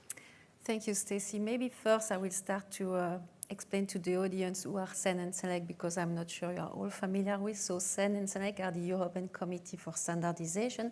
This is CEN, and CENELEC is the European Committee for Electrotechnical Standardization. CEN and CENELEC are recognized by European legislation on European standardization as standards developers in Europe. So we are two membership-based organizations. We have 34 members, which are the national standardization body in 34 countries, which are the 27 EU countries, plus UK, plus Serbia, plus North Macedonia, plus Turkey, plus the 3 EFTA countries. The point is that we are developing standards, and how we are doing that, or we are organizing ourselves. We are organizing ourselves into technical committees. Each technical committee has a very precise scope and is entitled to develop standards, European standards in that area. For instance, regarding AI, we have a CEN-CENELEC joint technical committee, the famous Joint Technical Committee 2021, who is developing standards in support of the AI Act. Now, coming back to your question, Stacey, because this was just to set the scene, the relevance of stakeholders. Within the technical committees, our members have to appoint experts, and it is their duty to look at national level for the broadest representativity possible. They need to look from academia to research to industry to SMEs to government. This is essential. Why is this essential? It's because when they will discuss the content of a European standard at national level, our country will have to bring the national position. So it's super crucial that at national level, all interests are represented. Inclusivity, and openness is really a key principle of European standardization, and we are really paying really attention to that aspect from, let's say, from the headquarters in Brussels, because this is super important. So we count for stakeholders on our members, but we also are building partnership with European federations relevant for a sector. This is super important, and they can bring their views at the level of the CEN and CENELEC Technical Committee. why is this so important? Is because if we do not have the broadest representativity, if we do not have all the standard users around the table, our standard has less value. So this is super important and critical that all that needs to be there are around the table. Thank you, Catherine. Next, I'll come to Matt. What role does organizations like UCAS play in assurance, and how do you use standards in your work? Well, thank you very much, first of all, for inviting us to this very prestigious event. I'd like to give some background, first of all, into what accreditation is and what UCAS is, and we've already heard earlier about the landscape of the quality infrastructure at a national and an international level. But first of all, UCAS. So UCAS is the United Kingdom Accreditation Service. We're the national accreditation body appointed by the UK government to ensure that conformity assessment, as Adam's already highlighted, is undertaken competently, consistently, and impartially. Now, we're appointed into that role by the Department of Business and Trade in the United Kingdom, and we also have counterpart accreditation bodies internationally. There's over 90 accreditation bodies all around the world, and we collaborate and coordinate our activities on an international basis, both at a European level or a regional level across the world, and then at a global level through relevant bodies. IF and ILAC are the two bodies that bring together that consistency. Why is that important? Well, it's vital because conformity assessment in particular, or another phrase that's often used as the TIC industry, testing, inspection, certification, verification and validation, they all seem like the same thing, but they have very precise technical definitions, and those technical specifications or definitions come from standards, particularly defined at an ISO level or at a European level through CEN and CENELEC. And so we ensure that those conformity assessment bodies undertake that testing, inspection and certification consistently, impartially and competently. That's for many different areas, from food safety to drinking water, forensic science to pathology testing, and of course now to AI, in the way that AI is developed, the way that it's deployed, the way it's tested. And so we're the ultimate body to ensure that is done effectively, and we are accountable for that to the UK government, and each national accreditation body is also accountable to its relevant national government body.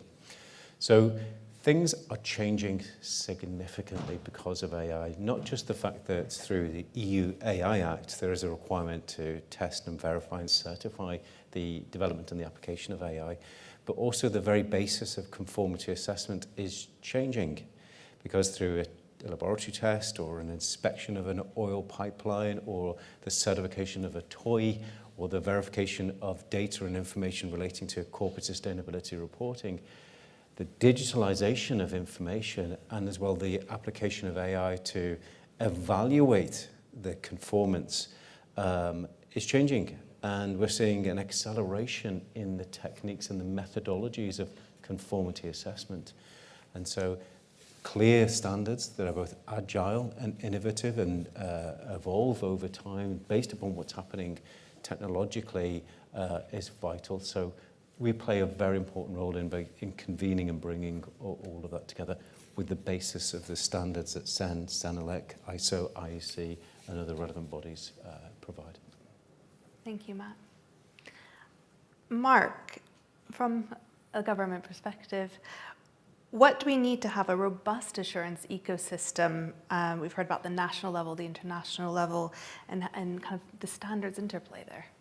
Thank you, Stacey, and good afternoon, everyone, and thank you to the Alan Turing Institute for the opportunity to be here this afternoon. A robust AI assurance ecosystem is really important from an Australian perspective, and there's a number of reasons for that. The first is that we are a small to medium-sized country, and we are a net importer of many technologies, including many of the advanced AI capabilities. And more broadly, we're a trading nation that relies heavily on that international system, which is underpinned by technical standards. And so that's where the role of my team within Australia's Department of Industry, Science and Resources comes in. Our role is to coordinate and enhance Australian expert engagement in many areas of critical technology standards development in those international forums, And we do that through coordinating across interested parts of government, including some of the technical agencies, but really importantly with outreach to industry and research experts who are the core of that group who are representing Australia in these international forums. And finally, as a small to medium-sized country, we're working really closely with international partners to ensure that we're working in concert in a really coordinated way to help support that international system.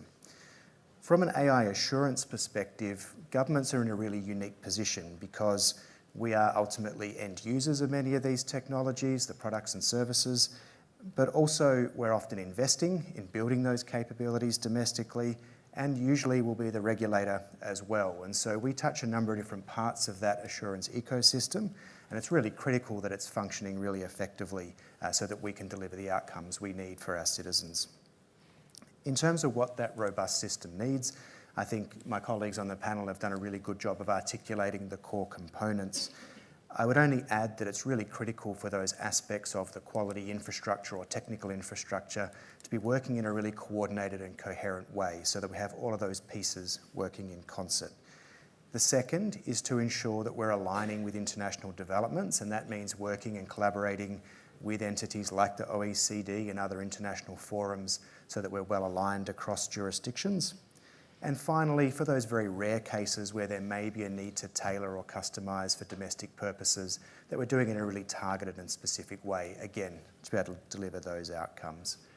Very briefly, in terms of where Australia is at in that process, I think like many countries, we're actively in the process of developing our AI assurance frameworks. We do have a national AI assurance framework that's been agreed by the state and territory jurisdictions within the Australian government, and they're looking to comply with that framework in terms of implementing AI within their various jurisdictions. Second, in September last year, government released a proposals paper on mandatory guardrails, but with a focus on high-risk applications for AI. And we've consulted extensively, a lot of industry and stakeholder roundtables there, and we've had lots of submissions into that process. So government is currently working through their responses as they look to finalise that process on mandatory guardrails. But certainly we can say that it will look to link heavily with international technical standards, in particular ISO IEC 42001, but certainly across an array of those areas. And that goes back to my point earlier around that international alignment. And finally, we've also released a voluntary AI safety standard. And I should clarify, that's not a technical standard that we might see from the international SDOs. Think of it more like a set of guidelines, but it's geared towards developers and deployers of AI technologies, and it helps to provide them with a series of essentially guidance on how to do that in a way that's really safe and responsible, and also provides a bridge from that kind of current state through to potential mandatory requirements in the future. Thanks, Stacey. Thank you. Before we go much further, because you mentioned the ISO 42001, I thought maybe, Adam, could I come to you very quickly to talk about what that is and give context for those that might not be familiar with it? So ISO IEC 42001 is a management system for the responsible development or use of AI systems. You might be familiar with ISO IEC 27001 for information security or other management systems for, say, environmental management. It's very much about ensuring that an organization has those clear basic practices in place to identify its context, identify regulatory and other needs, to do relevant risk and impact assessments and put in place controls to mitigate those risks. It's an international standard, and it's really important here that we do recognize that international standards, putting international standards first, is absolutely key to free trade and global interoperability. So there is a lot of focus on trying to make sure that ISO IEC standards are really good, and that's where the UK in particular puts a lot of effort in. Thank you. So I think this has set the scene really well and provided context for us all. And I'm hearing kind of two things come out. One is we need the effective functioning of this ecosystem, which has a lot of different players, standards developers, accreditors, the checkers for the checkers. But at the same time, the way in which we evaluate, our evaluation methodologies are either maybe non-existent at this time or they're evolving. And so that brings us down to we really, really need to get to that the science of measurement, which is what kind of NPL focuses on, and as do other researchers. So with all of this kind of movement in the ecosystem, does that mean that we need a different approach to assurance or standards in the AI space than we have had previously? And I will open up to anyone who wants to take this one. I think AI, as we've heard a lot like this week, is uniquely multidisciplinary. Within the European Standardization Initiative, we have fundamental rights or human rights being tackled in consensus-based standards for the first time ever. So absolutely, we need a different set of people. Data scientists aren't necessarily experts in trade-offs in human rights law. There's also other disciplines. There's things like ethicists and social scientists that have a part to play in managing the societal impact of AI. So I think there's definitely different stakeholders, but then you could say there's probably also different stakeholders involved in construction standards as well. So I think probably every technical committee and a standards group has a completely different set of standards. But what I think is really notable in AI is the involvement of human rights experts. Will the approaches change? Definitely, yes. That is true. Not just because what we're accrediting, testing, inspecting, or certifying, or verifying is changing, because we're seeing not just whether the product, such as a toy, has met a technical specification, but the software or the artificial intelligence that's integral to the product itself or the service itself is changing. And so our understanding of that conformity and how that artificial intelligence is evolving over time, we're learning all the time for that. So our approaches will change, and Adam put it very effectively there. As conformity assessment has moved over history, because conformity assessment has existed for over 200 years, from railway lines to pressure vessels. And so we've moved over time into many different forms of conformity assessment. So as we move into this new era of artificial intelligence, yes, of course, we will develop new standards, new methodologies, new approaches, and especially ensuring that we have the competencies and skills of our humans to be able to evaluate that, and the systems to be able to evaluate those artificial intelligence systems in their deployment, in their use, and in their maintenance. But I'd say that the overall framework of conformity assessment and the relevant standards that come from ISO and IEC are robust and agile enough to be able to be deployed, but we need more guidance and information to help assess how that is applied in practice. But also there's the challenge and the opportunity that conformity assessment itself is changing. In the way that we test a product or we evaluate data that's coming from the in-use application of a product, that will change in the way that we will evaluate whether a product is fit for purpose or not in a laboratory, or its product certification. Also, the use of AI in planning for an assessment, evaluating the conformity for producing a report, or technically reviewing that report. AI in its application is going to change that professional service of conformity assessment as well. So we need more guardrails of how it will be applied in practice. So in short, yes, it's going to change a lot, and it's happening very fast as well. So we must collaborate, and I think what Adam and the team have done with the AIQI is a very effective collaborative initiative of bringing together metrology, standards bodies, conformity assessment, and accreditation bodies to understand where the gaps are and help to develop, or at least pinpoint, connect the dots between where information is and what the solutions are for the future. Right. It's more of an evolution, less of a revolution, albeit Definitely. maybe quick. Yes. As with AI. Very quick evolution. Catherine. Yes, I just wanted to react on what Adam said about our European Technical Committee. Indeed, it's one of the, if not the biggest Senate technical committee. So yes, indeed, we need several approaches for different AI approaches. The biggest technical committee, why? It's because we are always inviting, any relevant stakeholders to join forces, because we really need that force. Now, let's be completely transparent with you and with the audience, because I'm not always, I'm not here only to say the very nice things, but there are also some challenges with just such a big technical committee.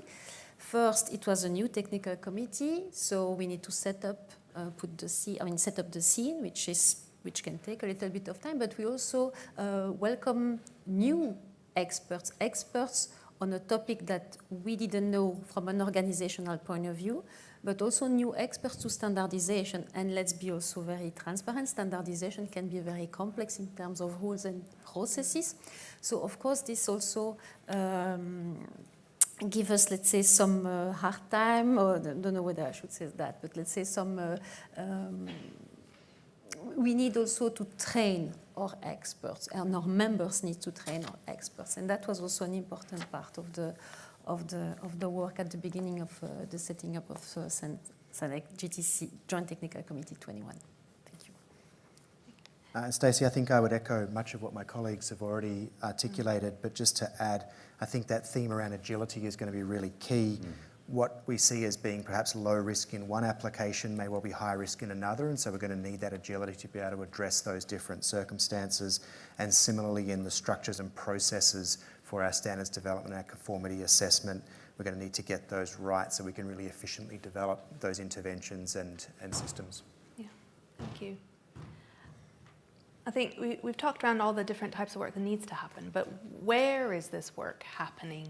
We've talked a bit about standards organizations, AIQI. How do people actually get involved? And we talk about the need for more stakeholders. What does that mean? Where do we go? So the way the standard system works is the main standards bodies, so ISO, IEC, and CEN-CENELEC, are made up of members which are national bodies. So each country has a national standards body. In the UK, that's the British Standards Institute, BSI, and they have what's called a mirror committee. So we have an AI mirror committee where we sit and look at what's going on in ISO, IEC, and CEN-CENELEC, and we review what's going on, and maybe we decide to send some experts to some meetings to influence the standard. Maybe we decide to send comments to the committee. Maybe we vote on different standards and whether they should stop or whether they should go backwards or go forwards. In each country, there's a similar setup. The rules are different. In the UK, that's free to join, apart from obviously the time you have to spend actually doing the work as an expert. So I'd encourage anybody that wants to participate in international standards to find out who their national standards body is and contact them. I think BSI have a web page where you can type in your details and apply. Thanks, Adam. He said it all. He said it all. No, I can add that indeed, let's say that the most direct journey to reach European standardization is indeed through the national standardization bodies in all our member countries. But we are also building some partnership with European federations. So it means that if you're part of a European federation through your industry, you can also try to reach CEN and CENELEC. This being said, I said that the main route is through national committees. Why? It's because at national, it's our members, so for instance BSI, who are voting on our draft standards. Partnerships means only observership, but yes, we are always happy if new stakeholders join at national level, yes, of course. Yeah. And there's some standards bodies as well that don't function with a national committee. So that's one way to do it. And then the other way is to, if you're another body that has an open engagement, you can go directly to that standards body as well. But yes, I agree that NSBs have great committees that also help upskill people on standards development, which is really important. And what about from the... Sorry, I might just add one comment there, Stacey. I think, again, getting that level of engagement and increasing that sort of many hands make light work contribution to the standard space is really key. But the other thing that's important to keep in mind is, particularly for small and medium countries who've maybe got a finite pool of resources, that we're really cautious, that we're not duplicating effort across multiple forums, that we're really clear on the scope of work, and those liaisons and collaborations are well designed so that even those smaller delegations or countries with a smaller resource capacity are still able to contribute effectively as well. Very good point, thank you. What about from the kind of accreditation and conformity aspect? Is there opportunity to engage there, or what's happening in that space? Yeah, could Stacey, I think in particular that is a vital point. We have the international standards or regional standards or national standards for aspects of conformity assessment, but at a very practical level, the methodologies, the standard operating procedures, the things that happen day to day for a test or inspection or certification are changing, particularly because bodies are now deploying or developing AI for those applications, particularly with the digitization, increasing digitization of information, or gathering information from sensors or drones or digital information photography that is then used in conformity assessment in a much more integrated way. That's changing the very basis of which conformity assessment works, and there is not yet enough standardization of those methodologies, and that has to happen. Just for example, the use of OpenAI or ChatGPTs or agents to be able to plan and schedule an assessment, to write an assessment report, to do a technical review, to manage a quality management system within a conformity assessment body, that can all be done in AI systems. But we haven't yet set the guardrails of how conformity assessment bodies should develop, should test, should validate that those systems are working in practice, and demonstrate the logic, because the decisions or the conformity that the test, inspection or certification bodies arrive at can fundamentally affect the trust, the confidence of a product or service that ends up in a marketplace. So we have to get that very practical element right, and collaborators between accreditation bodies and the testing, inspection and certification bodies to make sure that is in place. And AIQI it's one of its core remit is to work on that type of work. And that's the AI Quality Infrastructure Consortium, yes. Correct? Yes. Great, thank you. I just wanted to check if there's any questions from the room. I could go on, but I'll give some opportunity to others as well. I'll check here one more time. Oops. As I close out the app. No, okay, I'll keep going. Do put a hand. Oh, I see. Actually, I do see one in the back. Thank you. So, Simon Burton here from the University of York and convener of our ISO Committee on Safety and AI for Automotive. So I'd like the panel's opinion on when we talk about assurance of AI, the systems are becoming more complex. The questions of what is safe or not, or what is correct or not, also becoming more ambiguous. And the potential implications of failures are also very hard to predict as well. So I'd like the panel's opinions on whether or not we're just biting off more than we can chew, and whether current assurance practices and standards are really fit for purpose for the types of threats that we have from these systems. That's a very good question. I have an answer from the National Metrology Institute perspective, but I'll let the panel speak first if anyone would like to. Shall I go? Well, if we can't write down how we're going to check that automobiles using AI are safe and demonstrate that we did it, we probably shouldn't be putting them on the market, basically. Yeah, I'll agree with that. And I think this gets back to our kind of conversation around that, the science of measurement, which is what metrology is. So you have a National Metrology Institute. There's hundreds of them around the world. And that's what we do, is we try and answer that exact question of how do we measure for this specific thing? Can we put a number on uncertainty through a very complex system?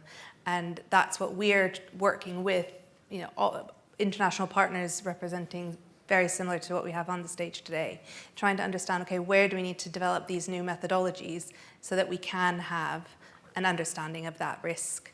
And until then, we need to be very mindful about what we are deploying, I think. Yeah. I see one on the right and one towards the middle. Hi, thanks very much for this talk. My name is Susan. I was going to ask a question about the concept. I keep on hearing this word being used with AI, which is the black box. And my understanding is that it can't be explained, it can't be interpreted. So my question is, where an application has an aspect to it that is a black box, should we be implementing those AI systems, please? The black box angle when it comes to assurance. I could have an attempt at answering this question. Sure. The role of accreditation is, I've already highlighted, is to ensure that the testing, inspection and certification bodies act competently, impartially and consistently, whatever that aspect of product or the service of which they're evaluating. And this concept of a black box, well, when we evaluate a conformity assessment body now, we're primarily looking to see that the entity, the conformity assessment body, is competent, and we do that through looking at its systems, its procedures, its structures, as well as the competence of the people who are employed to be able to undertake that. And the competence of the people is based upon their training and their education and experience and their application of that conformity assessment over time, and then we see that through records. But with AI, it's intelligent, it's going to be as intelligent as a human and then more intelligent than a human and over time. But will we be evaluating the actual coding of the system or the algorithm and the way that it's built up? I don't think so. But what we will be asking for is for the conformity assessment body, or those bodies that are using AI in order for that conformity assessment, to demonstrate that that system is competent, demonstrate that in its logic, in arriving at a conclusion, has applied appropriate reasoning, and it can do that consistently over time. So it's almost the same way that we evaluate a human now. The AI has to demonstrate that it's competent to be able to do that and show its reasoning of why it's come to a certain conclusion. Yeah, it's a really good point. And I think there's a lot you can evaluate around the black box as well. You can evaluate the input, the training data for quality, appropriateness. You can evaluate the output, the impact that it has, right? There's a lot that you can do around, even if you can't get into that system itself. Can I add to that? I mean, the reason people talk about these opaque boxes is because neural networks it's very complicated to understand how the different activation functions and exactly why X caused Y. And I kind of understand that concern. If we look at reality, though, in the software world, has every line of code ever been written, been checked and understood by someone else? No. Yes, if we're talking about a nuclear power station, I hope so. Somebody's been and peer-reviewed all that code. But in 90% of cases, no. So demanding that for AI seems quite a high bar. On the other hand, we do need to have a general understanding of how the system works and the parameters in which it's operating. And if we look at the EU's AI Act, that's what they're asking for. They're asking for transparency about how the system works generally, not necessarily how every input led to every exact output. So it is true that AI systems can be somewhat opaque. It's not true that all software systems are not opaque, if that makes sense. Fair point there. So much of it goes back to really good, sensible development, doesn't it? The development principles. I had a hand here, and we'll take one more. There's in a white top. We'll do both questions for the panel, and then that will be it for today. Hello, this is Claire James. I worked on the IEEE 7003 standard on algorithmic bias considerations. I know Adam a little bit.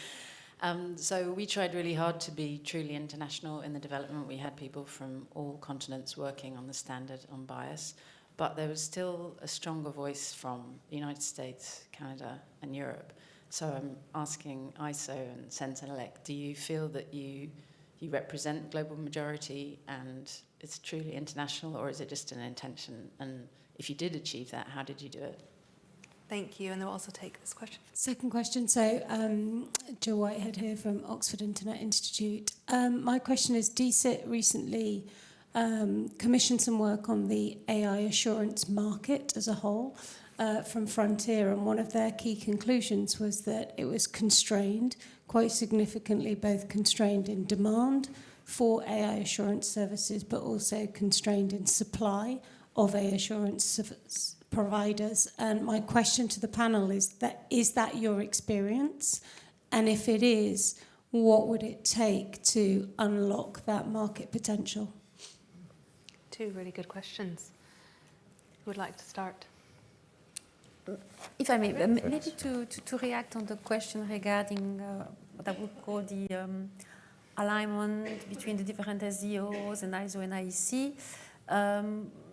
For instance, between CEN and ISO and between CENEC and IEC, we do have agreements ensuring that we do not duplicate the work, ensuring that we rationalize resources, because it's all about resources in our world today, meaning that if something is good at international level, for the European market, we can adopt it at, almost identically.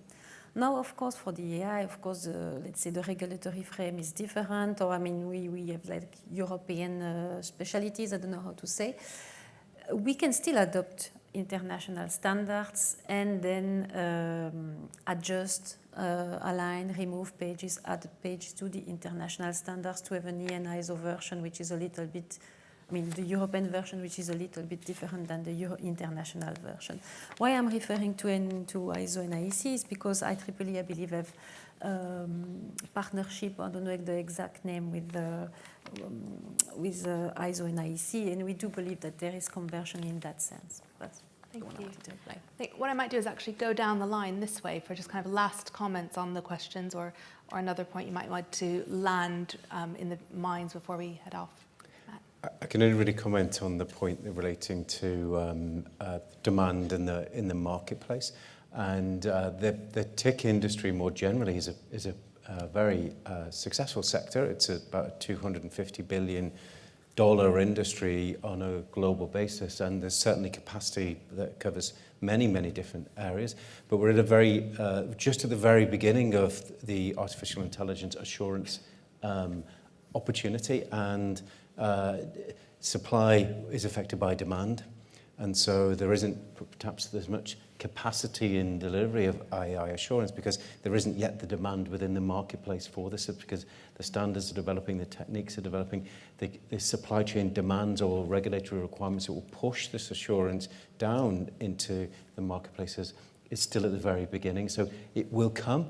I'm very confident that in all the conversations I have with the TIC industry CEOs, they're very focused on this area, and we'll see that capacity build up.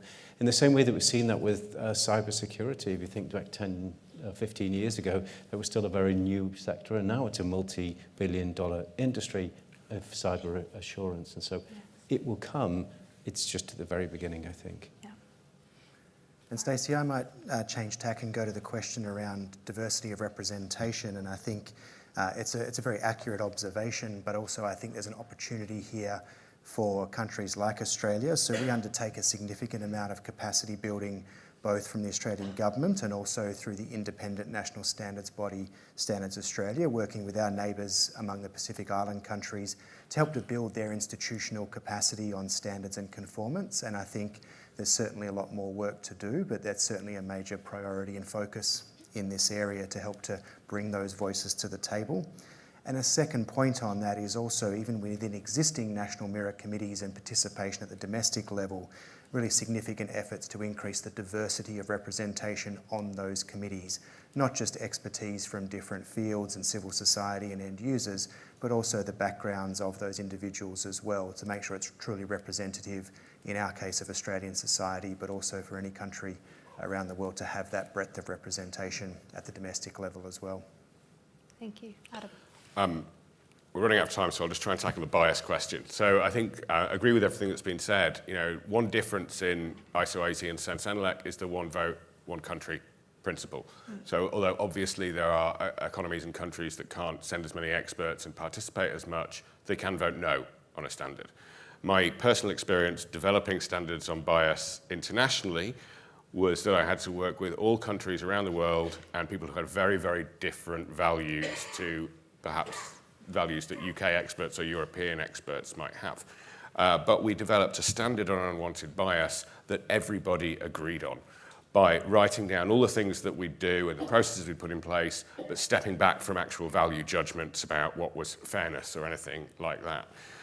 You may have also heard me say earlier that international standards are the priority, but you may also wonder why there's CEN/CENELEC doing European standards. That may help answer the question, because we've got to wrap some of that international work into European and regional values in order to meet the public policy objectives of particular legislative initiatives.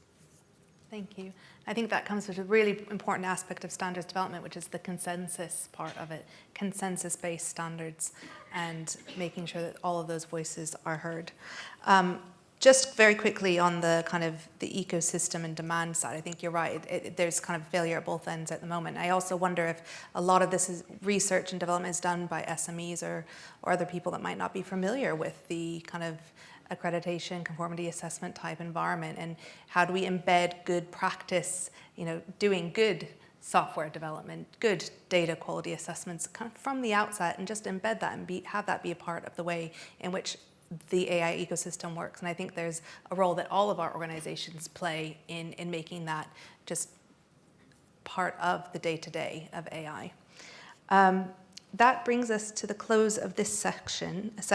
I think it's been really clear to me that through this work, we'll be driving the confidence that we need in AI to actually then adopt it and kind of get that reward from it that we're all looking for. Thank you very much to my panelists who have come far and wide to join us here today, and a special thanks to AI UK for sharing their stage with the AI Standards Hub Global Summit. Thank you.